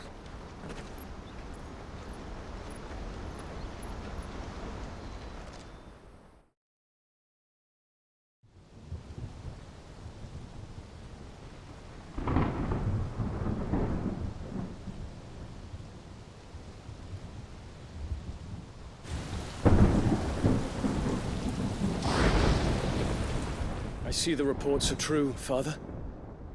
You have surrendered the throne to Olivier. I have.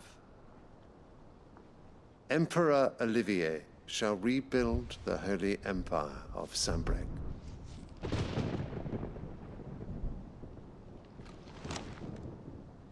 How is he to rule an empire?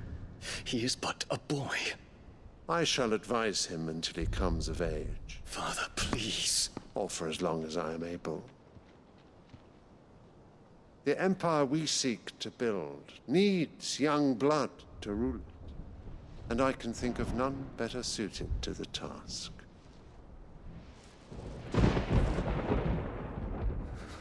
There is other news, Dion.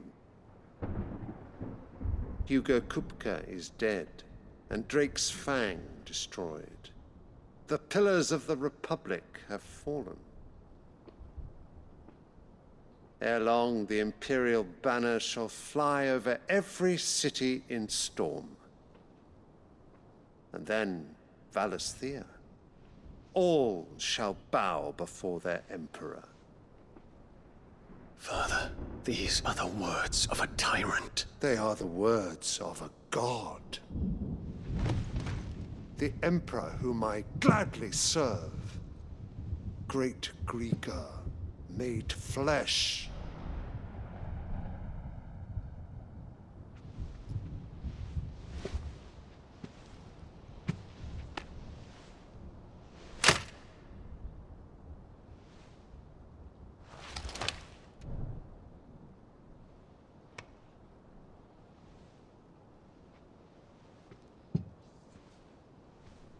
Return to your camp, Dion, and ready your forces.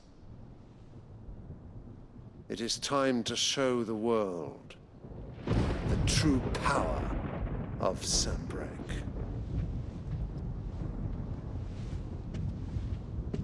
Father. I find you much changed. Is this truly the path you wish to tread? Or are these the ambitions of another? Of Ultima, perhaps? What nonsense is this? I speak my mind, and my mind only.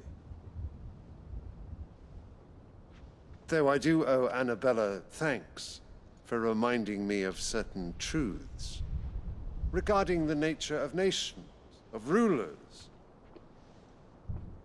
and of the divine. You would trust the words of this traitress? She betrayed her country. She slew her husband. You have ever been an invaluable servant to Sambrek, Prince Dion. I trust you will continue to serve your Emperor in the wars to come. Canker! Silence! Insolent wretch! You will bend the knee. All else is heresy. Sire, forgive me. This audience is over. Come, Your Radiance. The Rowena Syndicate awaits your pleasure. Oh, not another meeting with silly old men. They're so boring. I'm hungry, Father. Can't we have luncheon instead?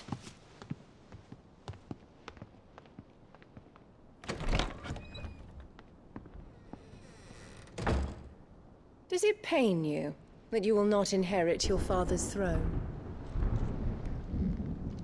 I have suffered worse.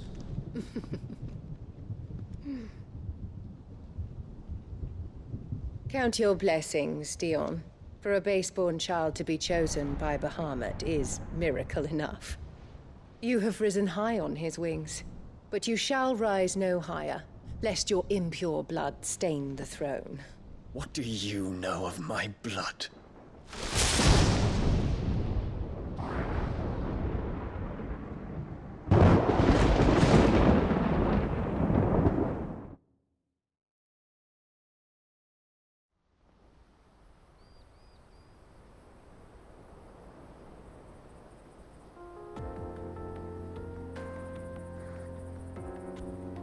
The Boklab markets are to the north.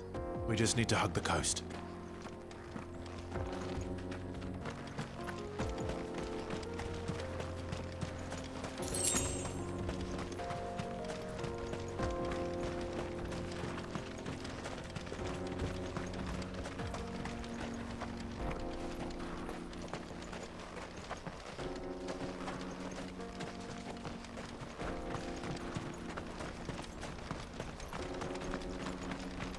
Infiltrating the Dominion won't be easy with the Imperials on high alert.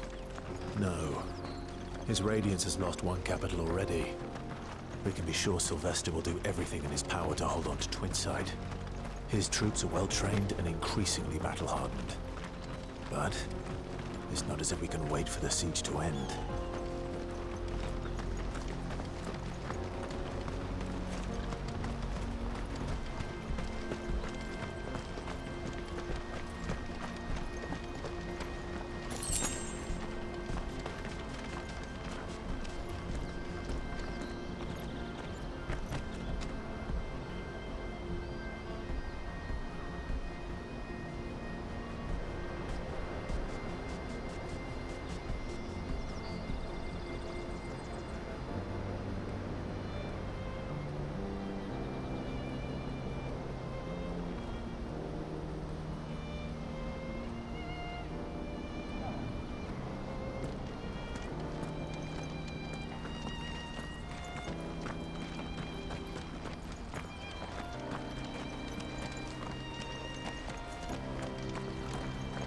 Not much further to Boklab now.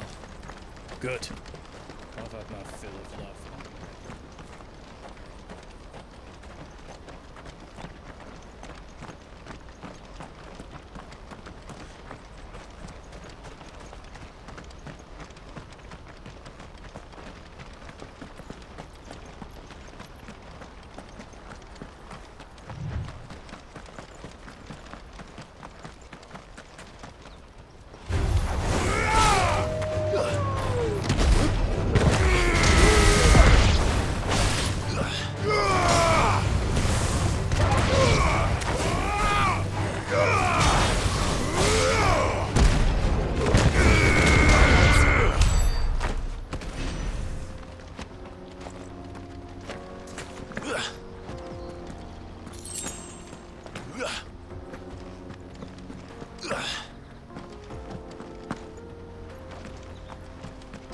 More refugees.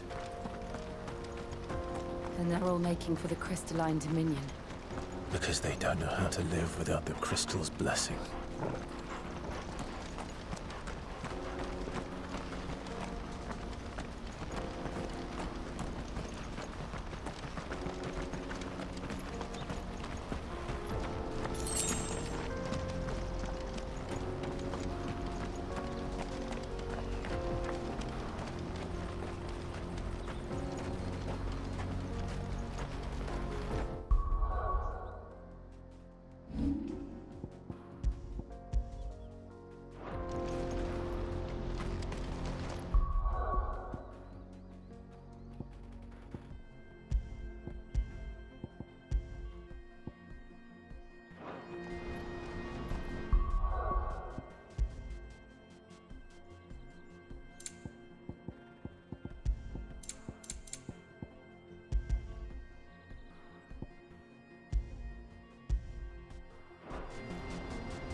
are no crystals here. We have to keep going. This is where we're supposed to meet Goots, isn't it? That's right. He said he'd wait for us here after replenishing his supplies. I dare say he'll have finished by now.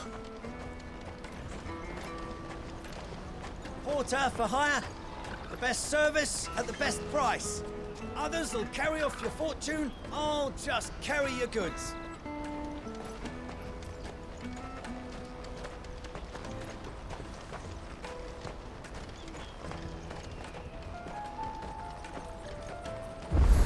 Let me carry your goods. I'm cheap. And nasty. Let me, my lord. You won't regret it. What are you looking for?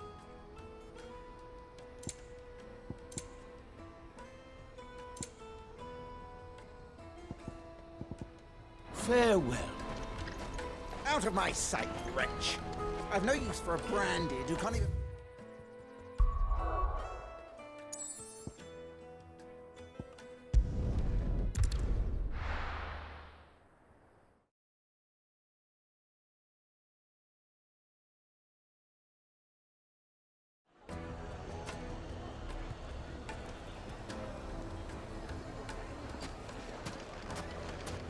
People take notice of wealthy men. Shouldn't be too hard to track down Karen's collector. The St. Drape's Fang is gone. The whole Mother Crystal gone. What are we gonna do? Calm yourself. We don't know for sure. It could have just been a tremor.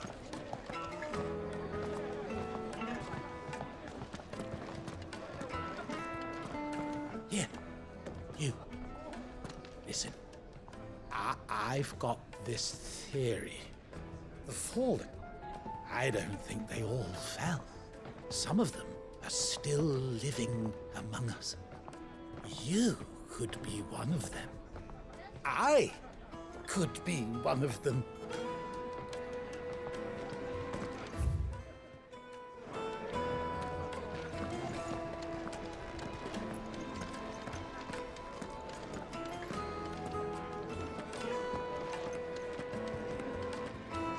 Welcome.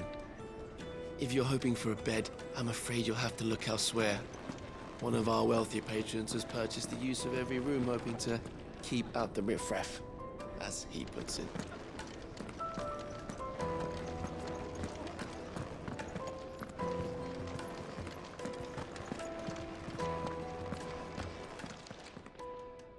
My reputation will be ruined! Ruined! Calm yourself, Lord Ignac, I beg of you, before you do yourself a mischief. Pardon the intrusion, but... Out! Get out! I paid for these rooms so I wouldn't be disturbed. Leave me be! Please, allow me to apologize. His lordship is going through a difficult time, and he's never been fond of guests arriving unannounced. Radim! Get rid of the filthy oaf this instant! Very good, Lord Ignac. Would you mind stepping outside for a moment?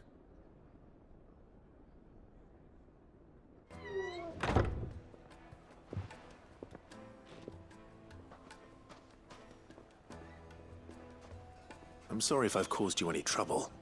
That? Oh, no. That's just how his lordship is. Though the morning's events have left him somewhat fractious. He has been dispossessed of his luggage, you see. The thieves also made away with a considerable amount of coin.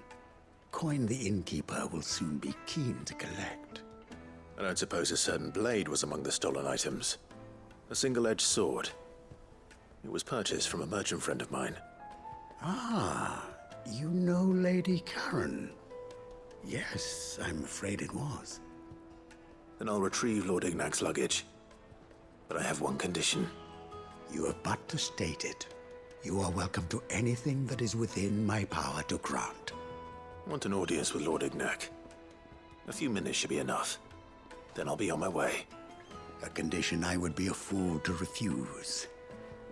Of course, you shall have your audience. I don't suppose you saw where the thieves went. I did not, no. Though some discreet inquiries made on his lordship's behalf mean that I know where you might find them. The bandit's bed. Every ill-gotten coin in Dalamal is said to pass through that disreputable corner of the Valcroy. And that's where I'm heading. I shall speak to Lord Ignac in your absence, and arrange for an audience upon your triumphant return. That will be very kind of you. Farewell, and best of luck.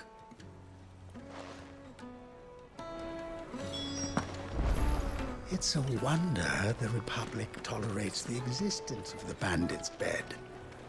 You would have thought a few dozen good men might put an end to the problem. Then again, what commander would want to march his troop into the Valcroy?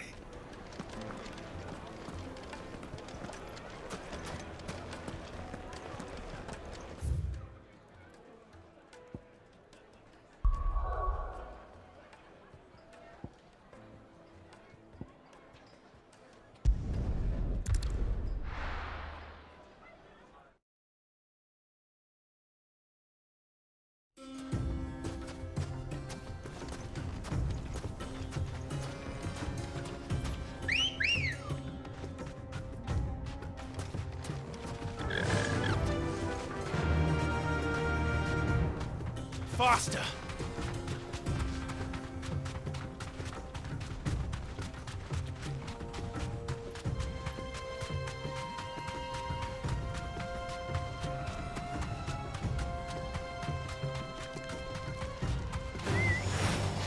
Dumb vultures, preying on the trade caravans.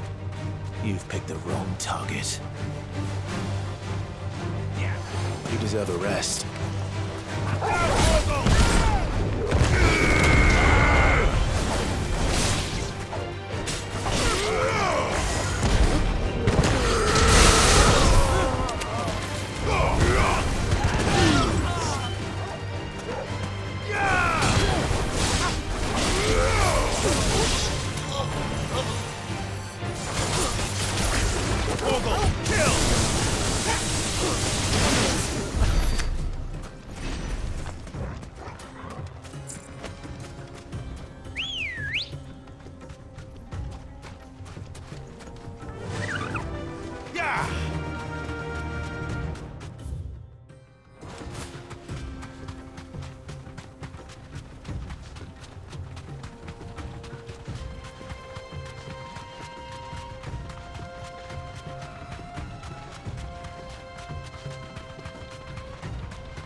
Be safe.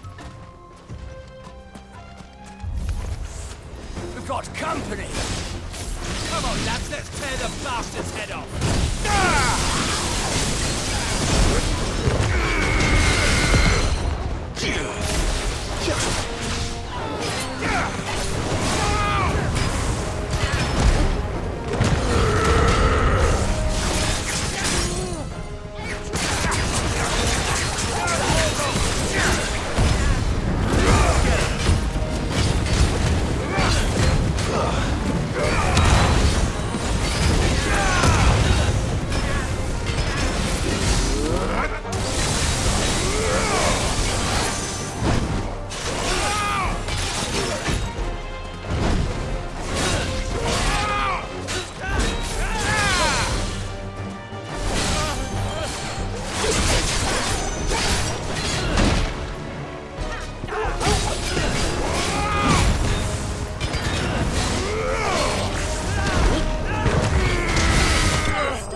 This must be Ignac's luggage. Nothing seems to be damaged. All right. Let's get it back to Delamil.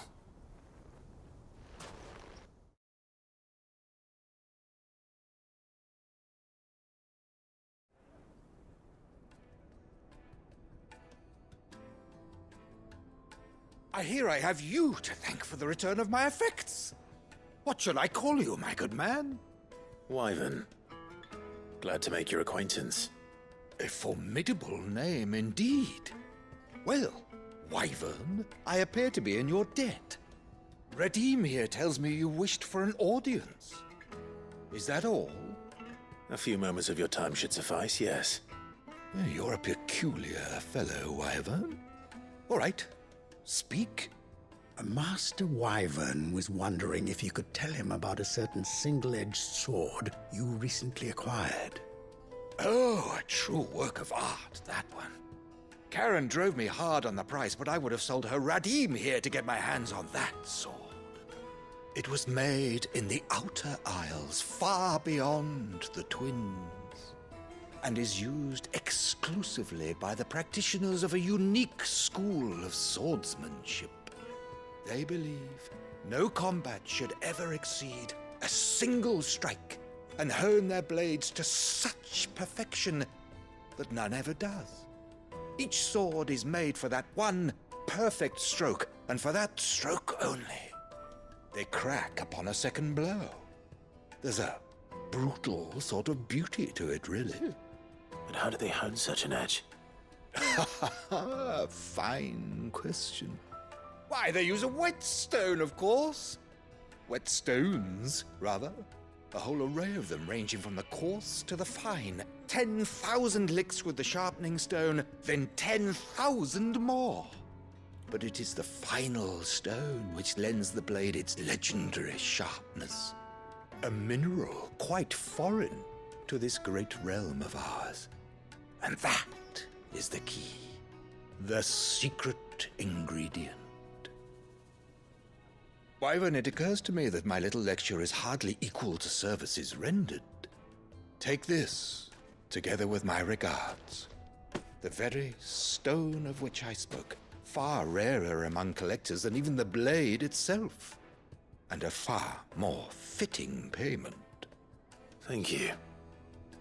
Pardon the intrusion, my lordship. However, it is long past time we prepared ourselves to depart. So it is.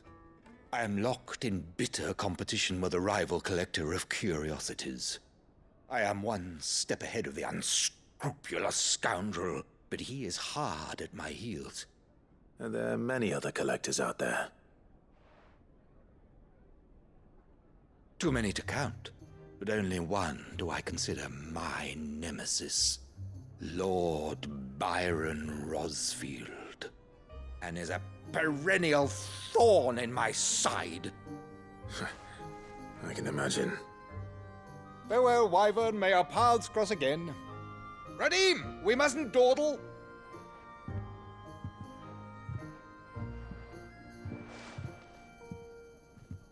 I think his lordship is rather taken with you, Master Wyvern. Thank you again for your assistance.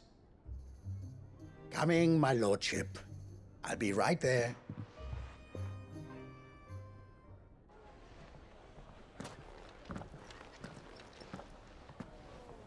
Trust Uncle Byron to find such an interesting rival. Now, let's see what Blackthorn makes of this whetstone, shall we?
Sorry for the wait. But hopefully he'll agree it was worth it. You learned something about that sword, then? I did better than that.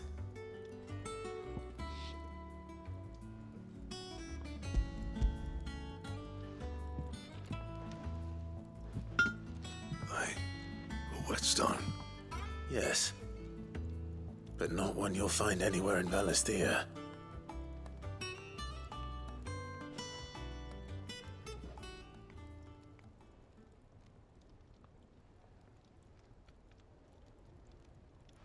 No wonder I couldn't get the same finish on the grinding wheel. One hit and all done, eh? Might not be so bad if all you ever fought were duels. Good luck on the battlefield. Your second opponent would be your last, no matter how good you were. Even so, is there some way it could be used to give the Cursebreakers an edge? I think so, yeah. With this whetstone and the right kind of steel, I could probably even make a twin of the blade that rattled me. But there'd be no replacing this little rock once I worn it down to a sliver. I reckon we get a dozen swords from it, if that. Swords that the Cursebreakers wouldn't know how to wield properly, and that would see them through a single fire piece. Nah, no point trying to copy that thing. Be about as much use as a wax anvil. But finishing our blades with a whetstone this fine, now that's something to consider.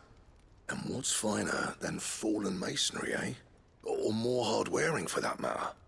Just imagine it. Good Valisthean steel with an edge as sharp as any found in the Outer Isles. I won't make a copy, nah. I'll make something much better. I'm sure the Cursebreakers will be delighted. Just don't push yourself too hard. Don't you worry about me, sunshine. I've been working day and night since I was half your age, and I'll still be here when you're long gone. Hey, thanks, Clive. I mean it. I owe you one, August 2. It's good to know someone's looking out for me. He'll be happy to hear you said that. And I'll see that my debt to you's paid. First new blade I make's got your name on it. You come and find me when you've got the materials. All right. I will.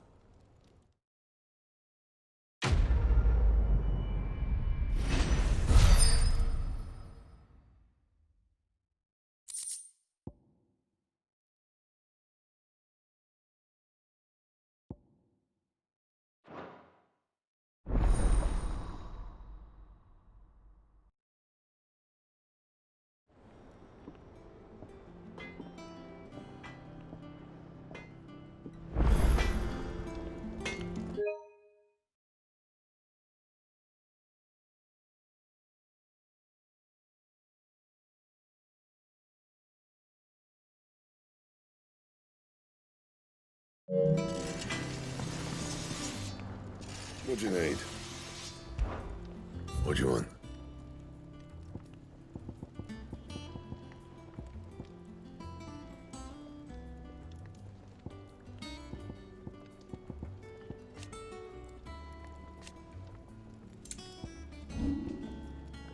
That it? Fine.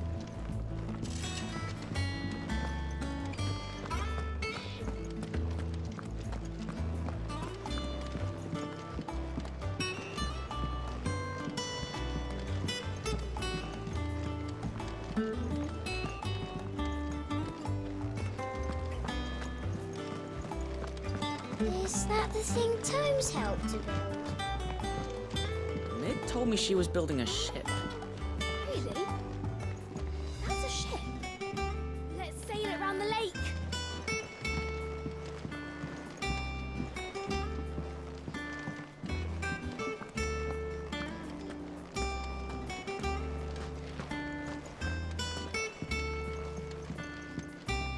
And how may I assist you today? How may I help you today? Here you are.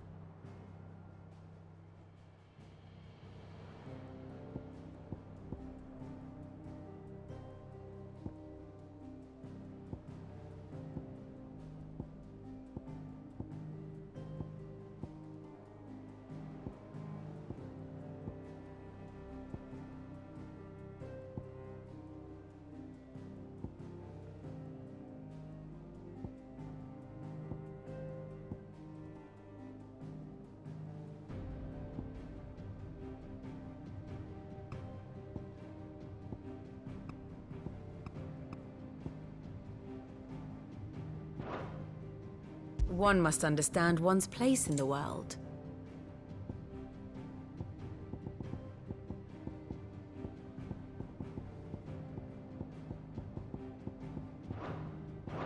Thus ends today's lesson.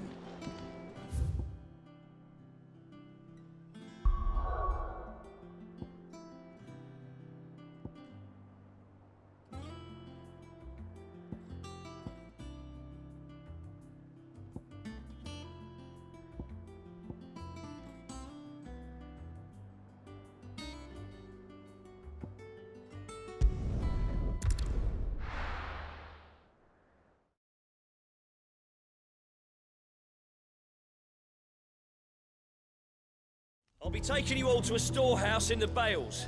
Leave anything you don't need behind.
Is that the thing Tomes helped to build? Mid told me she was building a ship.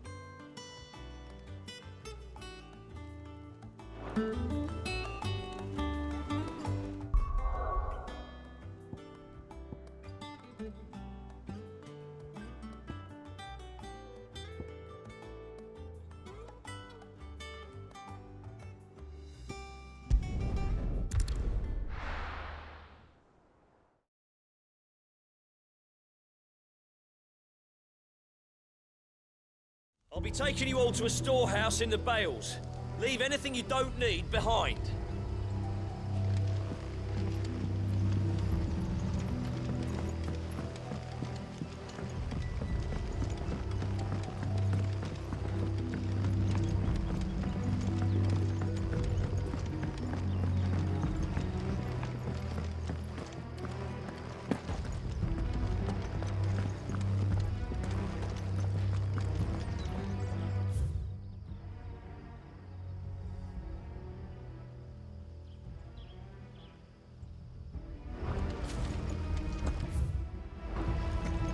Come, my children.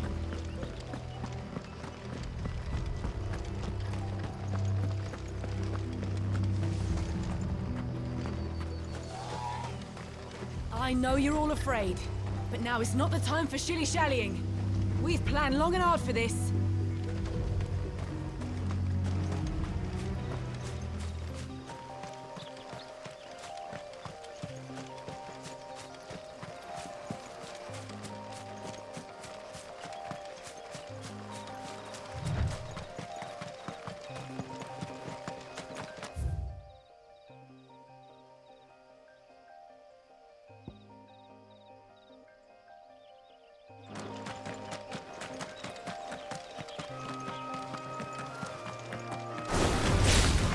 Vogel, kill! Yeah!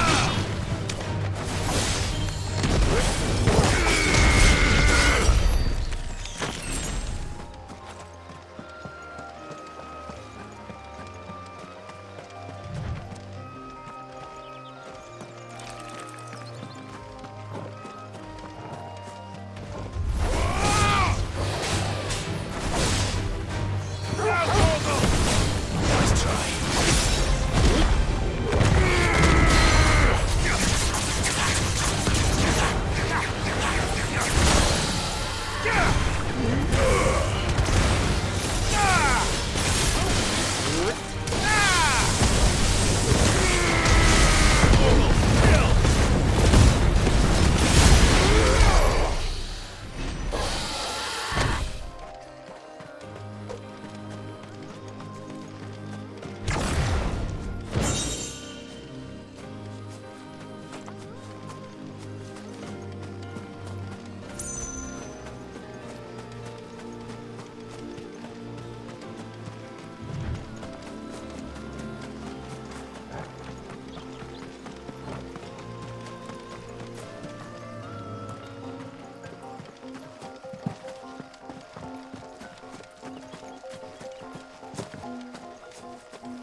Good girl.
Time to fight.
Fly, Ambrosia.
That'll do, girl.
surrounded.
After it.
safe.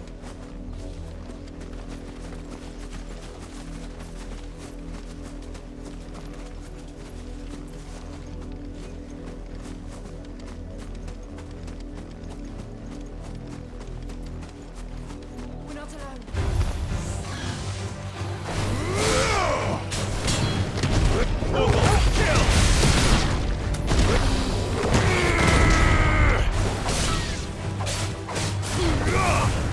Farewell.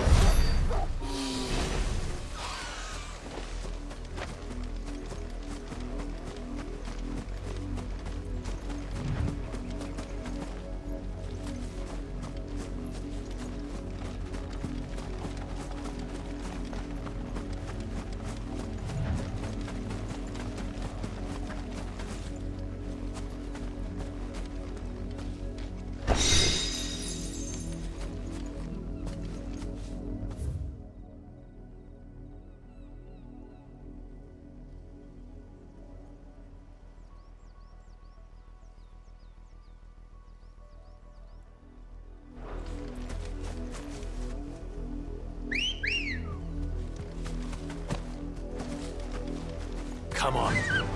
Yeah!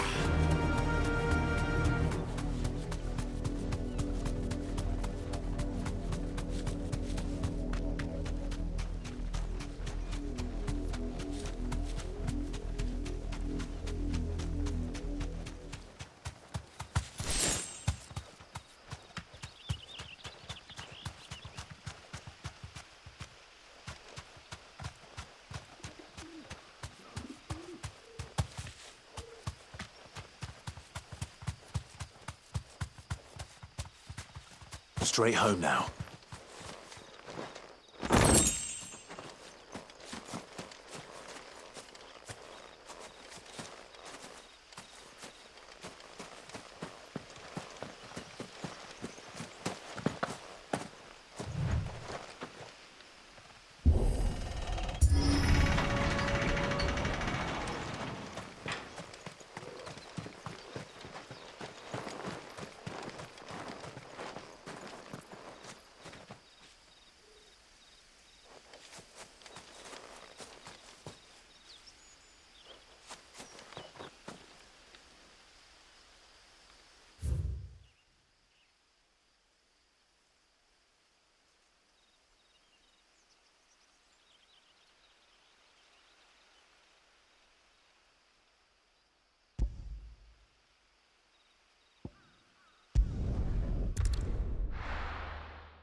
Come on. Fly, Ambrosia.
No need to ride from here.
not alone.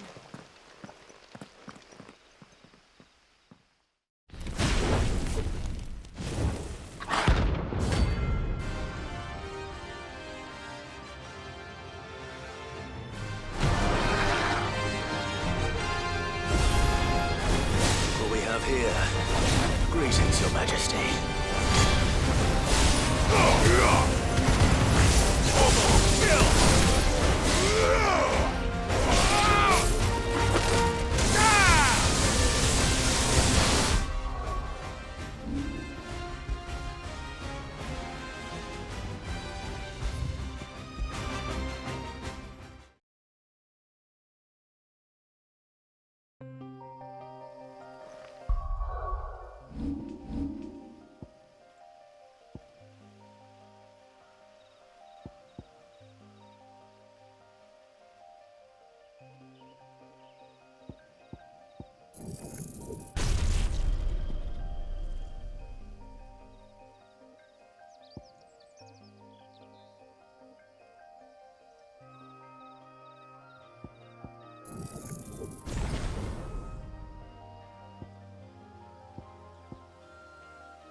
Here.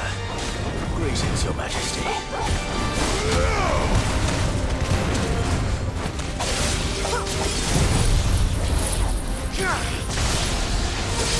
All yours, Torgal.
Your reign is over. Now to collect the ash. This looks like the stuff. Let's see if there's any more.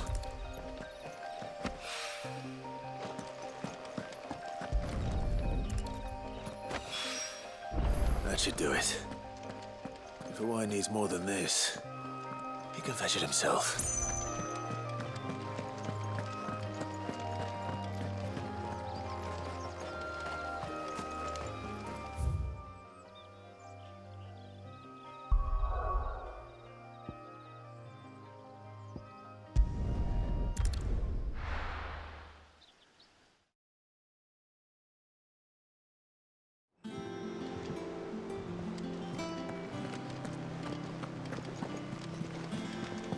Is that the thing Tomes helped to build? Mid told me she was building a ship.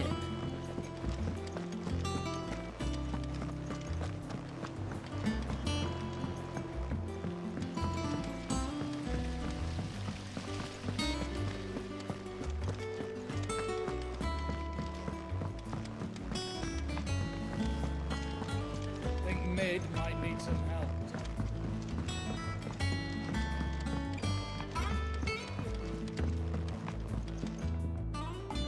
All right there, Sid? How's that hunt for the bomb ash going? I have it here.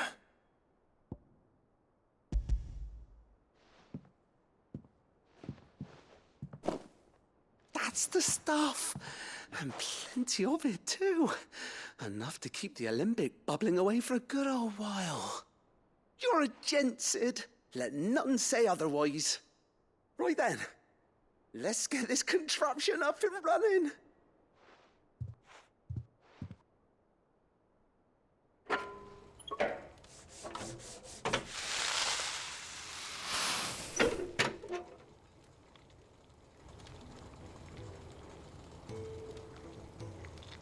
There we have it. The Telemon Alembic. And it works just like the chief said it would. Very impressive. Says the man who cut down a burning boulder. Speaking of which, I still haven't returned the favor. There's no need. The good it will do for the hideaway is reward enough. Don't be silly. Why don't you let me take a look at that bag of yours? The one you keep your potions in. Reckon I could work some magic on that, huh? What kind of magic? Well, we happen to have isolated a substance in our test run of the Alembic that I reckon will make even the toughest leather supple as anything. Thought we might use it to breathe new life into old boots and the like. Save the hideaway a few gil. Ah, I reckon if we slap a bit on your bag, it'll loosen it up enough for you to squeeze in a bottle or two more. Well, it can't hurt to try, I suppose. That's the spirit. Leave it with me. I'll only be a mo.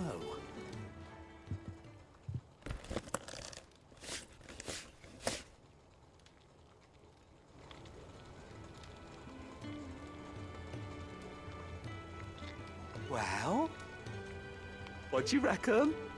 It certainly feels more flexible. Right? Told you. Thank you. I think. No. Thank you for supporting Mid and the rest of us in our endeavors. Without you, we'd never have been able to discover wonders like that stuff I rubbed on your bag. And I'm telling you, there's plenty more where that came from.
Wish I could take one of our birds.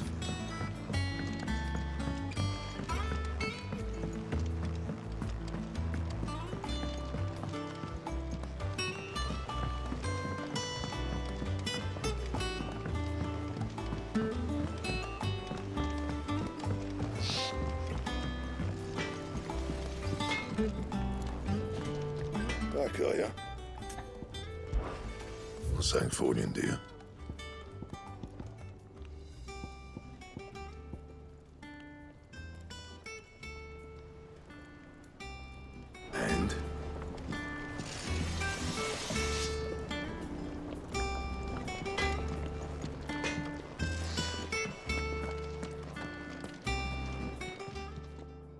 Don't just stand there gawping.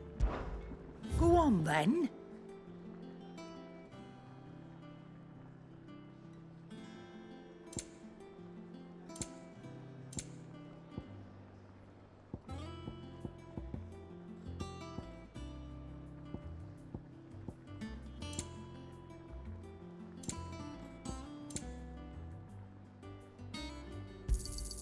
You'll not find a better price than that. You're rubbing me blind, you know. Finished, are you?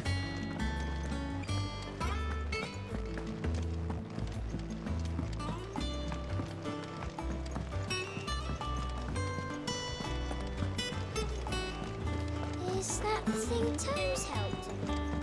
Mid told me she was building a ship.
Ready, go? Fly, Ambrosia.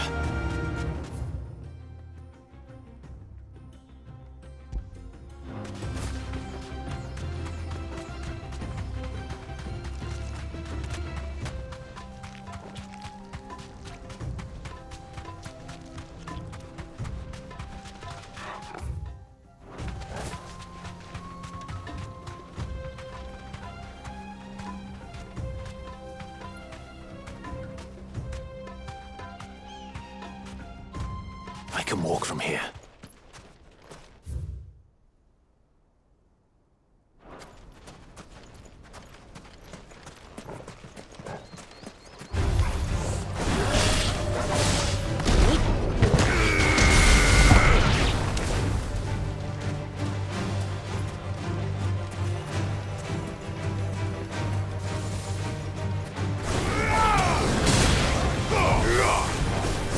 Give me thunder!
faster!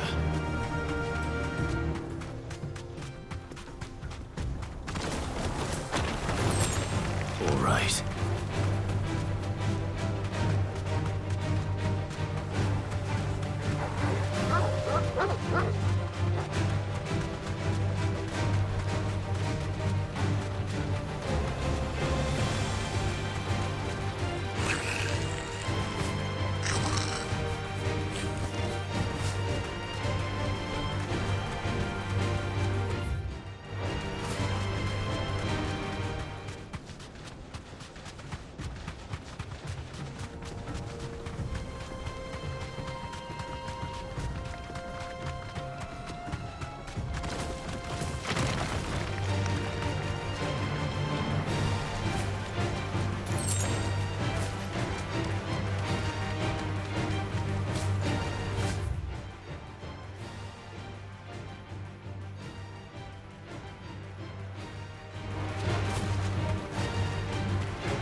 It seems the rumors were true.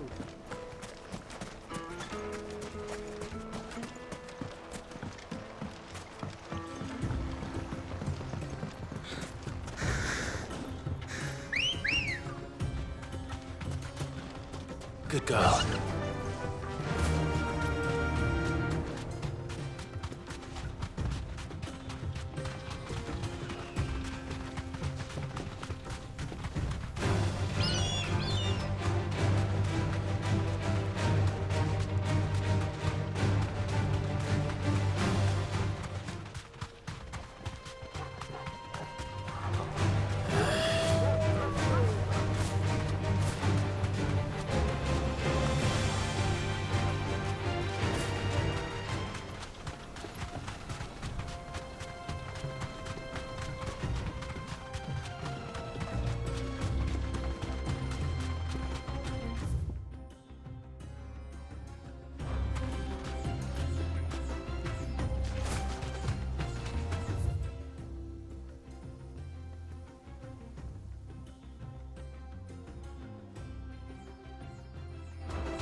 right.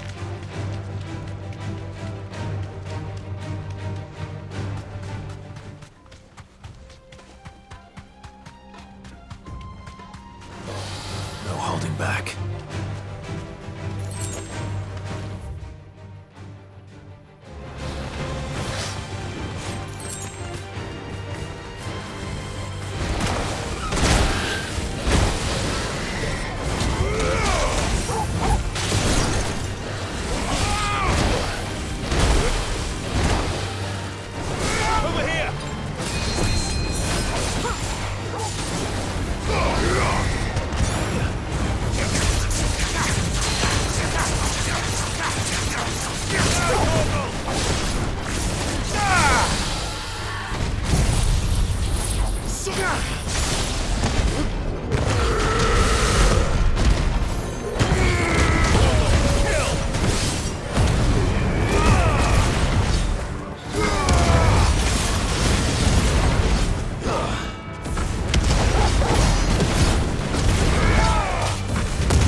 Let's go.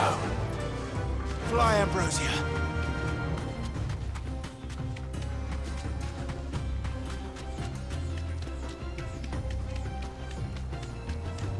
We're not alone.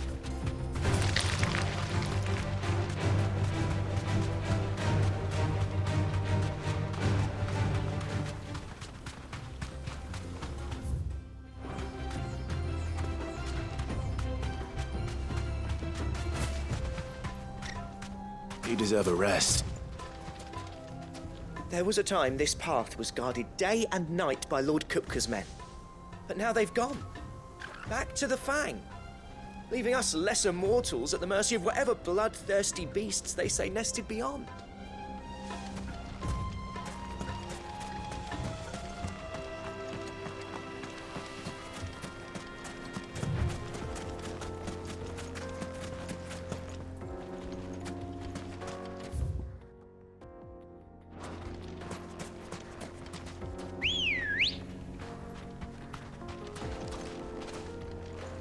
Come on.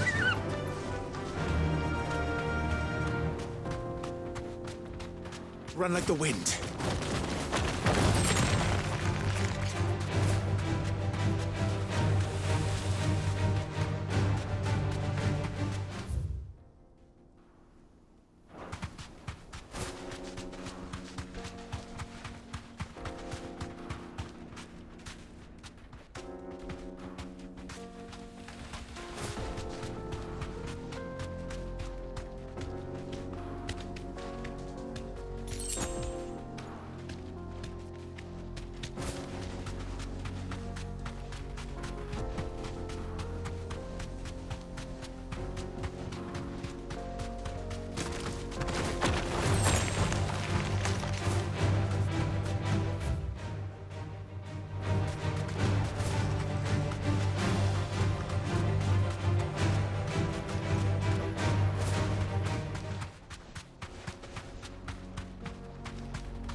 Good girl.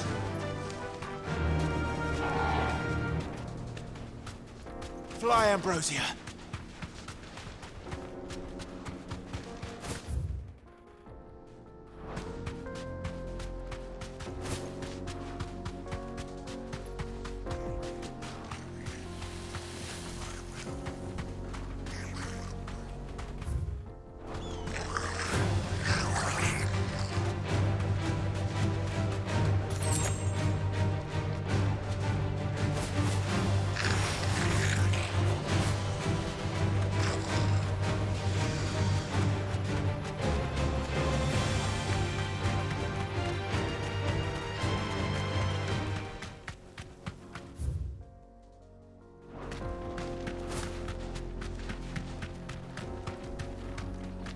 Thanks, girl.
This is no time to ride.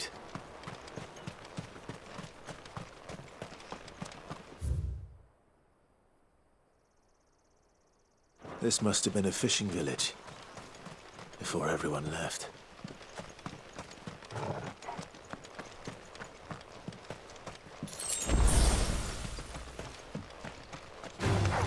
Time to fight.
blade yet hungers, and so do I. Come, let us feast on your flesh. Your feasting days are over. And another! What's the more?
Those who kill for sport deserve no better.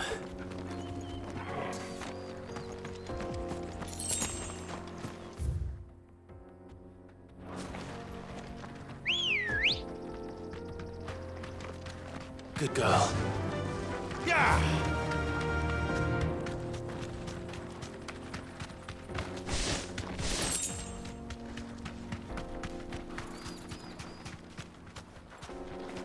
Mother Crystal.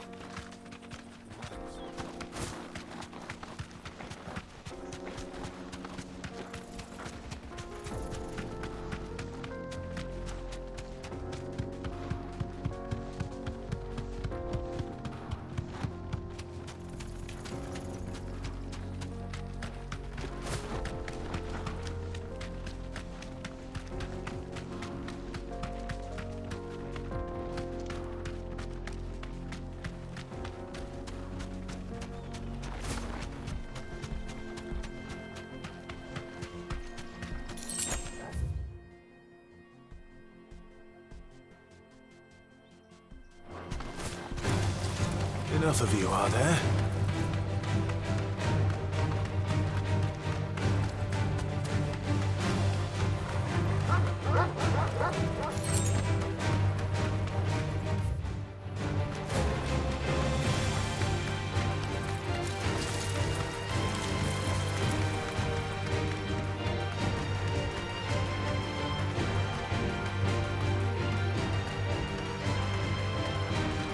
You deserve a rest.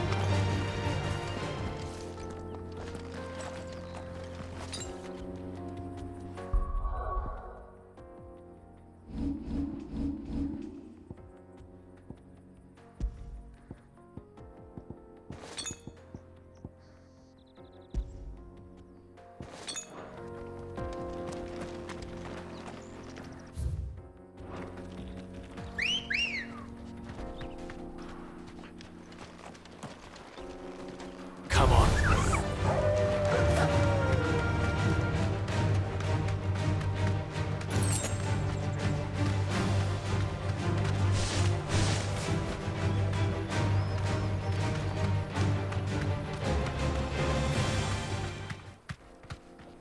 Thanks, Gal.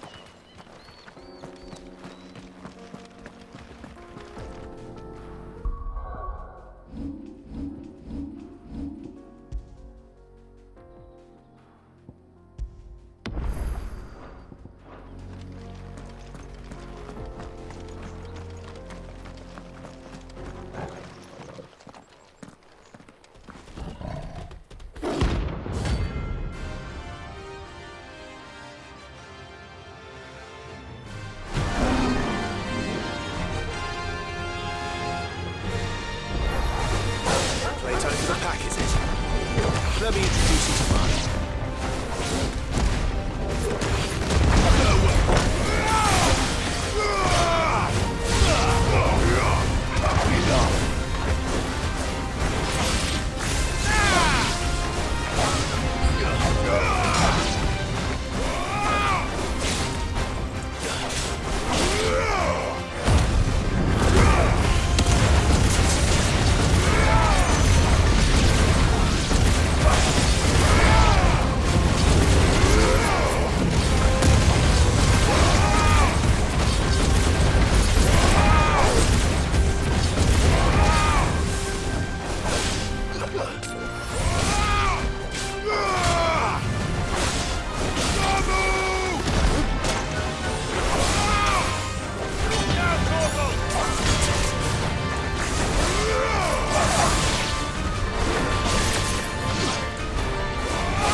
And then there was one.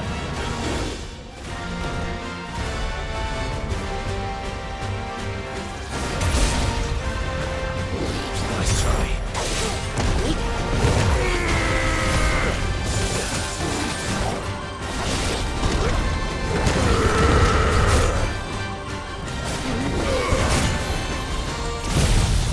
All yours, Torgal.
That wasn't too bad, was it, Torgal?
Clive.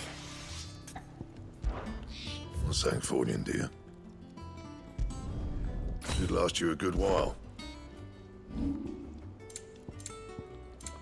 That it? Fine.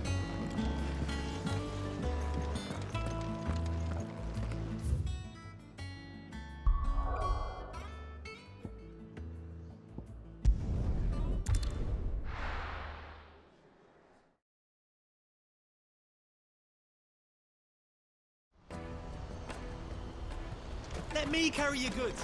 I'm out of my sight. Peaches and pears.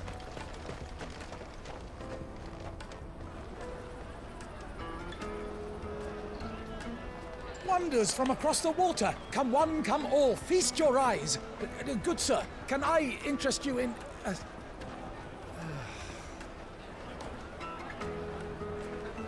How much? For a measly crust of bread? You won't find any cheaper. Not nowadays. You're more than welcome to look.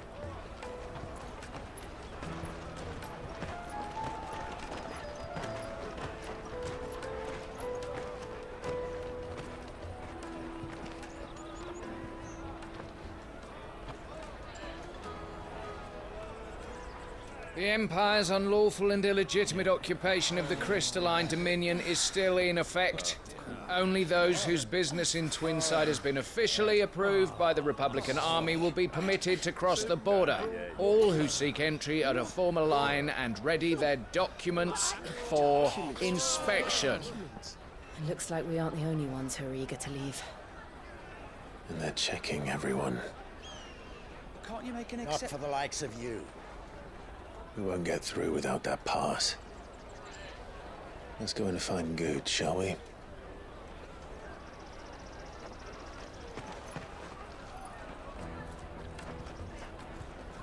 He must be around here somewhere.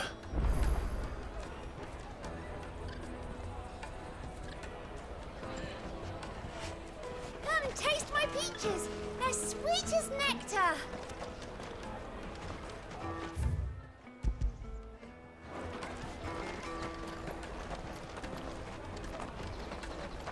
I'll take the large one. An excellent choice, my lord. Ah, Good. There you are. Clive, I'm so sorry. Don't tell Nan, will you? Slow down, Good. Just tell us what happened. It's me trader's pass. It's gone. We cannot ride the caravan without it. We won't even be able to get through the flipping checkpoint. Do you remember when you last saw it? It was in my pocket a minute ago. Then a bairn bumped into me and... Yeah. You don't think that they might have nicked it, do you? It wouldn't surprise me. A busy market like this is prime territory for pickpockets. So, to get the pass back, we need to find this child. Where would we even start? I know where! I've got a pal in Bocklad who might be able to help us. No one knows more about what goes on round here than she does. Where do we find her? She's the owner of the Crimson Caravans, up that way. Sign's got a red chocobo on it. No time like the present. You two go on ahead.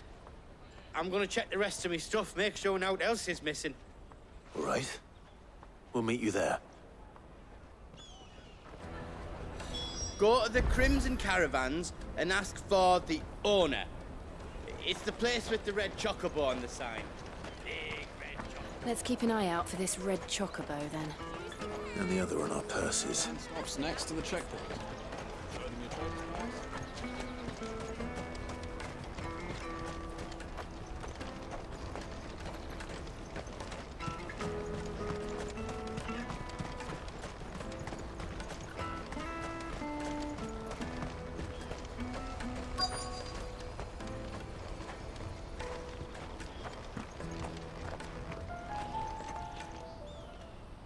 Looking to hire a coach?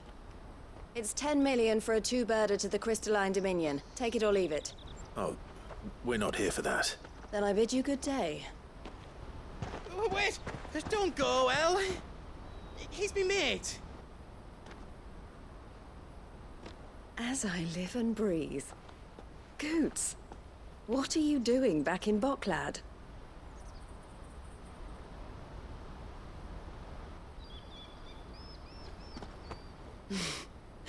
I gather Lady Karen didn't send you.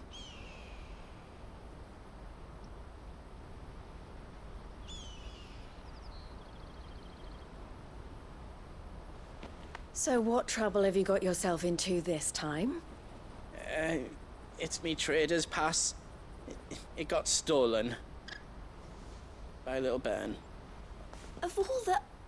You're the size of a marble. Honestly. Ugh. Goots told us that you know the markets well. Might you have an idea which little bairn could have done this? We don't intend to punish them. We just need our pass back.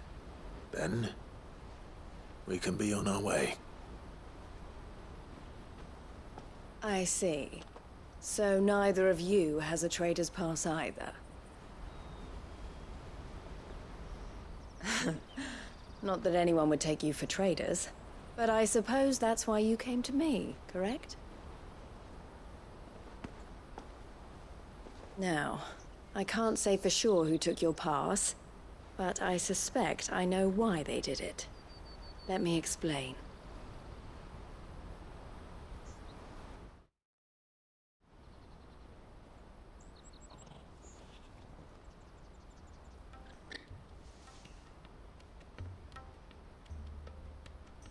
Ever since the Fist marched on the Dominion, the Republic has been clamping down on any commerce that might aid the Empire more than it does us. Which means traders' passes have gone from being merely a way of easing one's progress to being essential if one wishes to cross the border at all. And with demand outstripping supply, they've become a precious commodity, leading some to seek to acquire them by less than legitimate means. So the children are stealing passes to sell on the black market? Yes, and no. Passes are inscribed with the names of their owners, and yet none of the victims' names have appeared on the register of those passing through the checkpoint. Which means? That someone is doctoring the stolen passes. The same someone who is encouraging the children to steal them. And the same someone who has Goots' pass, no doubt.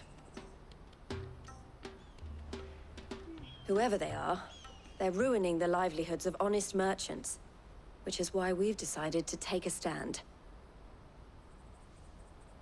Will you stand with us? You want to get your pass back, and we want to ensure that no more are stolen. Catch whoever's behind it all, and two birds shall be slain with a single stone. Is there any other way of getting to the Crystalline Dominion, Goots? They won't let you in if you're not with the caravan. It's that, I don't know, try swimming across the strait. But the guards will definitely spot you if you try and do that. Like, we don't want to get spotted, right? So either we find the people who took the pass, or give up all hope of entering the Dominion. All right. We'll help. Thank you kindly. But I don't know your name. Eloise at your service. Clive. A pleasure doing business with you, Clive.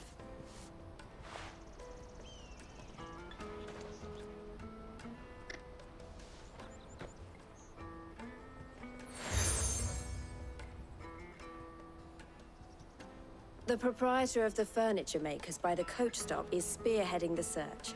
Wear that, and he will know you for a friend. I suggest that you speak with him first. The furniture makers. Understood.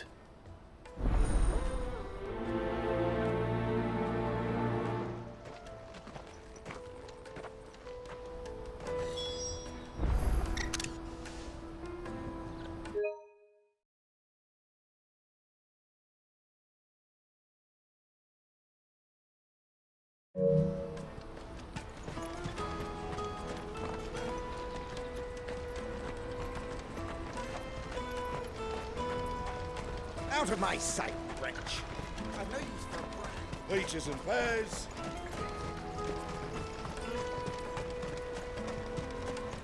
Come on! Jug of snake spit for the road? It'll keep you warm. The caravan stops next to the checkpoint. Juicy pears! Slake your thirst without a crystal. Are you the furniture maker? Looking for something in particular? Ah, Eloise collared you too, eh? Then I expect you want to know more. She told me you were leading the hunt for the pickpockets. What have you learned? For one, that they're targeting the traders carrying the biggest packs. Harder to watch your back, see? And less chance of the mark giving chase if they're spotted. Not that they'd be likely to catch them. Those imps know every inch of this warren like the backs of their hands. Their eyes must have lit up when they saw Goots. The fishmonger round by the gate's been trying to track down the children involved. You should go and have a word with her. Thank you. We will.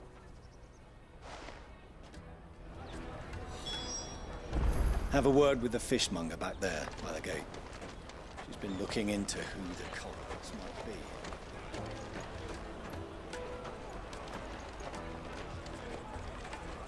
You won't find anything of this quality in Twinside.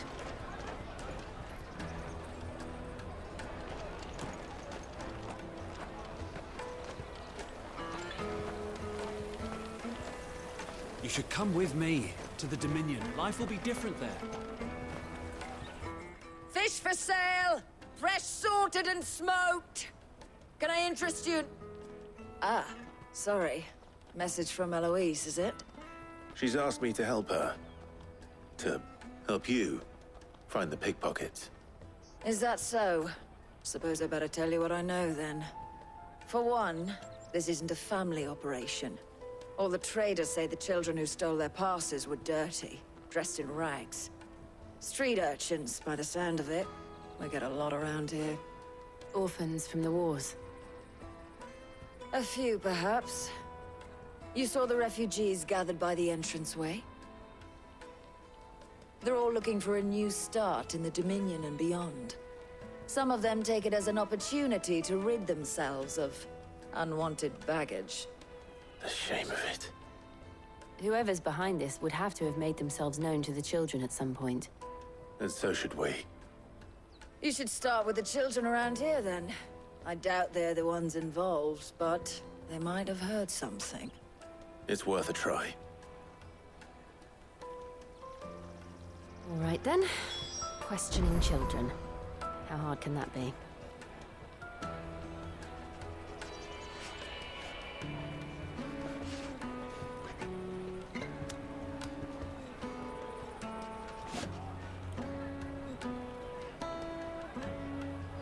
The little scamps you'll see running around here might be naughty, but I don't see any of them being involved in this.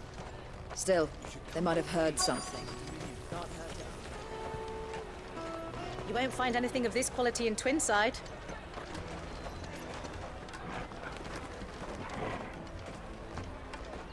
Come, taste my peaches! They're sweet as nectar!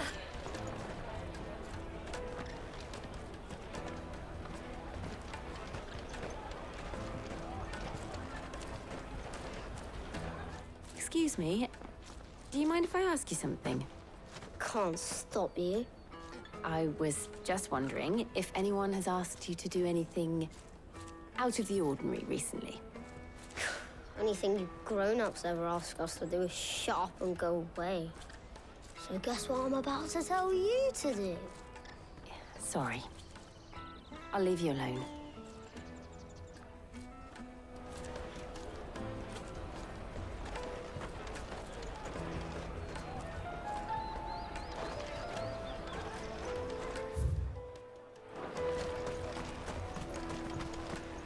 Finest earthenware from the Free Cities! All but unbreakable!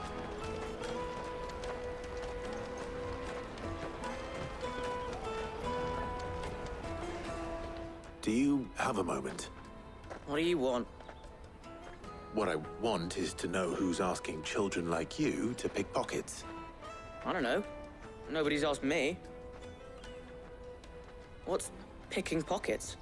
Do you get paid for it? No, you get in trouble for it. So if they come calling, you know what to tell them. I picked a hole in my pocket once. Was that bad too?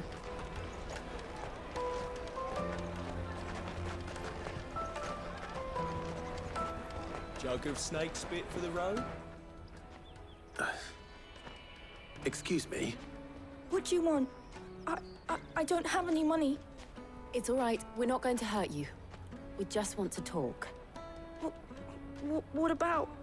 We've heard that some very bad people are making children like you steal from travelers. We need to know who's behind it so we can stop them. I don't know much about it, really.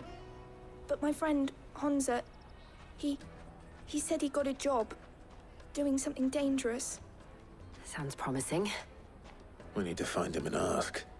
Do you know where your friend might be? He's usually by the tents outside town. Thank you.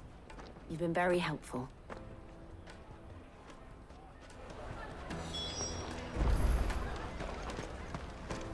Come on, come on!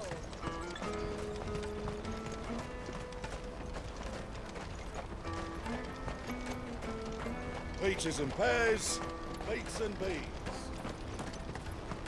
Let me carry your goods. I'm cheap. Porter for hire. That's that then. She must have meant the refugee camp. Let's hope he's still nearby. There are no crystals here. We have to keep going. That big fat donkey was easy pickings.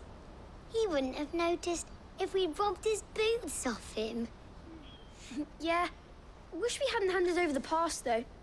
Could use one of those things to get out of this dump. Chance would be a fine thing. The moment they found out, they'd string us up by our guts. Would they now?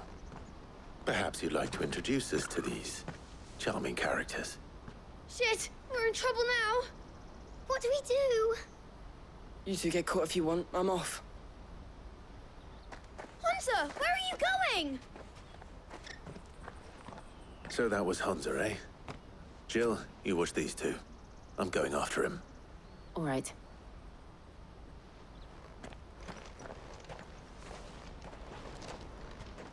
He can't have gone far. I need to find him before his employers do. Daddy, I'm hungry.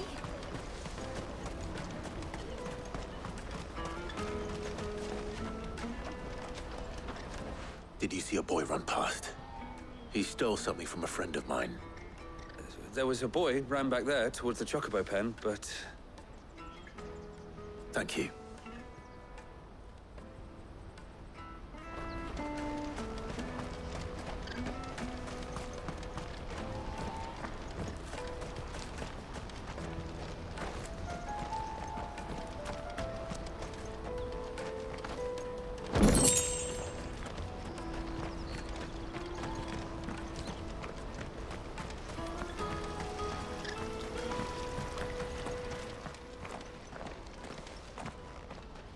Shit. Cornered. It's all right, Hansa. I'm not going to hurt you. I just want to ask you some questions. Fine. Not like I've got a choice. I'm looking for the people who are making you steal for them. Who are they? Called themselves the Carstones. They said they'd give me good gill if I did what they told me. I knew they were bad, but bread doesn't come for free. Didn't come at all half the time, before I started buzzing for them. You know, if I didn't do it, they'd just pick on someone else. Someone they could push around easier. Hansa. You found him then? Jill. Where are the other two? Eloise is watching over them. She sent Goots and I to look for you. You're... him! I haven't got your pass anymore, if that's what you're after. I gave it to the Carstones. Whatever you do to me, I can't get it back. Not that I go against them anyway. If it weren't for their gill, me and my mates would have starved.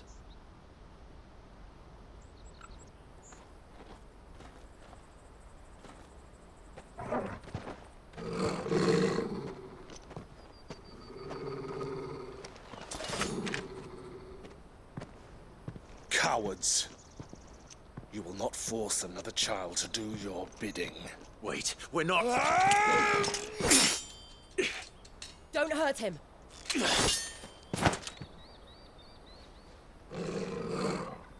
You're making a mistake.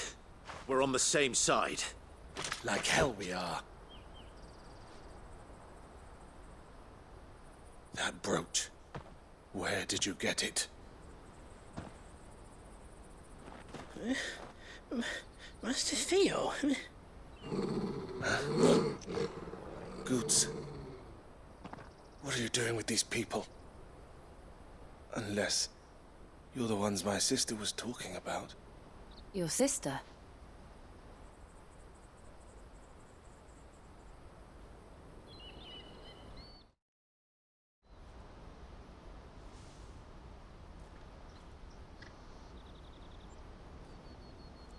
Eloise didn't tell us she had a brother. And why would she? I'm just her back and a blade. Theodore, at your service. Sorry about before. Theodore, what do you know of the Cast Stones? Vultures who have made Boklad their hunting ground. They prey on the desperate, stealing from those with gil and bullying those without it into joining their flock. I'd been looking into their activities in hope of sparing the refugees any further hardship. But it seems they've already stooped even lower than I'd feared. Hansa's a good lad. Don't blame him for what they've made him do. If he and his friends hadn't agreed to work for the Stones, some other poor souls would have. On pain of death, most likely. Clive, was it? And my sisters asked you to help put an end to the pickpocketing. Then we all want the same thing.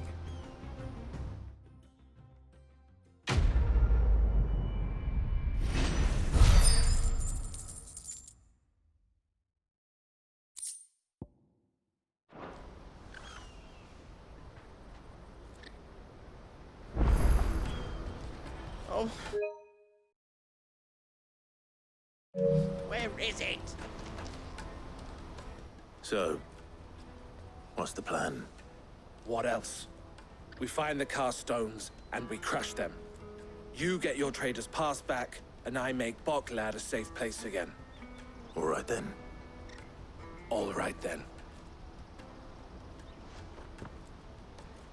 Hansa, where are they camped? Don't worry. They'll never know you told us. Couldn't if I wanted to. They always come to town to collect the passes. Meet us outside the gate. I tried following them once, but they spotted me halfway down the trail. Said they'd string me up. We'll try it this time. Which way were they going? Back down the road towards Lateney's Cleft. To Lateney's Cleft, then.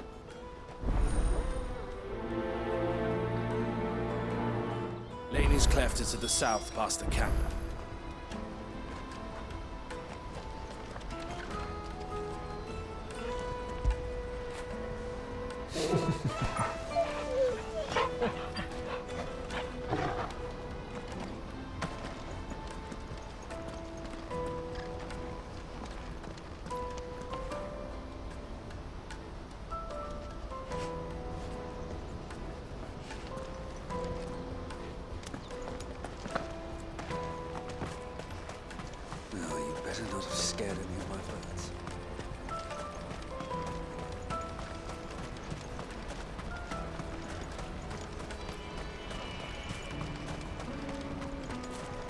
Daddy.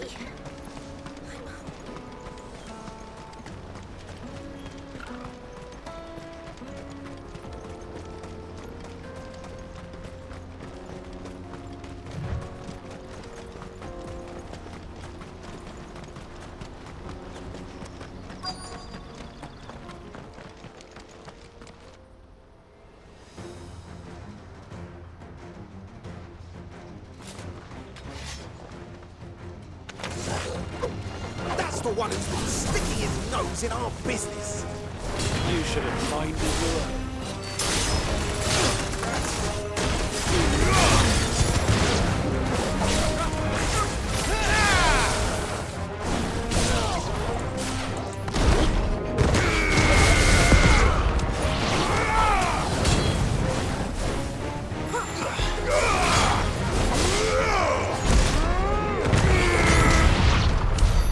I doubt these were the ringleaders. But at least we know we're on the right track.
We got company! That's a lot.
Not a bad haul today, eh? Aye. Some of our new recruits are natural-born ne'er-do-wells. Especially the little ones. That Hans has got nimble fingers, all right.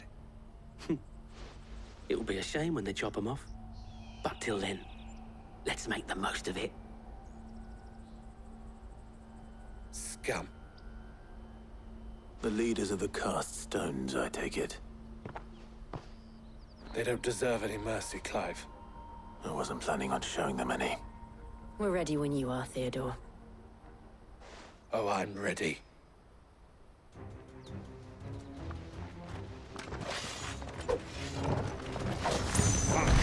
It's that guard from Bocklad. Kill him! Kill them all!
And they say crime doesn't pay.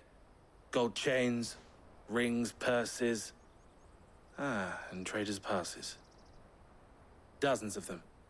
Have the names been changed? Not yet. I recognize some of them. No doubt Goots's is somewhere among them. Now I just need to sort through it all and return everything to the people it was taken from. We should go and give Eloise the good news. Can we leave things here in your hands, Theodore? Of course. Oh, and, be sure to tell her of the part I played, won't you? We'll be glad to.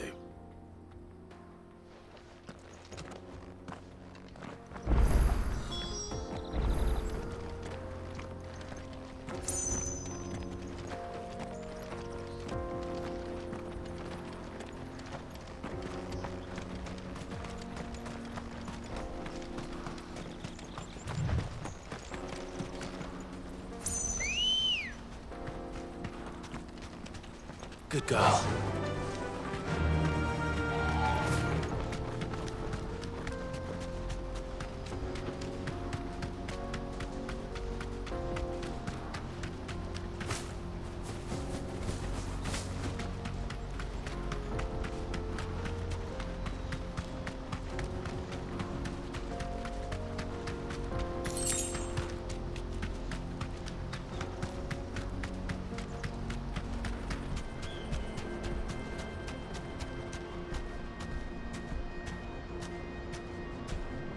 I can walk from here.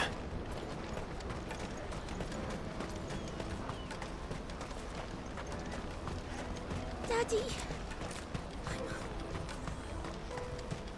That's that then.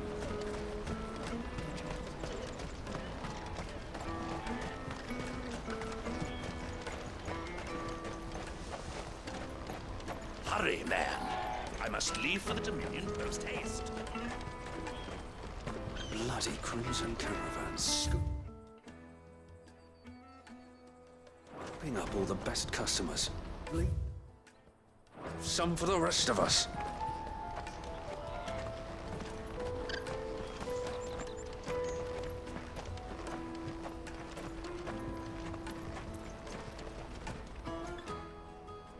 Ah, Clive.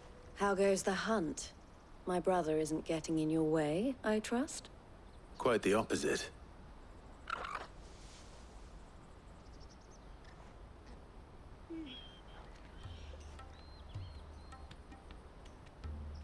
So it was the cast stones who were behind it all. Theo told me he'd been on their trail. And their demise solves 3 problems at a stroke. That of the pickpockets, the bandits pulling their strings, and the passes they were stealing. I only hope yours is among the items you recovered. Only time and Theo's return will tell. Speaking of whom, welcome home, dear brother. You are too kind, Eloise. Here, Clive. Goods' pass. Ask him to keep a closer eye on it from now on, would you? I will. Thank you. El, I've asked our boys to carry the rest of the goods back. Can I count on your help in sorting through it all? Of course. I'll make some space in the storeroom. I expect you'll soon be on your way then. But it wouldn't do to leave without introducing yourself properly. Would it now? Sid. Don't look so shocked. We're on the same side. I don't understand. As you now know all too well, we at the Crimson Caravans are always happy to help those in need. For a small fee, we will move anything that needs moving. Be that goods to market, or bearers away from it. I was the first my sister helped escape. If it wasn't for her, I'd have been branded as a boy. I had no idea. It just so happens that we are seeking to expand our operation. And who better to join forces with than the leader in the field? Wouldn't you agree, Theo? I would. It seems our purpose is the same in more ways than one. So what would you say to working together again? It would be our pleasure. And our honor. The honor is ours. Here, Clive. This is for you.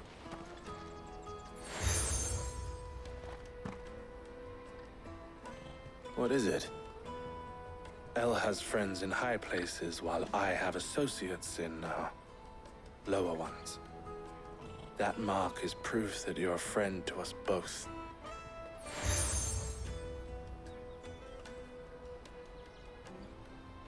I shall bear it with pride. Well, all that remains is to wish you a safe onward journey. Goots's pass should secure you a place on the caravan, but if you encounter any difficulties, we would be delighted to provide you with a coach of our own. For a discounted price, of course. Say, 9 million? We'll try the caravan.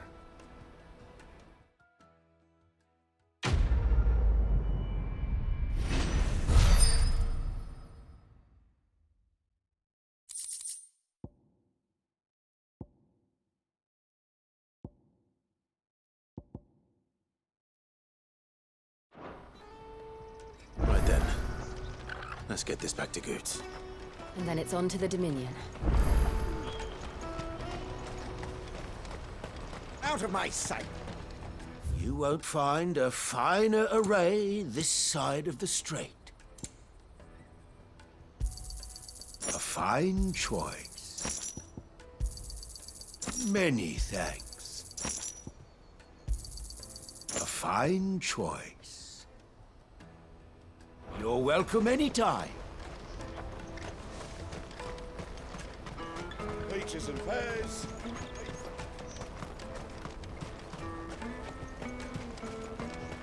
Come on, come on! Jug of snake spit for the road? Caravan stops next to the Juicy checkpoint. pears! Slake your thirst without a crystal. What I really want to be is a blacksmith. Here you are, Goots. Try not to lose it again. Me pass! You found it! Oh, thank you so much. Nan would have killed me if I'd come back without it. I'll have to say thanks to Elle and Theo, too. So should you, Honza. You and your friends don't have to steal anymore. If anyone threatens you again, you know who to turn to. We do. And we already have. Miss Elle's given us a job shifting the chocobo shit out the stables. It's hard work, and the pay isn't half what we got from the Stones. But if we stick at it, we'll keep ourselves fit. You stick at it, then. And Goots, I'm sorry for stealing your pass. That's all right. I've got it back now. And all's well that ends well, eh? You said you're trained to be a blacksmith, right? Well, I'm gonna be your first customer. I'm gonna save up all my gil and get you to make me a massive sword. I'll do me best. Till then, eh?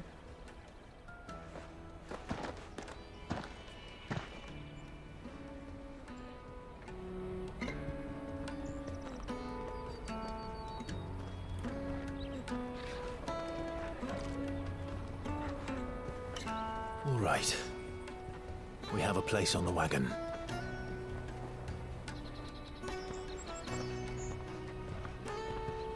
Remember, Goots, we're mercenaries. You hired us to protect you. Mercenaries. And you remember the plan? You're to ride all the way to Twinside. Jill and I will go with you as far as the outskirts, then find our own way in. I'll buy that stuff I need. Right. And we'll scout out the Imperial's defenses. There's a square with a big bell tower right in the middle of town. If you get lost, or out goes wrong, we can meet up there. All right. Let's go.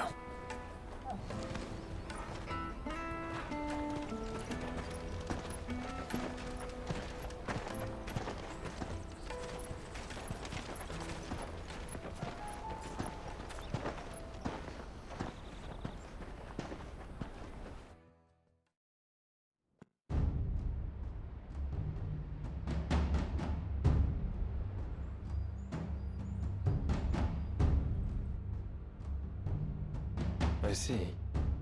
And you're quite certain your father has no knowledge of Ultima? I am. I have no difficulty believing a sinister force has come to exert an influence on Sanbreque.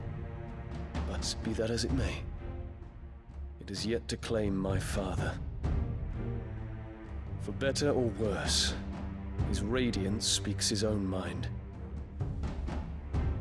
Then the fiend works from the shadows. I confess, when first you told me of this fiend, I had my doubts.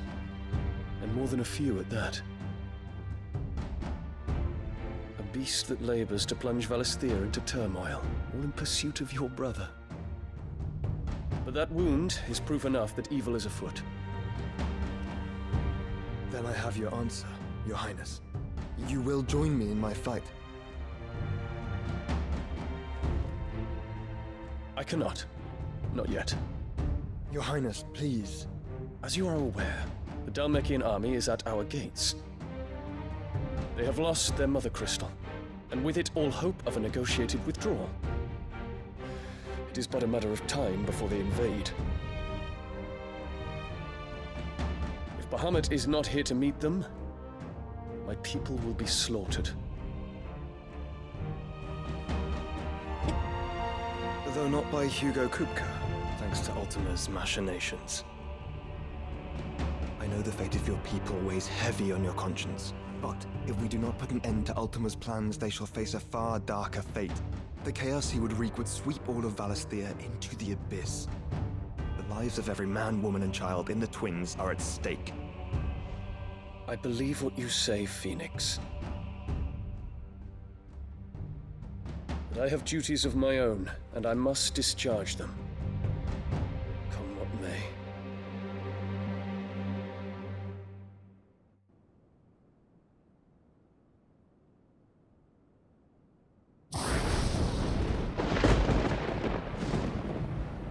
What do you know of my blood?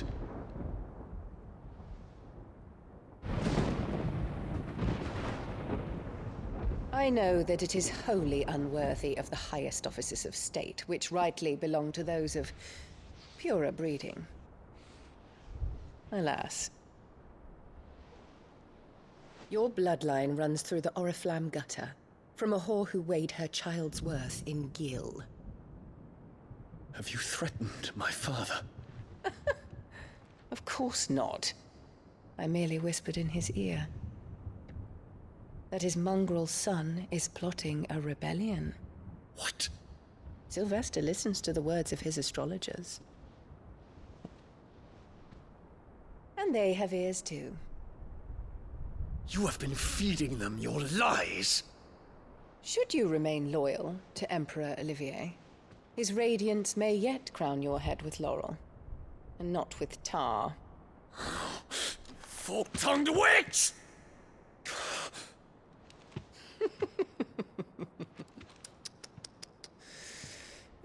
In consideration of your long years of service to the Empire, I shall forgive this uncharacteristic rudeness. Now hurry and make ready, Your Imperial Highness. Emperor Olivier expects much of you, Dion. Or should I say, of Bahamut. May your fire reduce his enemies to ash, till all of Valisthea bows to its rightful ruler.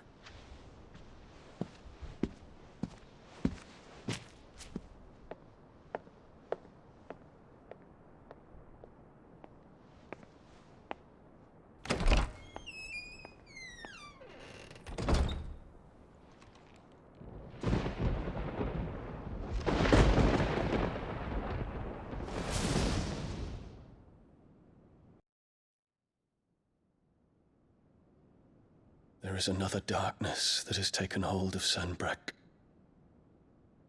And until its grip is released, the flames of war shall spread ever wider, just as Ultima wishes. Forgive me. My family has caused you much grief. You are not her keeper, Phoenix. This is a matter for the Imperial household now, and as a member of that household, it falls to me to resolve it. At such time as that is done, what strength I have shall be yours.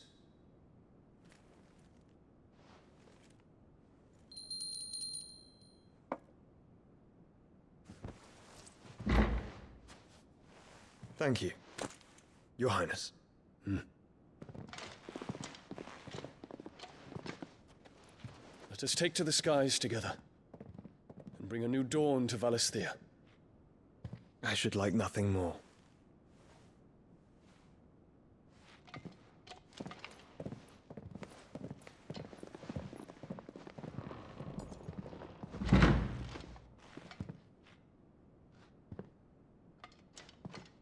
Terence. My prince. Tell me true. Do you believe what I'm about to do is wrong? We dragoons have but one leader, Your Highness. And we shall follow him unto the very end. Thank you. And this is my decree. For their crimes against the crown, the traitorous Annabella and her usurping son shall be put to death, and the Empire restored.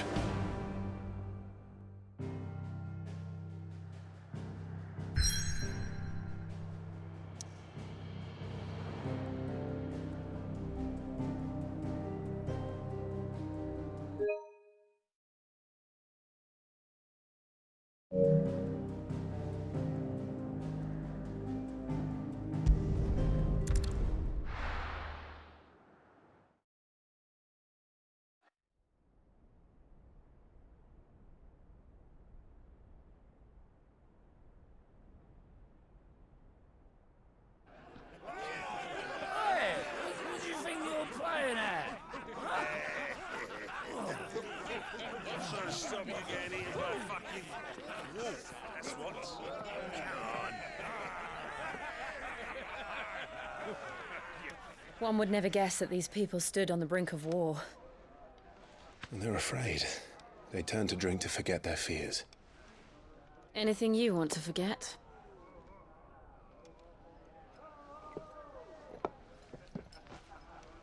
The harbor is empty, and half the market stalls too.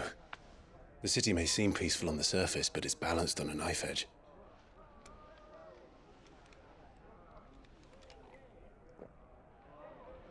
Were we to give it a nudge, it might be just the distraction we need to reach the Mother Crystal. I thought you might say that. We should send for Gav. We'll need someone to keep the fires we start from going out. And we can busy ourselves scheming until he gets here. I'll send a Stolas then.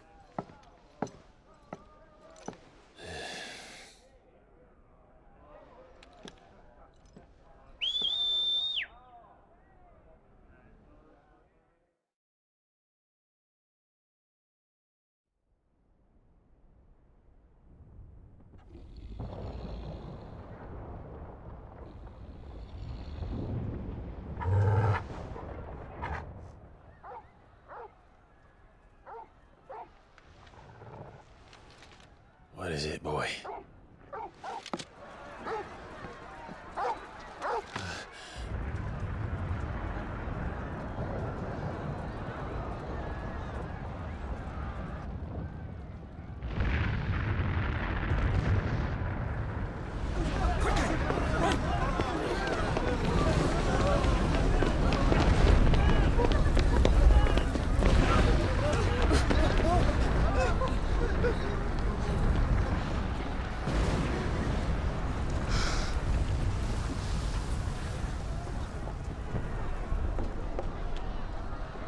What's happening? I don't know. Torgal!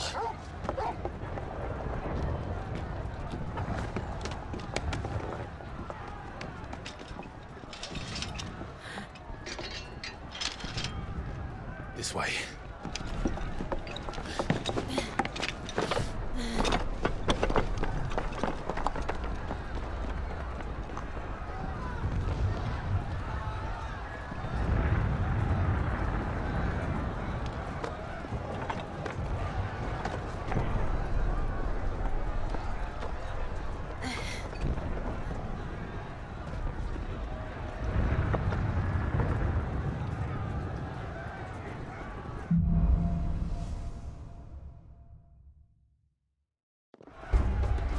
The city's on fire. I'm sure Goots is fine. He'll be making for the square. The one with the bell tower. In the middle of town, right?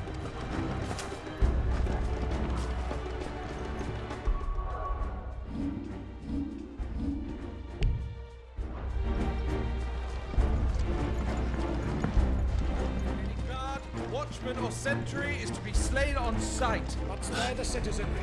His Highness's orders were clear. Those were Imperial Dragoons.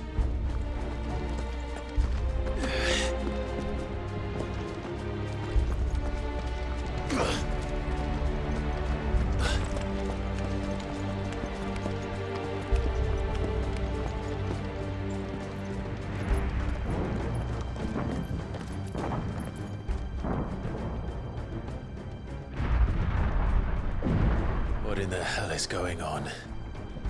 Let's go and see. Right.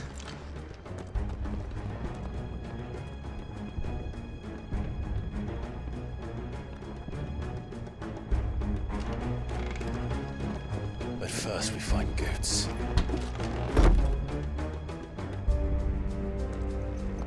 I just hope he's all right. You there! Identify yourself! We have to.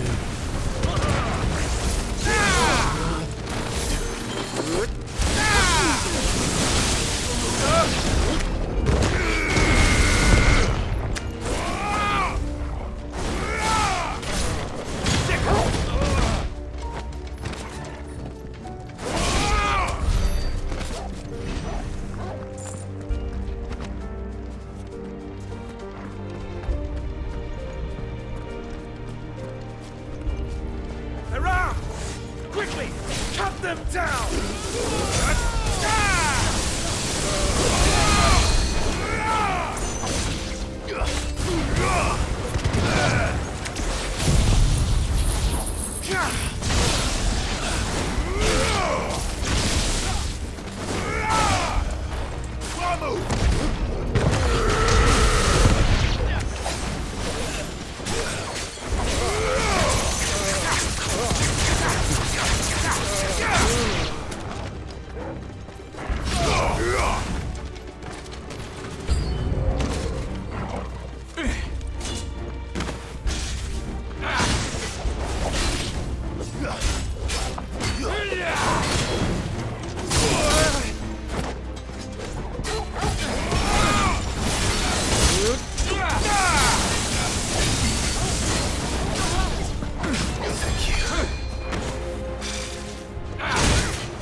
Dragoons.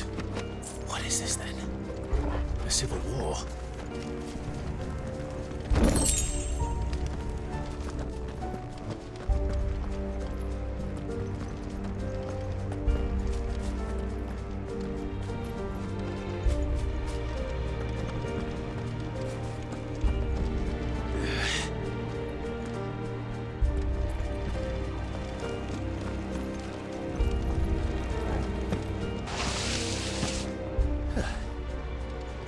Thought I'd be glad to fall into a sewer.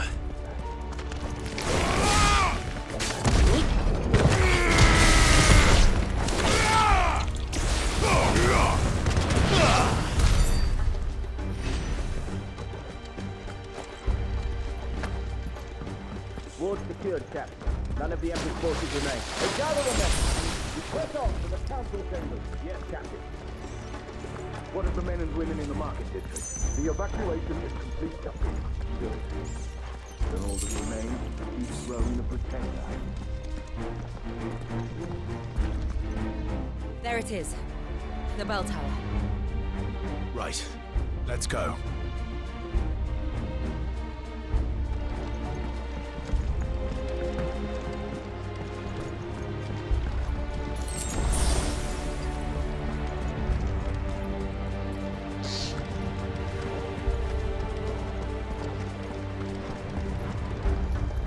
Ah, a goods lift.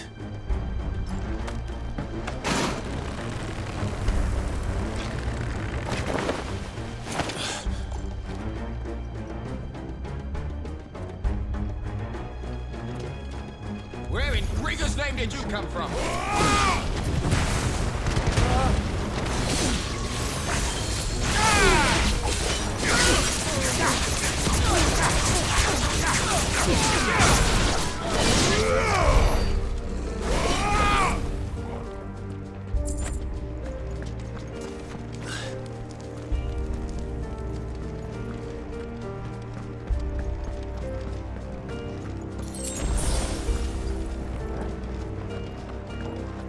Intruders! In the name of the defend the gate!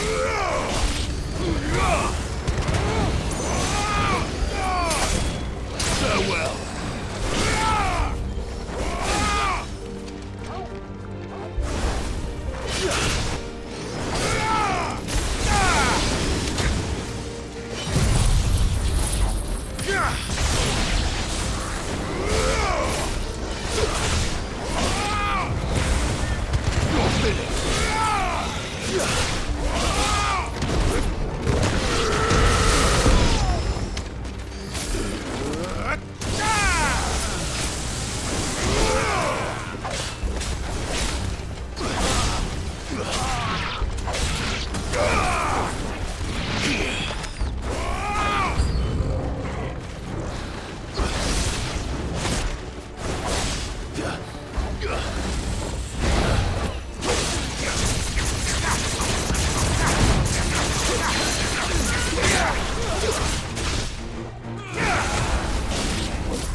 Damn it. We'll have to find a way around.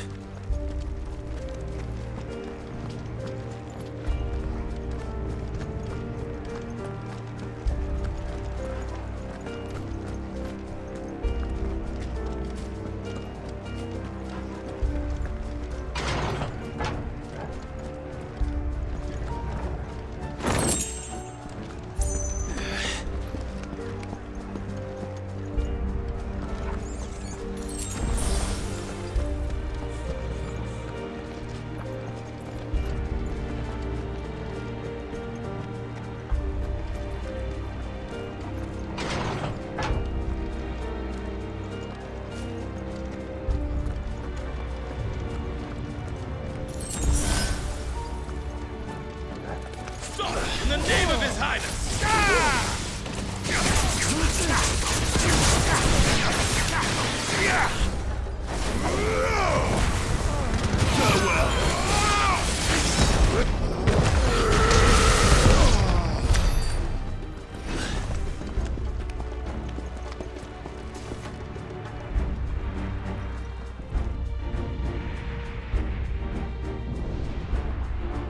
Hold on, kids. We're coming.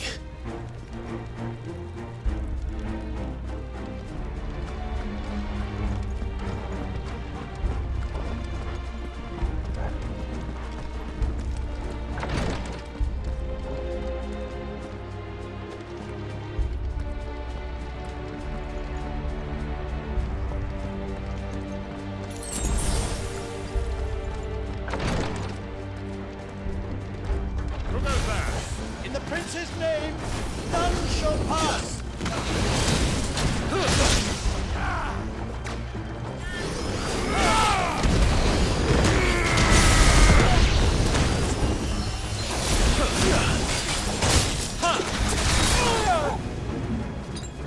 Guess we're all ready.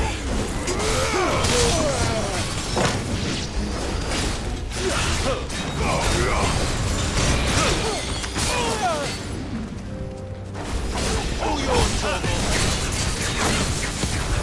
Let's try.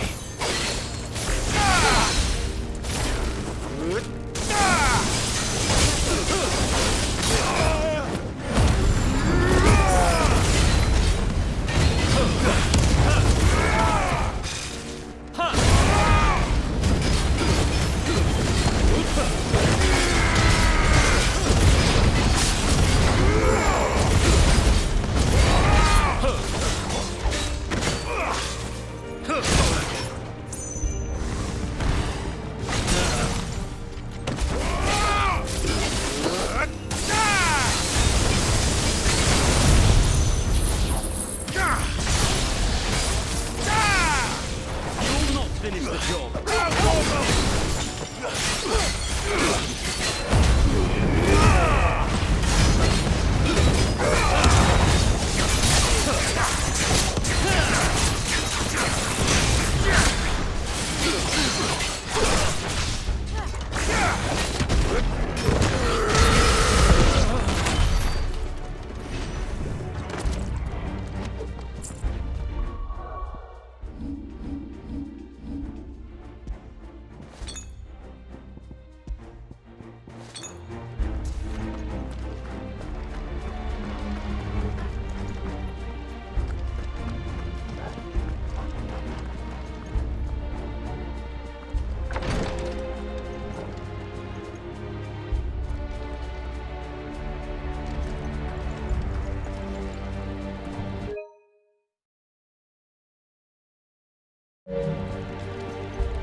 Enemies on the ramparts! Kill them!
Can you see him anywhere?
anything in store for us.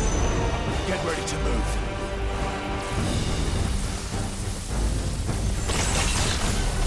Not good. Take this.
Over here, Clive! Are you alright? Goods, there you are. I didn't know there'd be a dragon. All right, let's get out of here. Oh! What now? Is that Mother Crystal's heart? What the hell is it doing up there?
Highness, don't do this.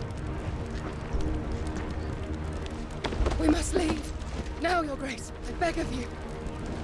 This is not what he wanted. Something's happened. Forgive me, Yut, but I must put a stop to this. Your Grace!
So, what do we do now then?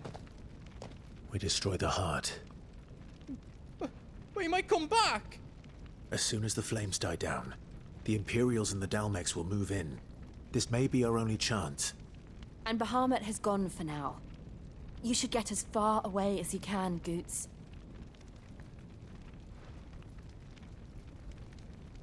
What? And leave you lot in the lurch? I can't do that. If you're staying, then so am I. I packed everything up before I made a run for it, so if there's out you need, just ask. But I won't be giving it away for free. Nana'd never forgive us if I did. Thank you, Goots.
Is that the thing Tomes helped with? Mid told me she was building a ship.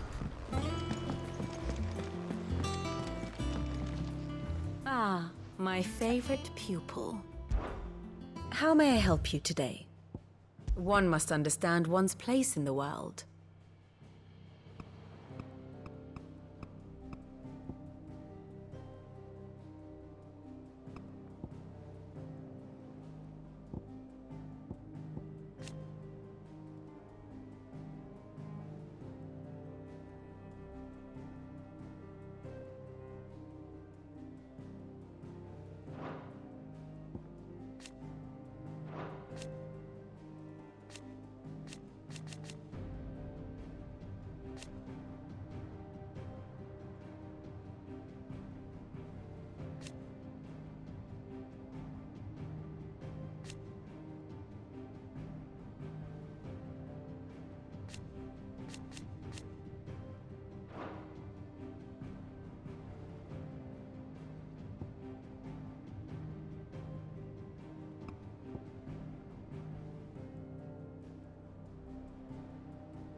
Of course.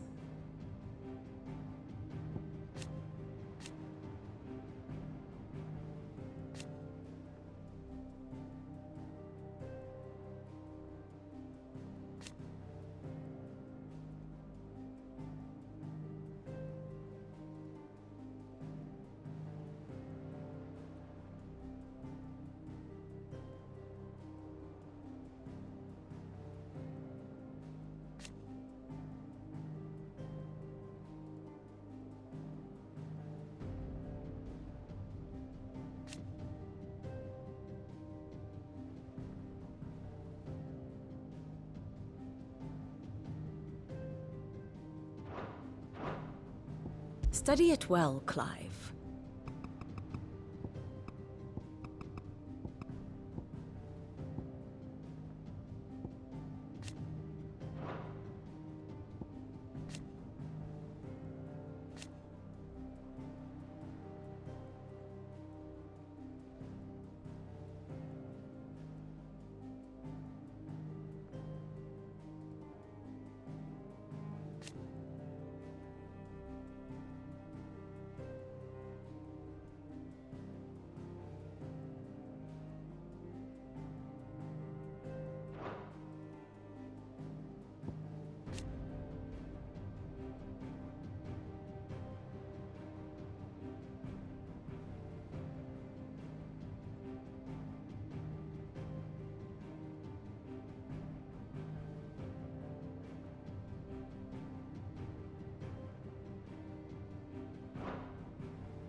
good. Mid told me she was building a ship.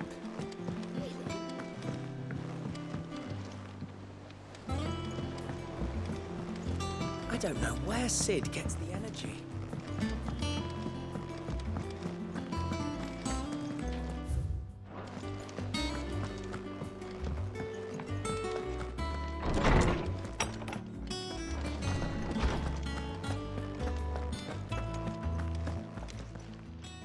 How good it is to see you, Clive.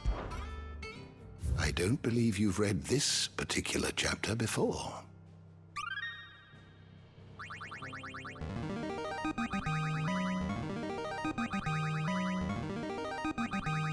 I have quite the find for you today.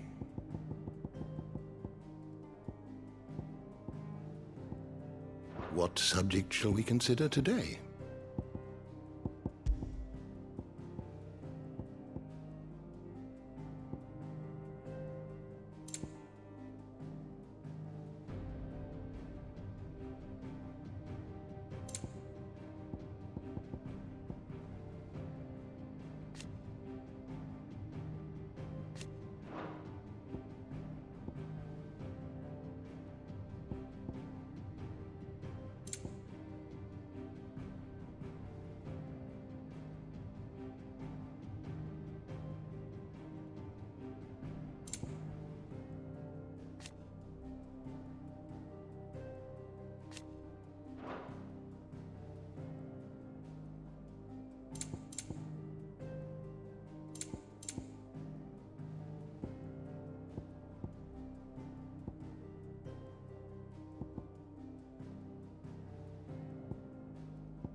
Just let me get me stuff out. Let me show you me wares.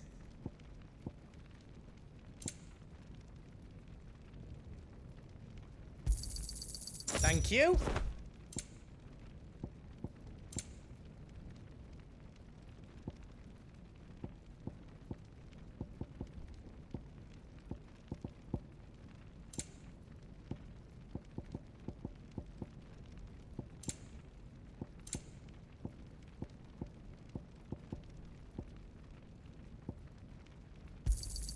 Is there else you need?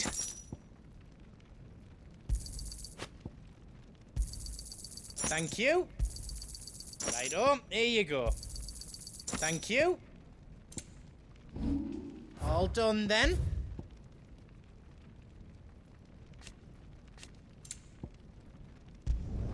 Finished! I think.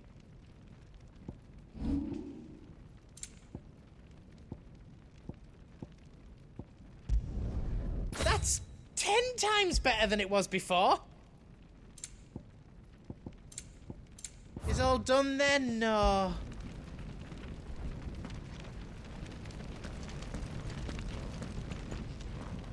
You be brave now, boy.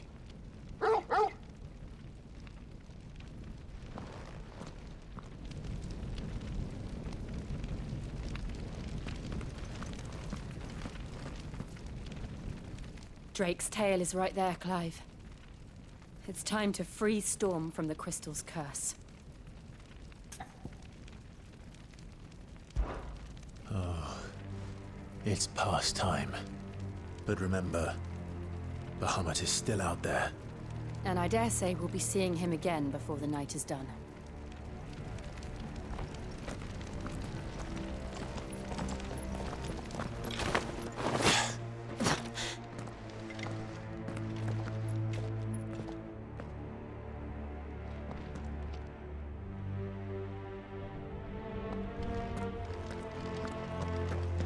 No more roads. We'll have to find our own path. Do you feel that, Clive? Ether.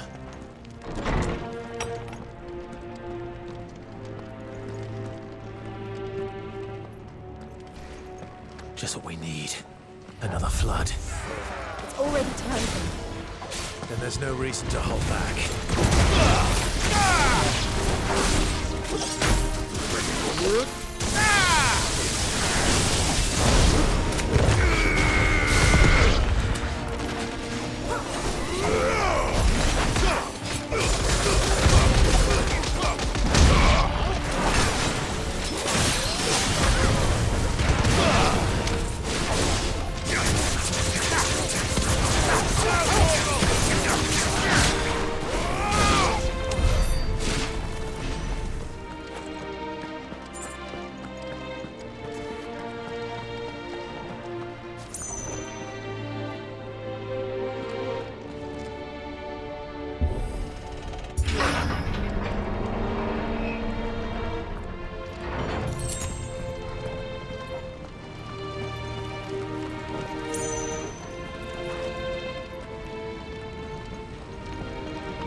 climb up.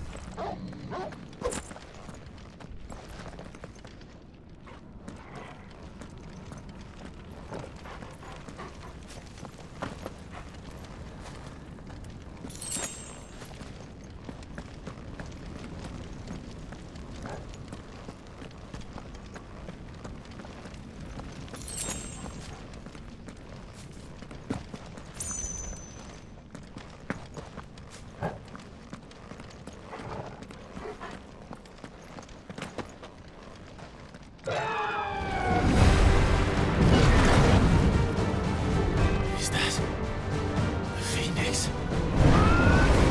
Joshua! What is he doing? Keeping the Bahamut occupied.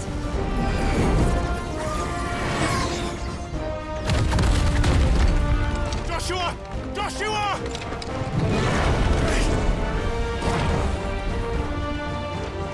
Don't, Clive. It's too dangerous. Fuck! Hold on, Joshua! I'm coming!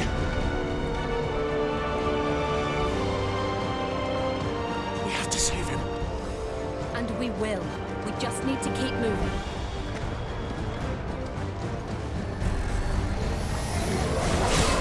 Them again! Not now!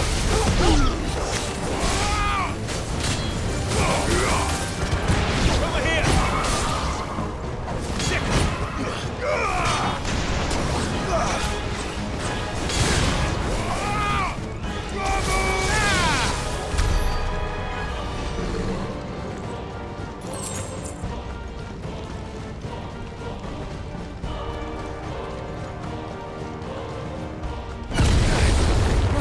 What was that?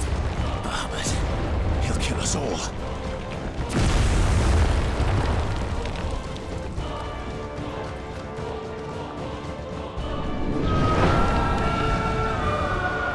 There he is. Joshua!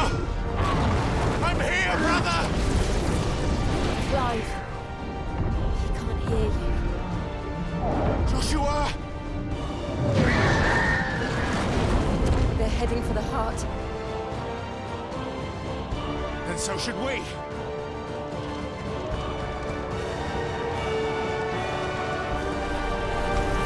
You weren't outrunning me. All yours, Torgal!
Are those the council chambers?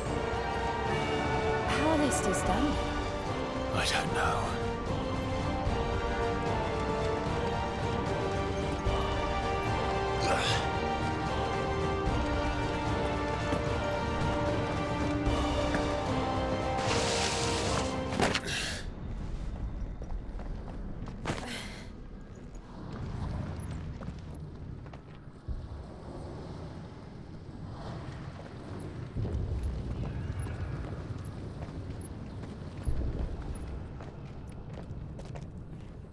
He'll be all right, Clive. He's a survivor. We're getting close.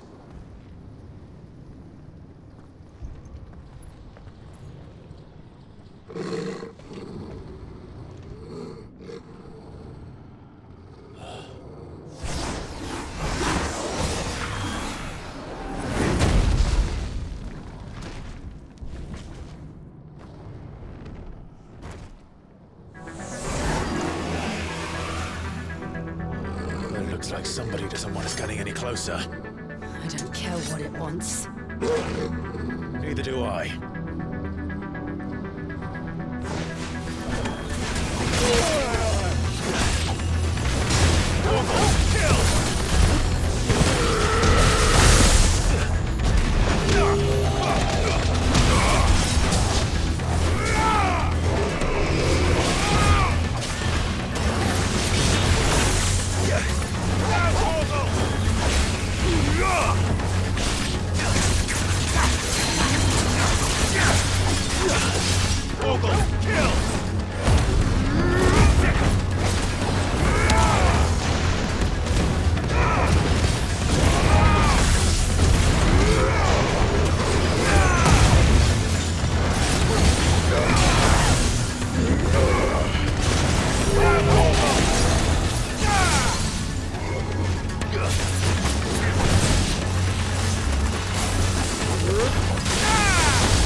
These beasts, they're getting stronger.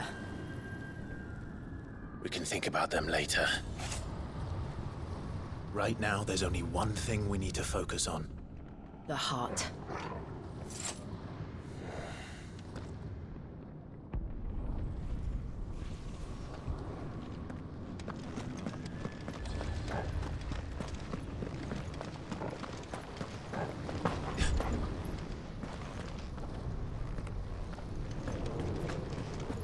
We might be able to get up through the building. It's worth a try.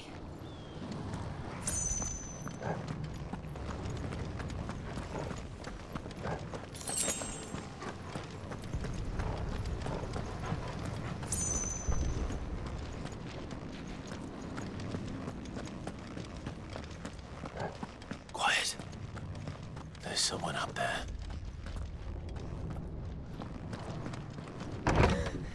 Is someone there? Mother.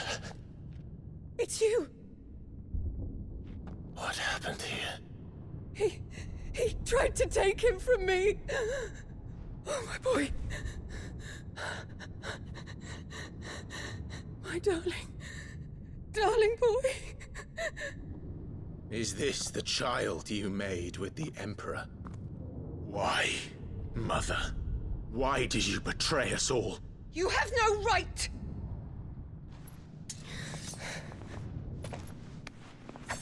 Answer him. We took you in, savage. Show some respect for those who raised you.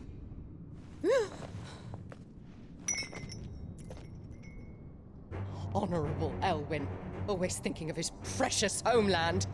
But what worth is a homeland in a world beset by the Blight? Father did not seek to protect his country. He sought to protect his people. A leader's duty is not to protect his people. It is to protect the source of his sovereignty. The noble blood that runs in his family's veins. So long as this bloodline remains unbroken, what does it matter if a nation falls? One can always found another.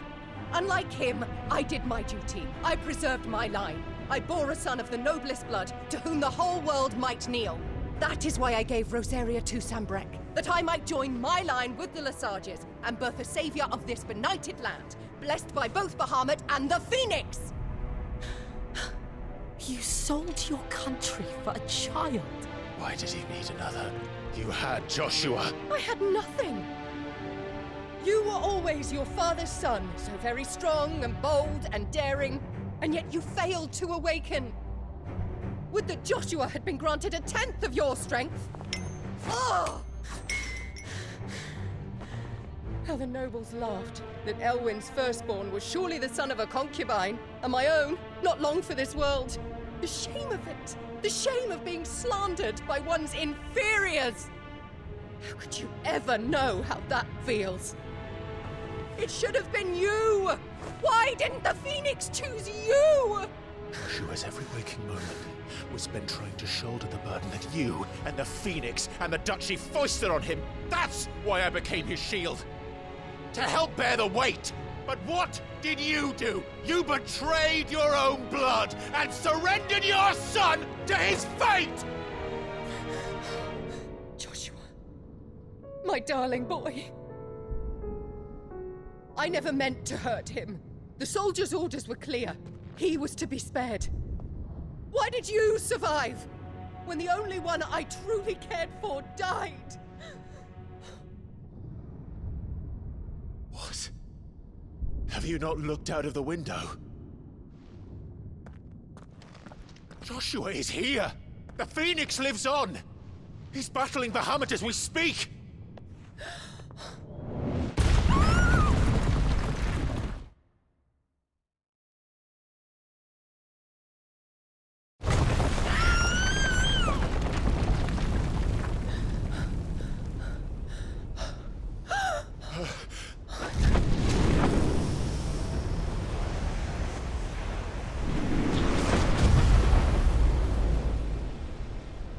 Joshua!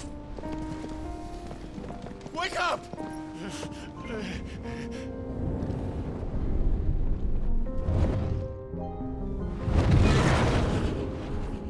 I am a shield of Rosaria.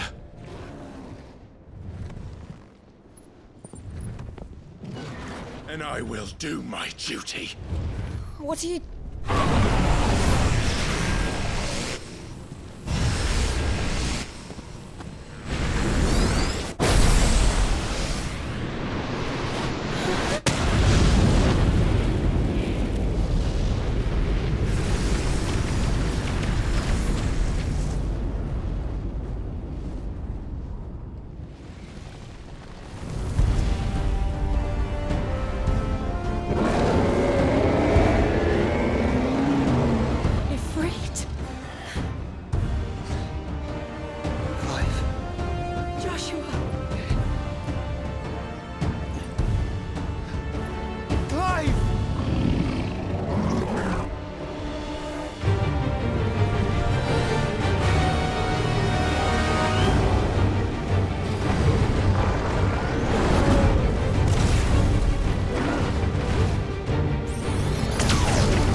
We might be able to get up through the building.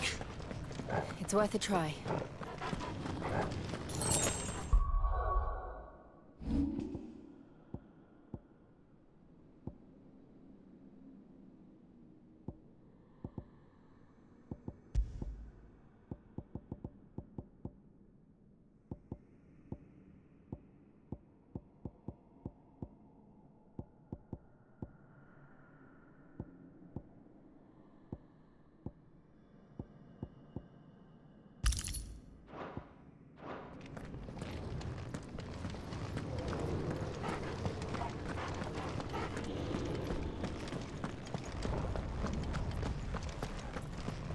Quiet. There's someone up there. Is someone there? Mother. It's you. What happened here? He tried to take him from me. Oh, my boy. My darling boy. Is this the child you made with the Emperor? Why, Mother? Why did you betray us all? You have no right!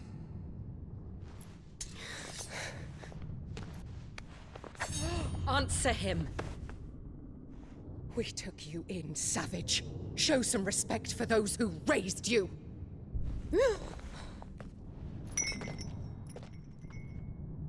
Honorable Elwyn, always thinking of his precious homeland. But what worth is a homeland in a world beset by the Blight? Father did not seek to protect his country. He sought to protect his people. A leader's duty is not to protect his people. It is to protect the source of his sovereignty. The noble blood that runs in his family's veins. So long as this bloodline remains unbroken, what does it matter if a nation falls? One can always found another. Unlike him, I did my duty. I preserved my line. I bore a son of the noblest blood, to whom the whole world might kneel. That is why I gave Rosaria to Sambrek, that I might join my line with the Lesages and birth a savior of this benighted land, blessed by both Bahamut and the Phoenix! You sold your country for a child. Why did he need another? You had Joshua. I had nothing. You were always your father's son, so very strong and bold and daring, and yet you failed to awaken. Would that Joshua had been granted 1/10 of your strength? Oh! How the nobles laughed that Elwyn's firstborn was surely the son of a concubine, and my own, not long for this world. The shame of it! The shame of being slandered by one's inferiors! How could you ever know how that feels? It should have been you! Why didn't the Phoenix choose you? Joshua's every waking moment was spent trying to shoulder the burden that you and the Phoenix and the Duchy foisted on him. That's why I became his shield. To help bear the weight. But what did you do? You betrayed your own blood and surrendered your son to his fate! Joshua, my darling boy. I never meant to hurt him. The soldiers' orders were clear. He was to be spared. Why did you survive when the only one I truly cared for died? What? Have you not looked out of the window? Joshua is here! The Phoenix lives on! He's battling Bahamut as we speak!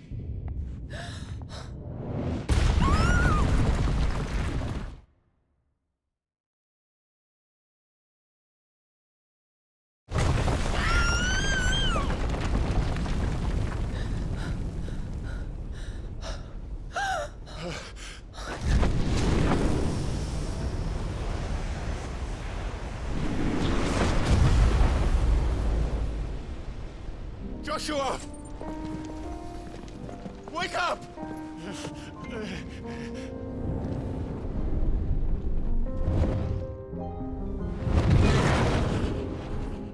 I am a shield of Rosaria.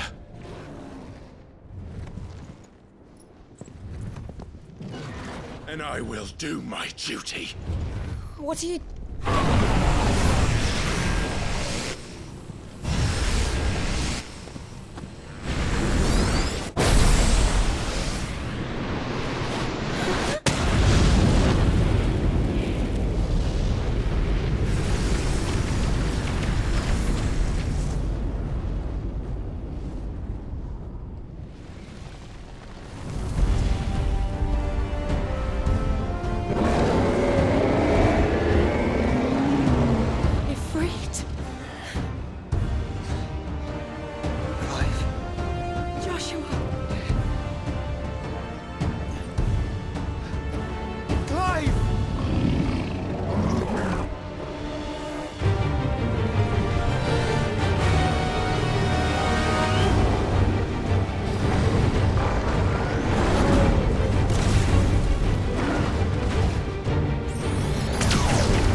faster than I've ever seen!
Thank the Founder!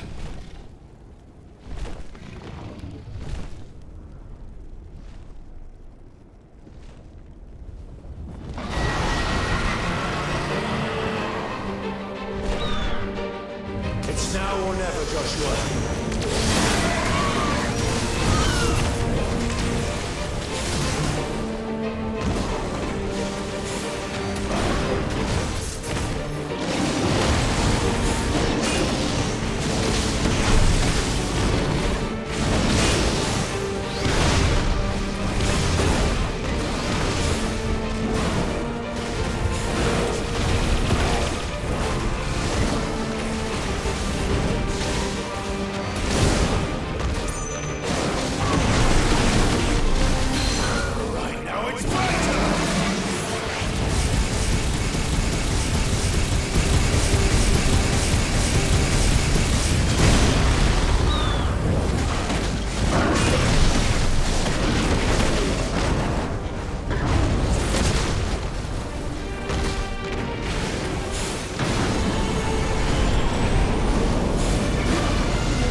This is drinking me.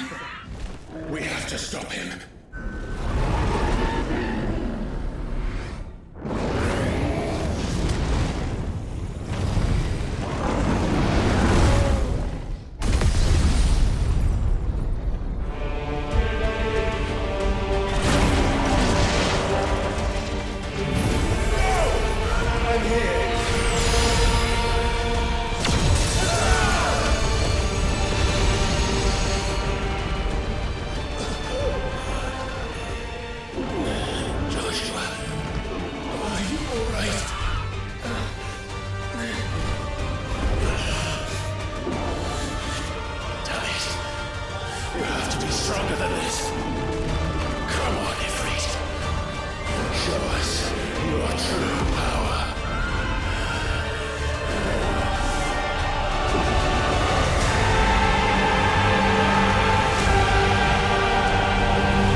How can we hope to match such power?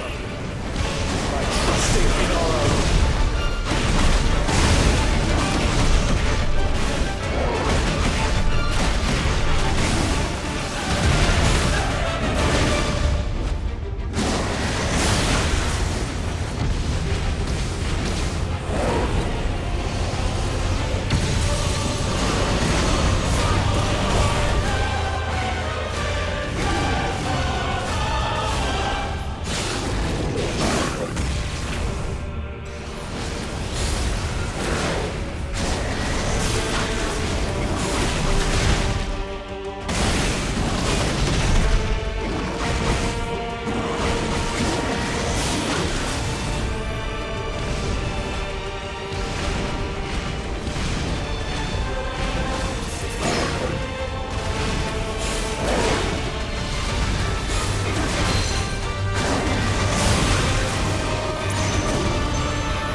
on, Joshua!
Dion!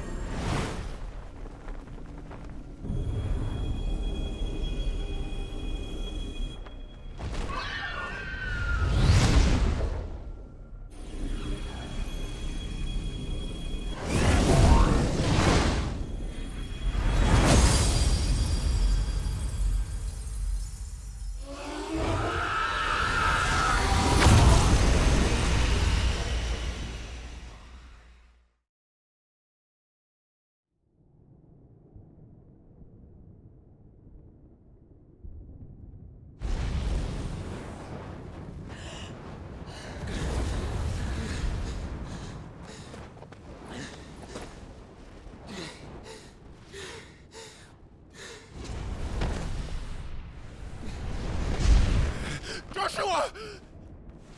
Clive!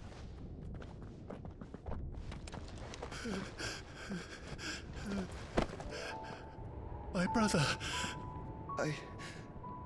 I'm sorry. I'm so sorry. You're alive. We both are. Nothing else matters.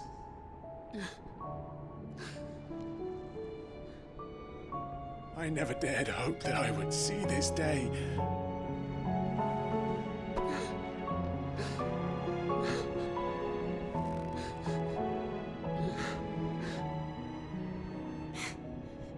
Reunited at last. Jill.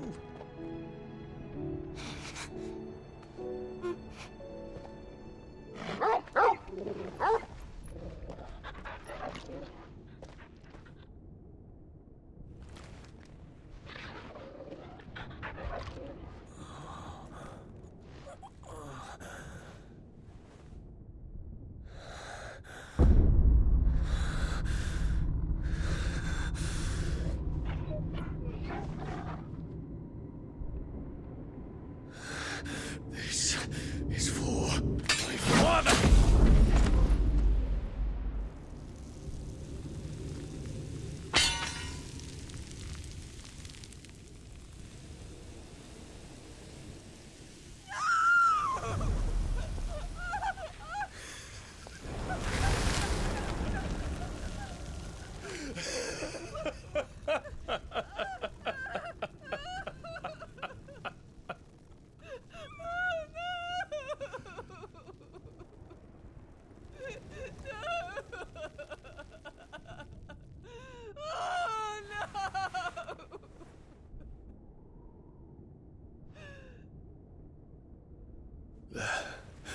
It is done. The demon that would tear our house apart is no more. Father.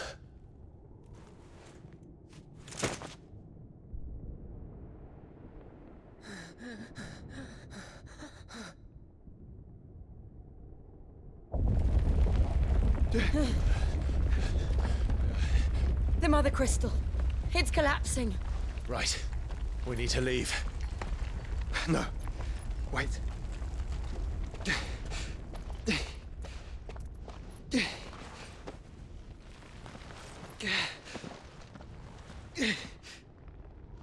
I owe him a debt. Fine.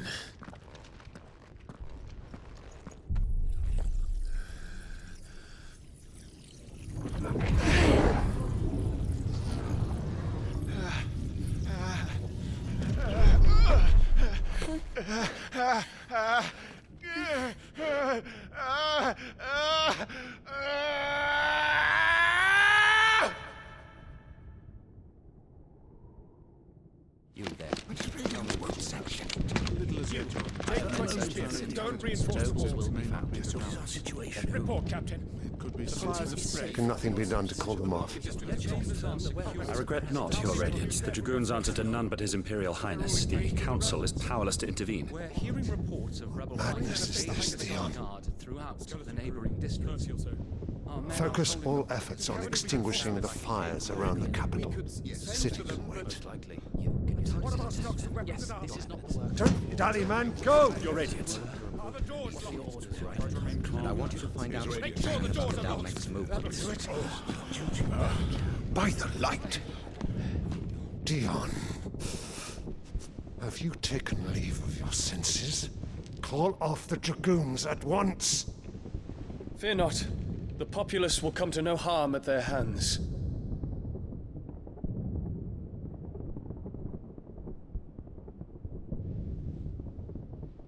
I am here to save you, Father.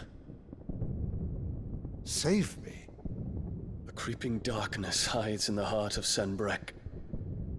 It stems from your wife, the traitorous Annabella.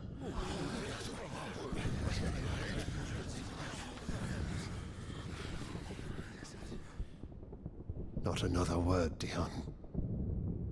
Father, though you may not see it, the darkness has taken hold of you. It has made you forget yourself. But I bid you remember, there was a time when you ruled not with cruelty, but with compassion. Why now do you turn your back on your people? Why now do you seek to stoke the fires of war? You too have borne witness to this change, Your Eminences. And you know, as well as I, who is responsible for it. A puppet now sits upon the throne, but cut his strings, and the master loses the power! What? Dion, you bear steel before your emperor? Guards! Take him!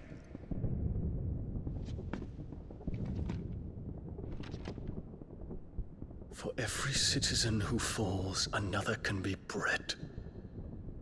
For every home that burns, another can be built. Those were your words. But when the last of your citizens has fallen, and all of their homes have been reduced to ash, what will become of your empire, of its rulers, of your god? As the Mother Crystals crumble one by one, and the Blight sweeps in to claim all that we hold dear, our people look to their Emperor for protection. Yet he labors not to secure their futures, but to seize what is left of the twins for himself! Even if it should come at the cost of everything his loyal citizens have labored to build! Dion, you must understand. A small price to pay, is it not? You've been blessed with great power, Dion. Enough to win me the world. So go, claim Valisthea for me, brother.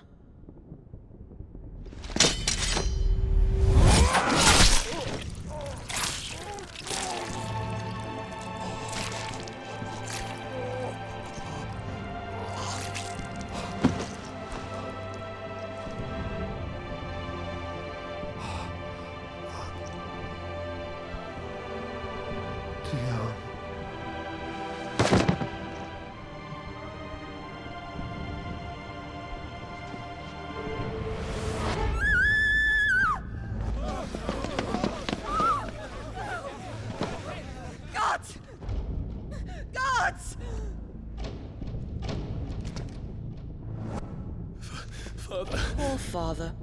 How he doted on his children. That he would die to protect me was plain. It was but a matter of when. You planned this? You did well to endure so long. But you broke in the end, as I knew you would. And now Muthos approaches.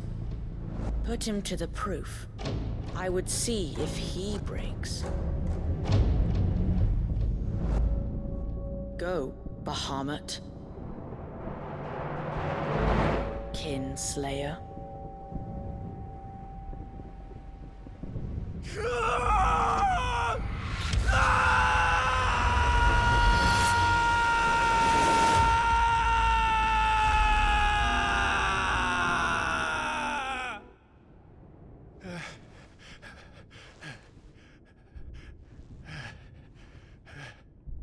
Not again.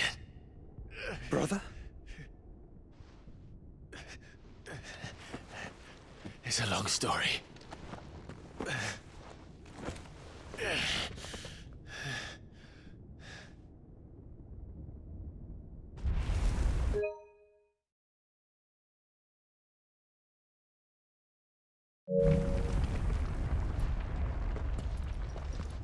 You cannot stay here, Mother. Come. Take my hand.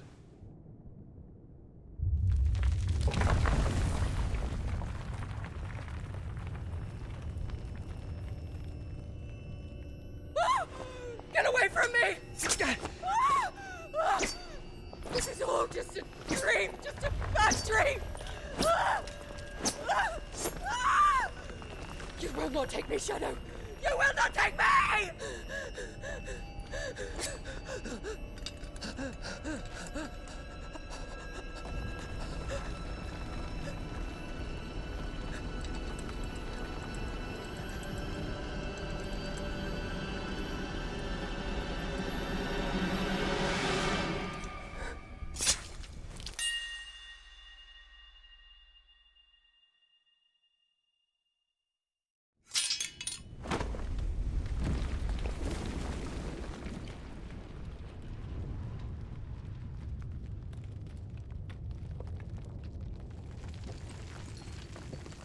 Mother.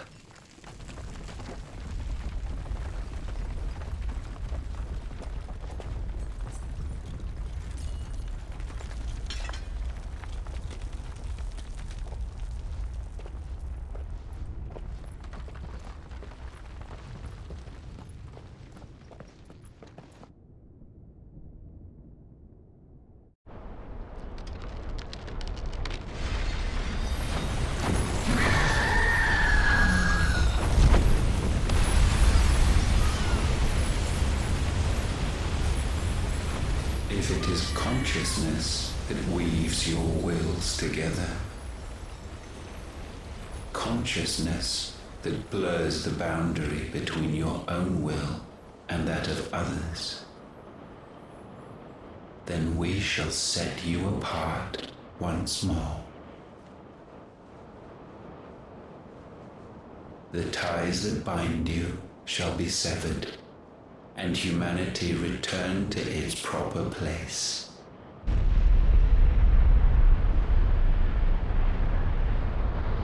By primogenesis shall a new age of reason begin.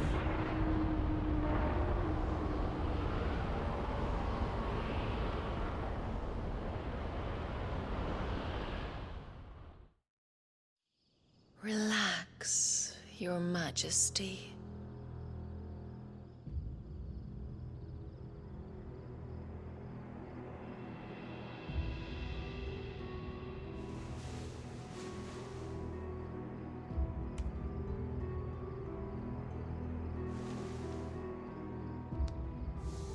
Don't you want to play?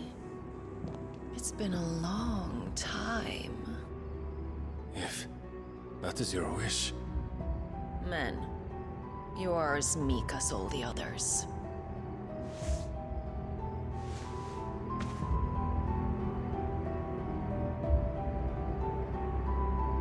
Such feeble creatures.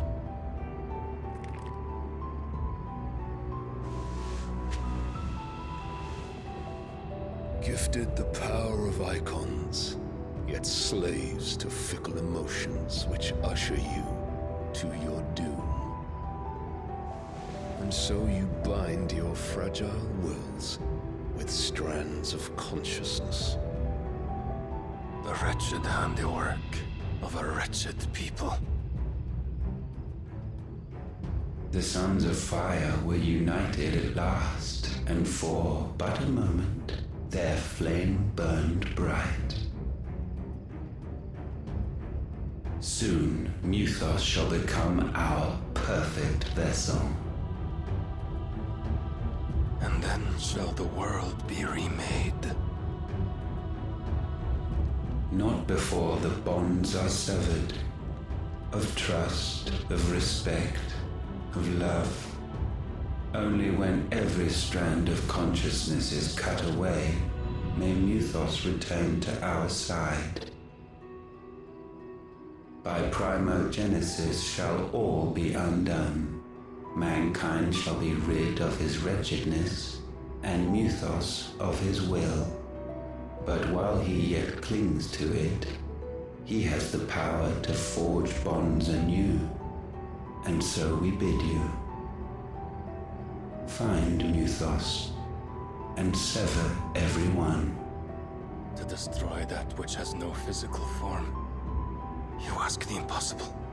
There is nothing your black blade cannot cut, Odin. We shall unite with Muthos, and bring forth a new world. So long as our vessel remains unclaimed by humanity. It shall be done, Master. My will is yours.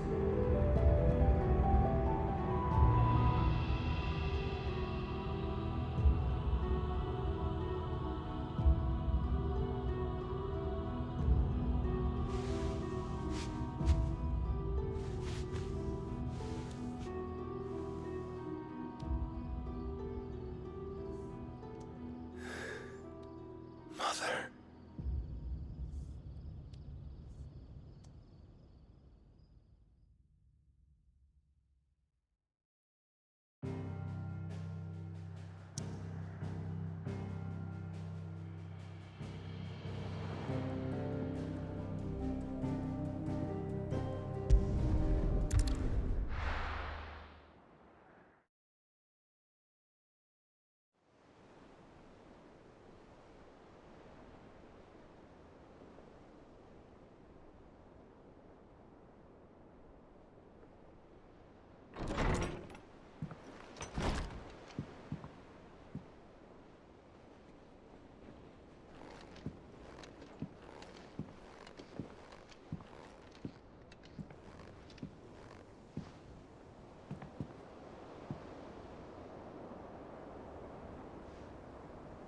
How is your brother?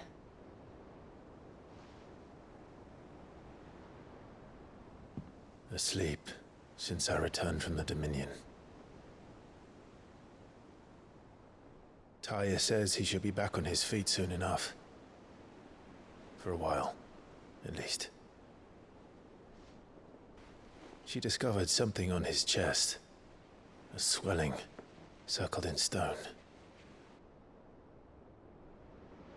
The curse.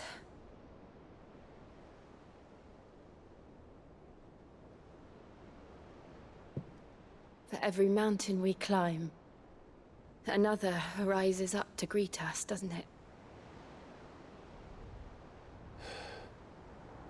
It's never ending.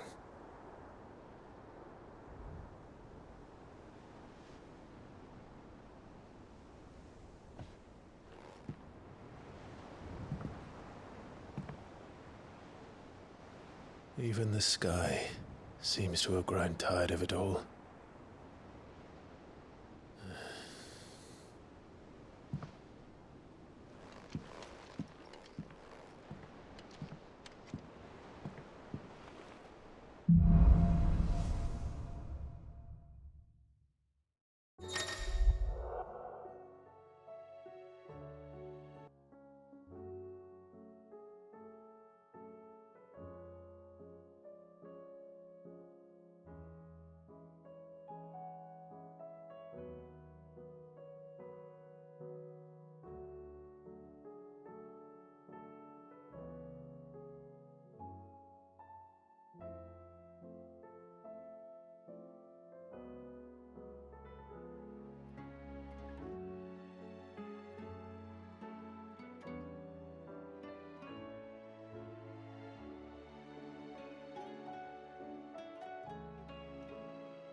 if I disturb Joshua. While he rests, I might as well see what Otto has to say.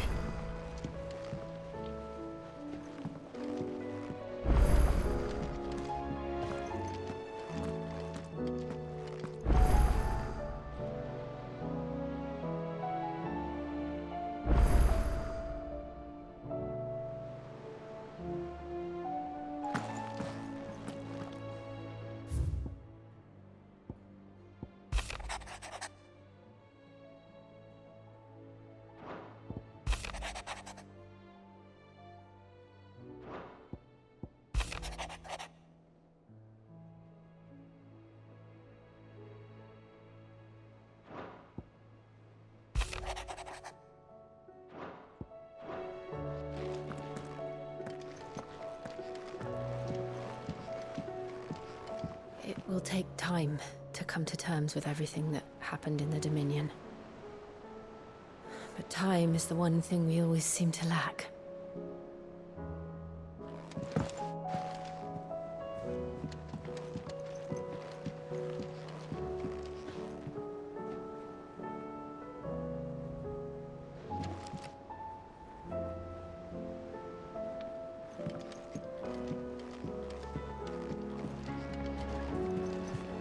It will take time to come to terms with everything that happened in the Dominion.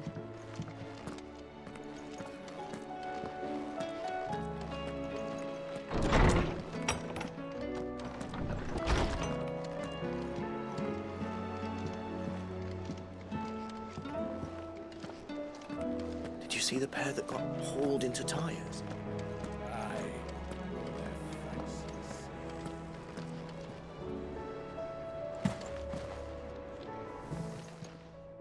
Aye, it's a dangerous world out there.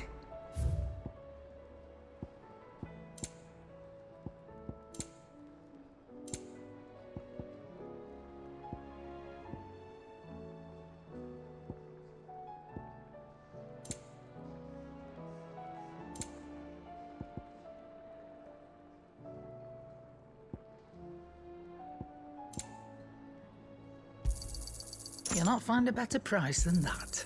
It'd better all be here.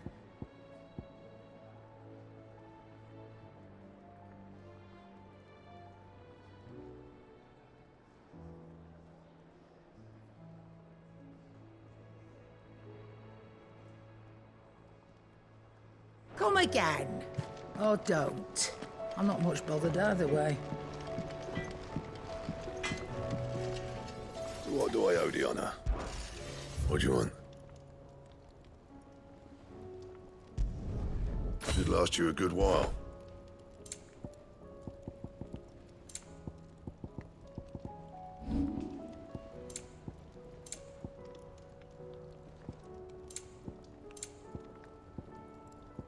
That it? Fine.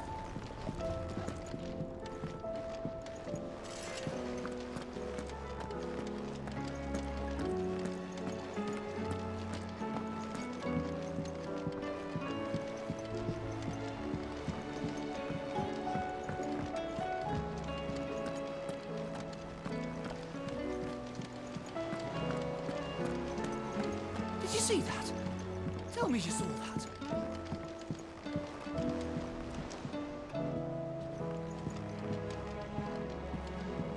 There's talk of these skies driving men mad. Most of the hideaways on edge. Well, it's our job to calm things down. So don't you go spreading ill rumors. I pity those in the villages.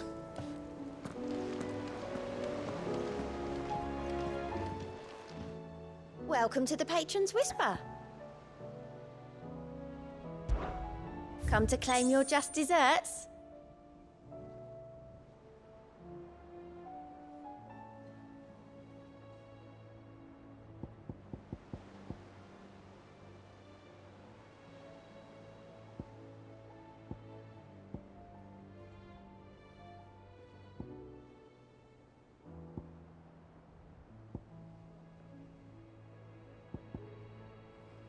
All done?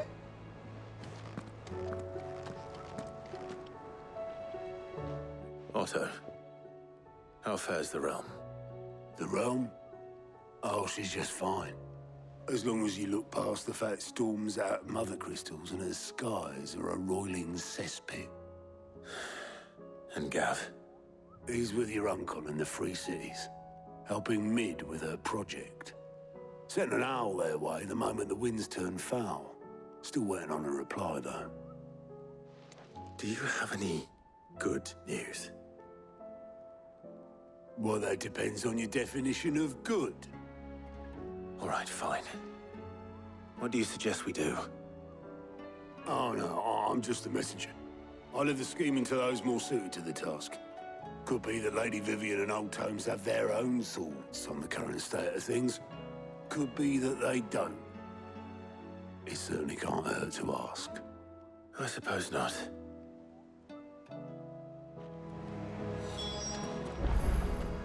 I see that every report that comes my way makes it into the hands of both Lady Vivian and the Lawsmen. If anyone can tell you what might be barreling down the mountain towards us, it would be that pair.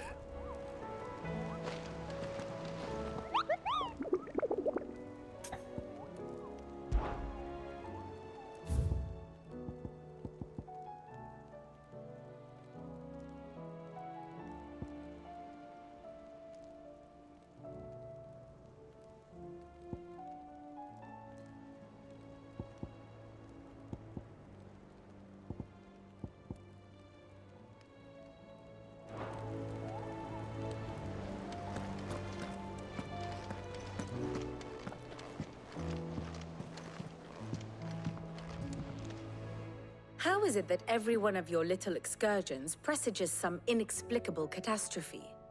Not that you are to blame for the Dominion's fate.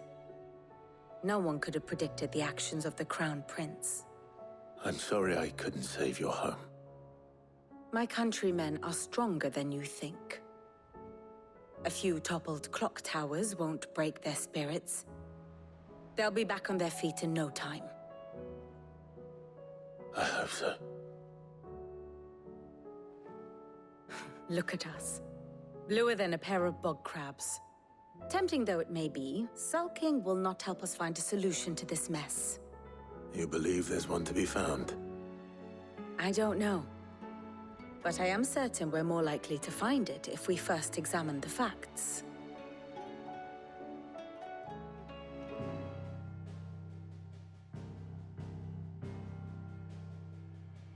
Beneath these darkened skies, fear and confusion reign over Valisthea. Oh, the lands around the fallen Mother Crystals had already begun to wilt for want of ether. But not like this. Crystals that filled wells and fueled furnaces, now nothing but pretty shards of rock. And those that hang from the people's necks cast nary a glimmer of light to keep the dark at bay. It is only a matter of time before the common folk convince themselves that the end of days is upon us. Yet I fear a swift end is more than we can hope for. While most of the world thirsts for ether, the remainder drowns in it, spawning Akashic in droves. And amidst the hordes of mindless beasts, with magics as like to fail as function, even the strongest nation would falter. Rosaria and the Iron Kingdom teeter on the brink of collapse, while the tragedy in Twinside has all but paralyzed the Holy Empire. Dhalmekia fares little better.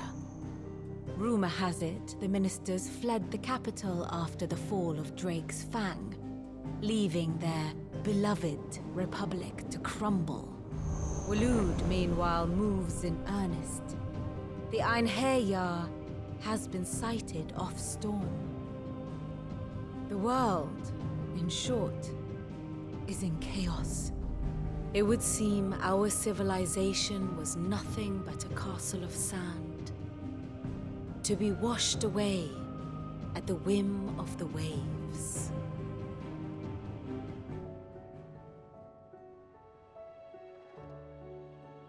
A castle of sand. Not my best flourish, but it seemed fitting.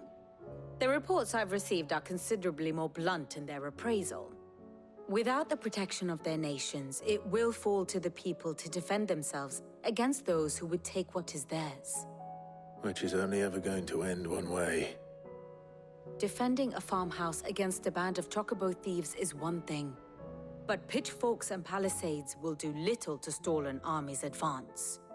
Should the King of Waloed deign to invade, there would be none to stop him. None but us.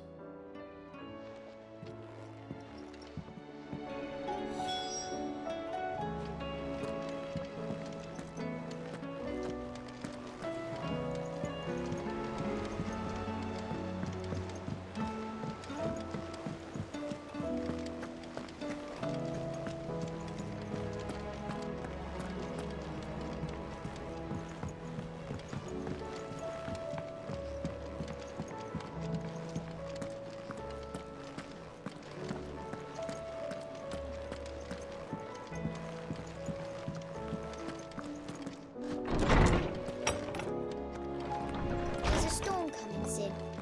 Will there be thunder?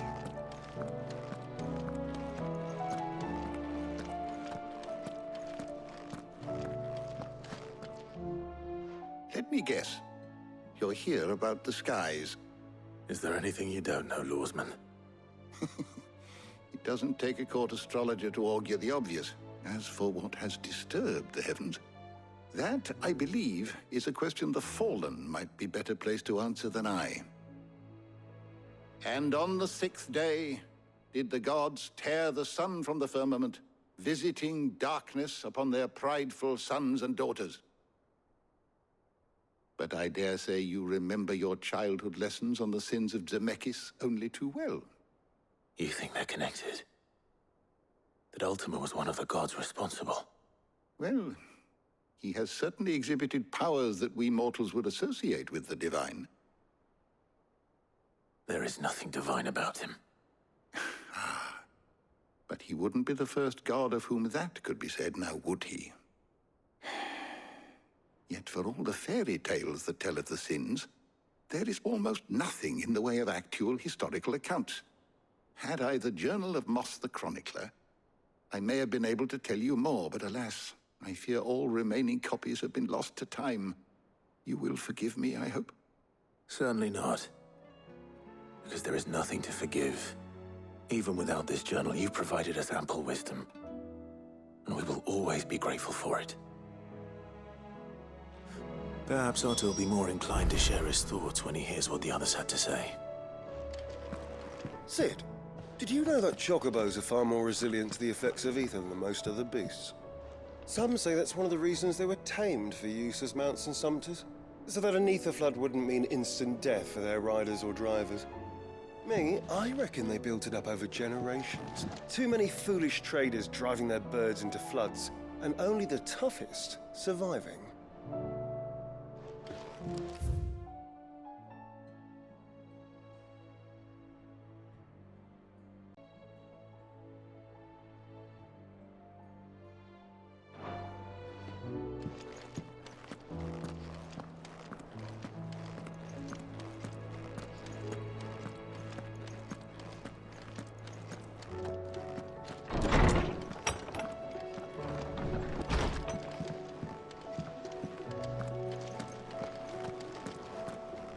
Seems the hideaway's lost its appetite. Can you blame them, with the skies as they are? The battle cries of dread one die. In ruin lies less. As shrinks the glim, so spirit still, unanswered call oppressed.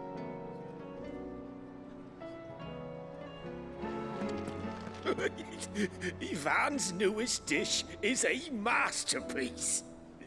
Once you get over the urge to gag, that is.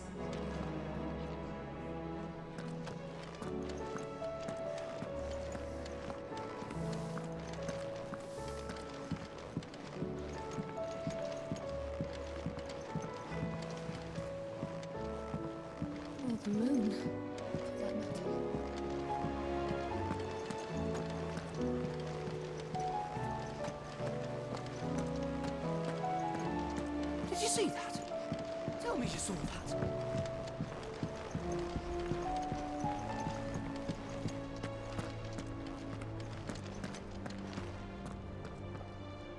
Clive, we have a problem. Only one. That would be a first. It would. Actually, there are three. We had as many owls arrive while you were at the shelves. Martha's got a Kashik out her gates, and talk of monsters roaming the hills outside of Northreach has put the wind up Isabel and her lot. And don't forget Dalimil. Lubor says the village was raided by bandits. When it rains... It fucking pours. The curse breakers are spread thin, taking stock of the damage in the Dominion. And even if I could get word to all of them, I doubt they'd get here in time to make any real difference. Which means there's only two people who can. Jill and I. Let them know we're on our way.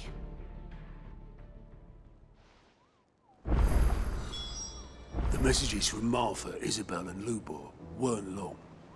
But what they lacked in detail, they more than made up for in urgency. Our friends need your help.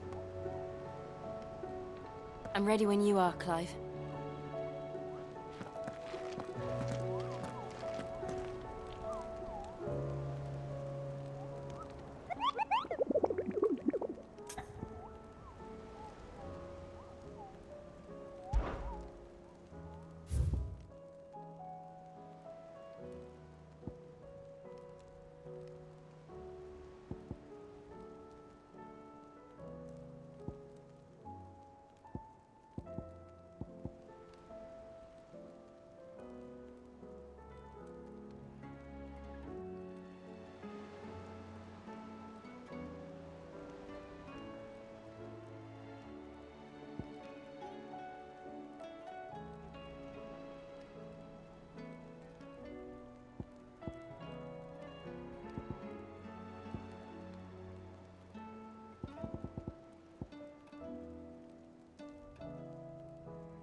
Did you see the pair that got hauled into tires?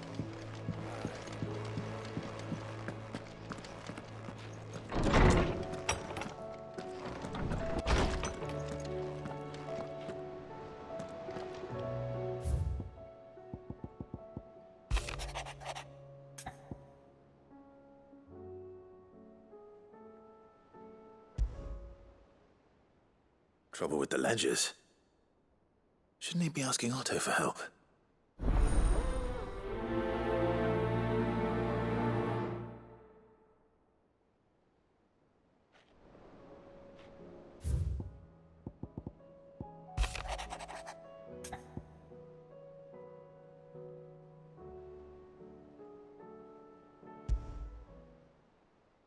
What could be wrong with Torgor? He seemed well enough when I last saw him.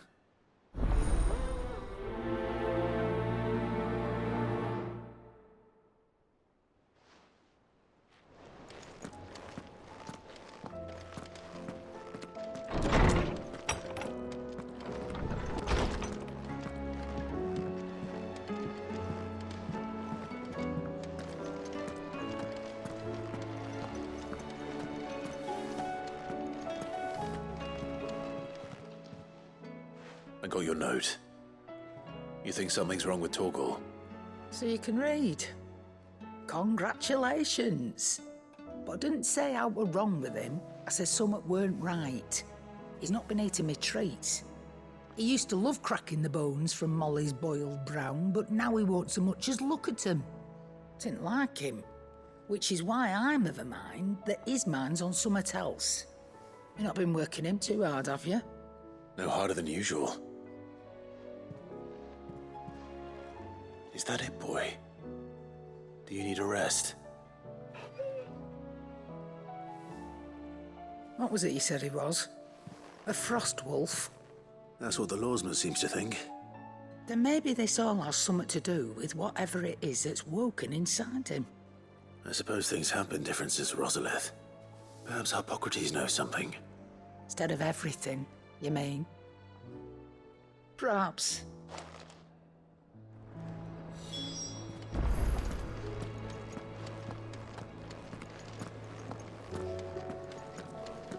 Seems the hideaway has lost its appetite. Can you blame me?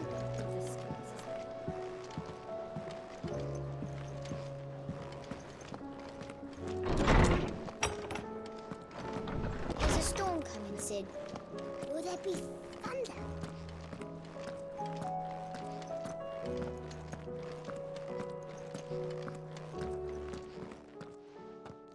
Lawsman, I need to ask you about Torgal.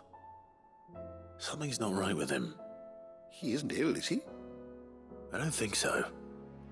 But according to Lady Karen, he seems to have lost his appetite, which is certainly a new development. She says he's hardly been touching his bones of late, and she believes it may have something to do with what happened at Rosalith Castle. I rather think she might be right, though not about his appetite. All canids are instinctively inclined to crack open bones for the rich marrow that resides within, and I see no reason why a frost wolf should be any different.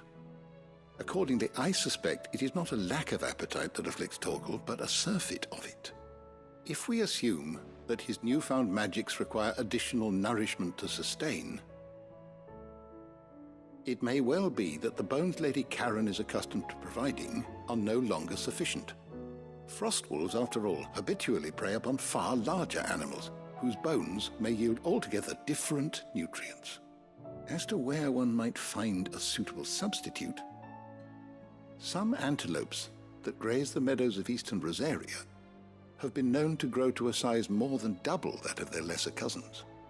I don't recall ever seeing any that large. And little wonder. The oldest and largest such creatures rarely leave the safety of the highlands for fear of predators. The last elder antelope sighting I recall hearing about took place near Cressida, and that was long before the village was abandoned. Even so, it seems like a good place to start. Good hunting, Clive.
Are we even safe here?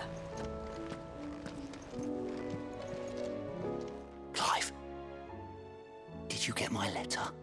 That's why I'm here. Shh. I don't want to be listening.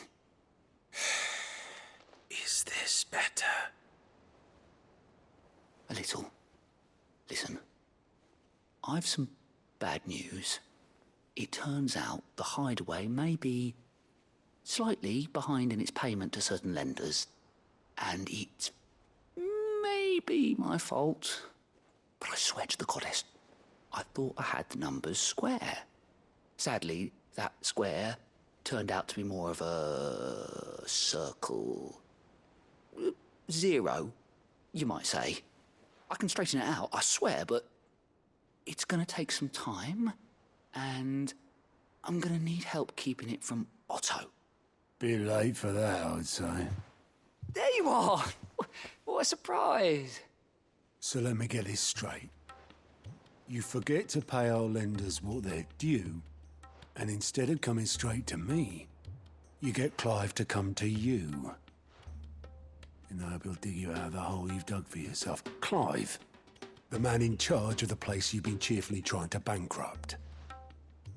And you thought this was a cunning plan. Why? Well, who needs paying? Oh, just Martha. And the Dame.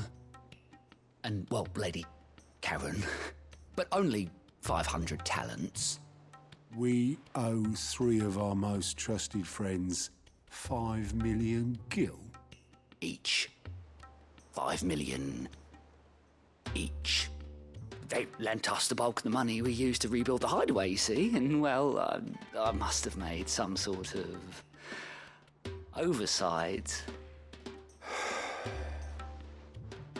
Those ledgers were my responsibility, and it was my decision to entrust them to you. This is my fault. Do we have that much to hand? I can always ask my uncle.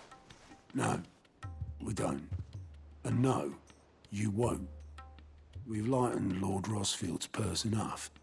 After the king's ransom we had off him, he deserves better than to see our begging bowl. Besides, we'll need to learn to stand on our own if we're gonna make this work. All right. But that doesn't mean you have to shoulder the burden yourself. Is there anything I can do to help? There might be. How'd you fancy taking these to Martha and the Dame? Rocks. Rocks, he says. Worth 1,000 talents apiece, these are. A little something Sid and I set aside for when times got lean.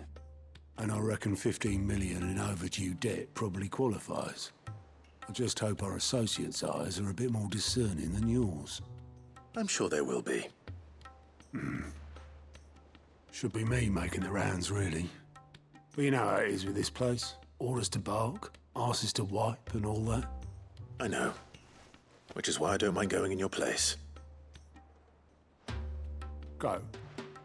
Do you know why I only gave Master Clive here 2 star rubies? Because you'd rather Lady Karen killed me.